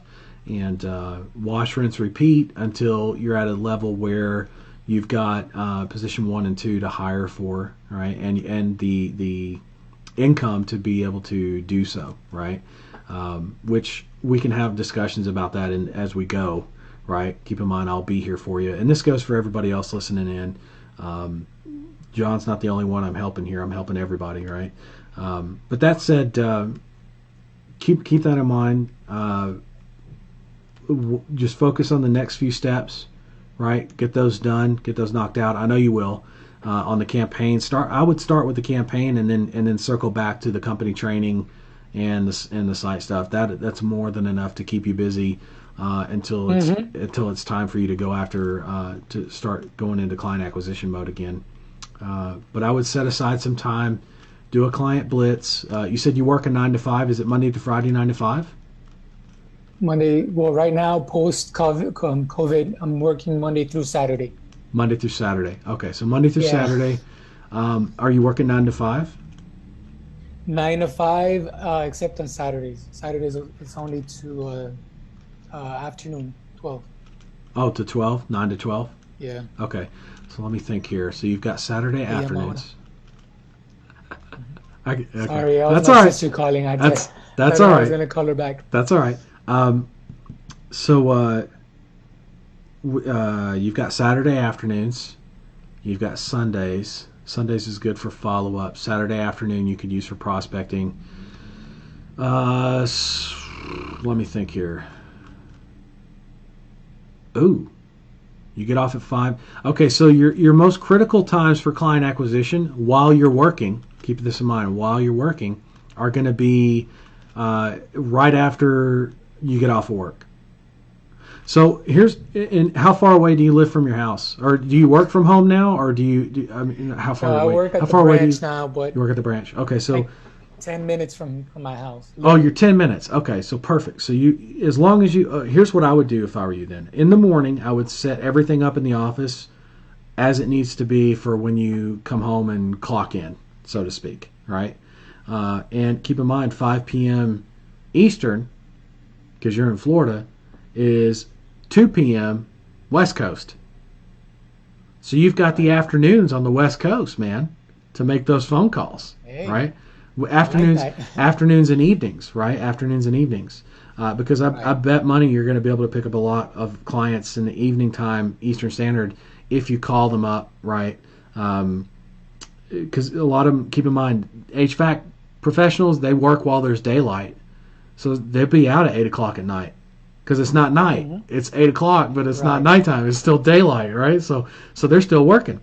So what I would do is spend, on your client acquisition days, not every day, but on your client acquisition days, I would prep in the morning, go to work, relax, enjoy my day at work, have a good day, have a good lunch, eat well, come home, have maybe a little snack prepared, and go 2 to 3 hours on the phone, right? And just do or maybe 2 hour windows. And I would do that Tuesday, Wednesday, Thursday. So Monday, I don't have to do that. Friday and Saturday, I don't have to do that. Sunday, I take off completely as like a day off. But Friday, Saturday, and Monday, maybe I do an hour, but I don't have to do it right when I get home. So in other words, I'd tell my family, right? Because you're married, you have kids, Yeah. right? And apparently your sister loves you too. So you've got family. Yeah, you've got family, right? So that's cool because you need to be able to tell them, hey, look, Dad's gotta work, and Dad's working to a little bit extra to make things so that I'll be able to stay. Mom. Exactly, to have a stay-at-home mommy, and so that you see more of Daddy, and also so that we have more money for nicer things. And Miami's an expensive city. I'm just kidding. So you get the point. Like, you lay it out to them and you tell them, I'm doing this. It's not going to be forever like this though, and it's going to get better, and it's not going to be every day. Like, you give them all the benefits of it, and then you say, so what that means is Tuesday, Wednesday, Thursday, Papa's on the phone for 2-3 hours. It's as good as Papa being in church. Like, you gotta draw your, like, not boundaries, like, what's your wife's favorite TV show? The Office. And if you interrupt her while she's watching that show, it's your ass, isn't it? Right? You know me. Exactly. Right. You know what's going on in my house. No, but that's the thing. Is like that's her thing, right? That's her. You don't mess with her while she's watching The Office, right? I'm not even joking around. Same thing. This is your version of her with The Office. You set aside. We already have that agreement. Perfect. See, look at that. Okay, so you set aside that 2 hours, and that's just on your call days. That's not every week, and it's not every day. I mean, shit, dude. It's like it's a fraction of what what your life is in exchange for complete freedom to do whatever the hell you want later on, and not way off in the distant future either. We're talking a few months of this. This by the end of the summer, you could be in a completely different scenario where it's like, who wants to stop working first, me or you? Like, because if I and that's a real question, because it's like, listen, babe, if you stop working, then I'm still working, and I'm still working this, right? Like, but if I stop working first, then what that allows me to do is get it to where we're both not working faster. And give it more time. Give it more time. Exactly. So more time means into it means more money, means more everything. Plus the kids will have at least one parent home, because I'm assuming she works, right? Yeah. Okay. So yeah, I mean, you'd have at least one parent home, right? And then it'd be two parents home. Then your kids would be bitching about the fact that mom and dad are always home. They can't ever get away. They can't ever get away. Exactly. They can't ever get away with anything. All the shit that kids normally do. Anyway, man, it's been good connecting with you and chatting with you and talking about the business. I appreciate you. I know you've been working hard too. I really wanted to share my appreciation for that. And thanks for coming on and sharing your your campaign and talking about the business and where you're at and all that stuff. I feel like we've covered a lot of good. We really got deep on some things, not just on a personal level, but like on Really on how to dig for keywords, and that's a very specific thing. And we didn't just talk about that. We talked about the campaign and the overall kind of how things work, the shifts. If I can say this, sure. One of the things that personally I appreciate that I got from this call is the fact that my mindset. I personally have to work at, because I'm not accustomed to, the way processing things the way that you do, and maybe even thinking of myself at that level. And so for me, I wanna grow as an individual along with my business, right? I think if Absolutely. I grow personally, I'm gonna be able to grow my business as well. So your business is a direct reflection of you. There's a reason why Ring Ads Mirror is called Ring Ads Mirror. I have another mentor of mine once told me, Your business is a direct reflection of you. So if you want to see change in your business, where do you start? Myself. Internally, baby. That's where the change happens, and that makes a big difference. So like if people aren't showing up on time, there's something inside that you need to evaluate where that stems from, where that root is, and change it. That's what happens. Anyway, you're a stud, man. You keep doing what you're doing. Keep building out the systems and processes. Set up your dedicated times like we talked about. Prep for your client acquisition. I know you're going to knock it out of the park. And of course, I'll be here, and we'll cover whatever we need to cover, man. Okay. Awesome. Thank you so much. You're welcome, bud. Looking forward to reviewing everything that I've worked on based on this call, and hopefully the growth that I've, There you are. on Okay. behalf of everyone that was listening, and thank you. No, you're welcome, man. My pleasure, and I guess I'll see you on the next call for sure. I'm hoping so, anyway. Because next one's on a Sunday, yeah. So you should be around. Is it? Okay. Yeah. Well, let's see, the 14th and 28th. Yeah, it'll be on a Sunday, and then next month it's on. Hold on. Monday. Maybe, I don't know. Let me see. There's my calendar. I got my Mac bar and I got 4 screens, so like when I click on shit, I don't know which screen it's gonna pop up on. I'm like, which one's it gonna be? My calendar popped up over here. It's gonna be July's gonna be on Tuesdays. So the coaching call is gonna be on a Tuesday afternoon. Let's see, 3 p.m. though your time, right? So if it goes more than 2 hours, I would probably be able then to hop on. hop on, exactly. So that's what. No, no matter what, though, at the end of the day, I'll still try and hop on, at least on my phone, for just to be there and participate and be able to listen to what's being shared. Yeah. Well, there's that, and there's always going to be the replays too, right? And there's nothing stopping you from getting the help you need, right? That's the main point. But anytime you can come on live or engage and share, you're going to get obviously much more targeted help and point you in the right direction. So, yeah. Hey, man, it's been great. It's been a hell of a call. Yeah. Time flew. Do you realize it's been 4 hours? 4 hours. Wow. No shit. 4 Wow. hours. That's crazy. I noticed that a few minutes ago. I was like, wow.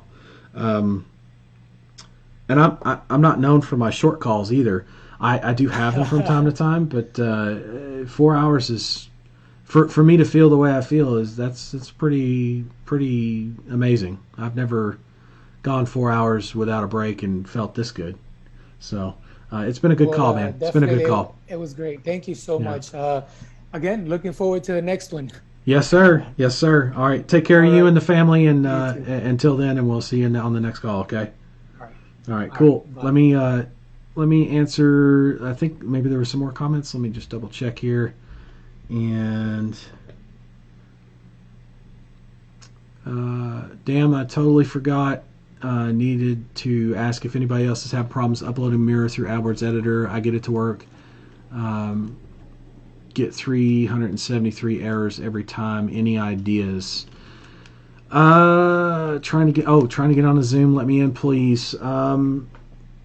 Andrew, I don't see you on the Zoom, and I might have not been paying attention to the waiting room. Apologies. While I was talking and looking everywhere, was not looking at the waiting room, so I might have missed you. But I freaking hate that waiting room thing. I might just find a way, or see if there's a way to disable the waiting room, because that's a pain in the ass. I don't like the fact this is a waiting room. I'd like people to be able to just come into the room. I think that would be kind of nice. So let me type that into the queue here. Zoom disable waiting room ? And I'll have that queued up on a Google search here. Advanced settings, toggle put attendee in waiting room or entry to green on entry to green to enable or white to disable. Okay, so shit, let me see if I can figure this out. As meeting host, tap more. Where's more at? There it is.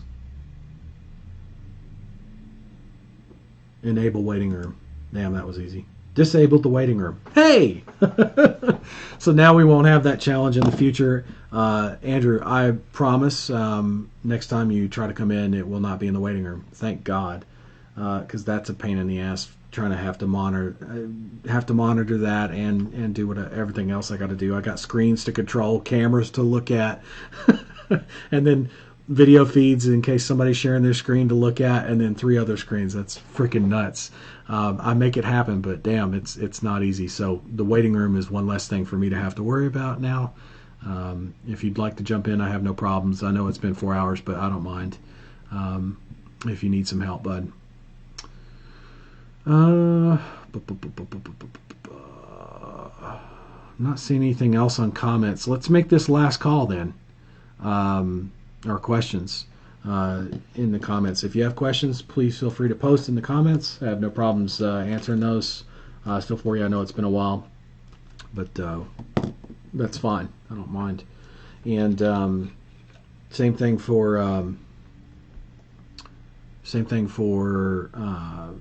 what am I trying to think of to say? Oh, Andrew, if you want to come in to the Zoom, by all means.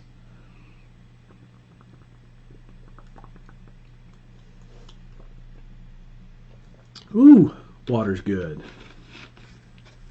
Have a little Coke Zero too.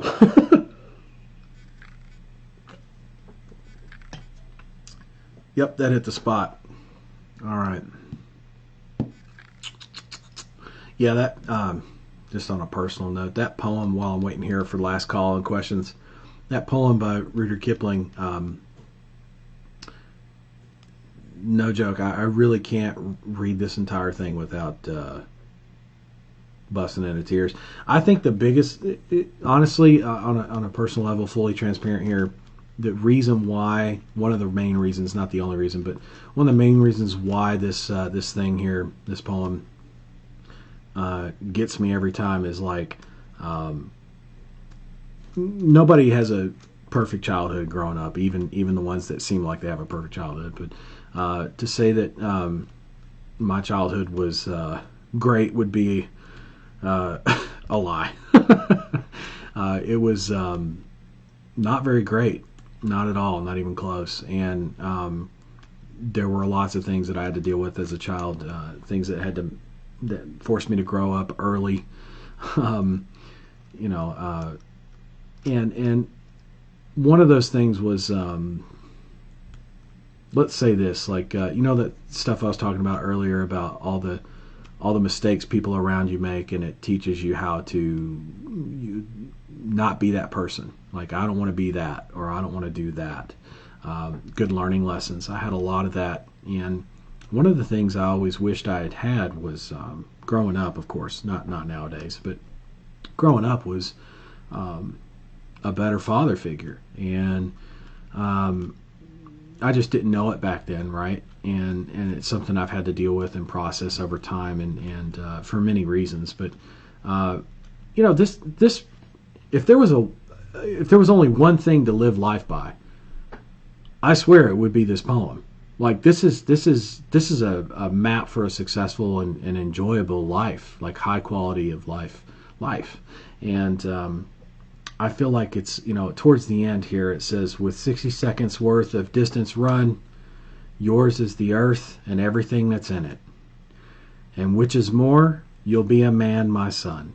Like, to me, this poem is my father. You know what I mean? Like, the father that I've always wanted, teaching me, telling me to let shit go, I mean, look, if you can keep your head about you, right? So there's my dad telling me, keep your wits, right? Especially when everybody else is losing theirs and blaming it on you. Like, that's easier said than done. Most people lose their shit when people are blaming them, right? If you can trust yourself when all men doubt you, that is probably one of the most difficult things I've had to deal with challenge-wise in my entire life. On a daily basis, I work on that. Because I'm doubted constantly by other people. And come to find out, most of them have ulterior motives when they do that. That's what's so interesting. Some people have their own agenda. Well, not some people. People have their own agenda usually, and they guilt trip you or try to make you feel like shit, even though you shouldn't be feeling like shit. You got to trust yourself. You got to learn to do that. But make allowance for their doubting too, meaning question what's really going on, right? Like maybe there's a reason they're doubting that. Maybe there's a common pattern, something you need to pay attention to, right?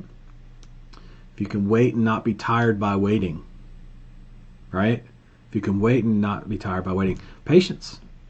Or being lied about, don't deal in lies. Meaning, if people are lying about you and you still don't deal in lies, like that's how many times you heard me talk about transparency. This, I'm telling you, this is by far. I mean, it's too long to get tattooed on your forehead or something, but man, you should be living by this, no doubt, at least in my opinion. And it's been a hell of a father figure for me, for sure. So when I read this thing, start to finish, it's hard for me not to get teary-eyed, no doubt. But I'm not trying to, like I said, I'm not trying to do that on live stream. I'm sure at some point in my life I will have some tears on a live stream. I've had it on stage. I've had it in person. You know, all that kind of experience. But I've never had. I don't think I've ever cried on live stream. Not yet. But I'm sure it's a matter of time. Anyway, last call on questions, comments. I'm not seeing anything come in. I guess it's because it's been 4.5 hours. I really hope I did not put anybody to sleep. I love you all, and thanks for spending the time with me. It's been a hell of a call, even better than what I had hoped for. And I love helping you guys and gals with your business directly. That's what these calls are for sure. I mean, don't get me wrong. I've got training topics to cover. Like I covered some learning lessons today on how it's not about, it's actually more of a mindset thing, I guess is what I covered today, about how you can feel a certain way, but your business is actually doing something totally different or better in a lot of perspective than what you think. Anyway, in addition to that, love helping you guys with your businesses one-on-one. You know that. And the next call we do is going to be on the 28th. If you have a support ticket in, be aware that I am aware of that, and I will address it as soon as possible. Make sure you guys are taken care of. Keep in mind, we're working through some things over here to get everything to a level that you have yet to experience on customer service side. So that's pretty exciting. And beyond that, even just the software itself, the training that goes with it, I mean, all across the board. So I'm very excited about that. But I love you. I appreciate you all. Take care of each other. Take care of yourself. It's really all I got until the 28th. But I'll see you guys and gals then. Thanks for tuning in as always, and I'll catch you on the next call. All right. Bye for now, guys.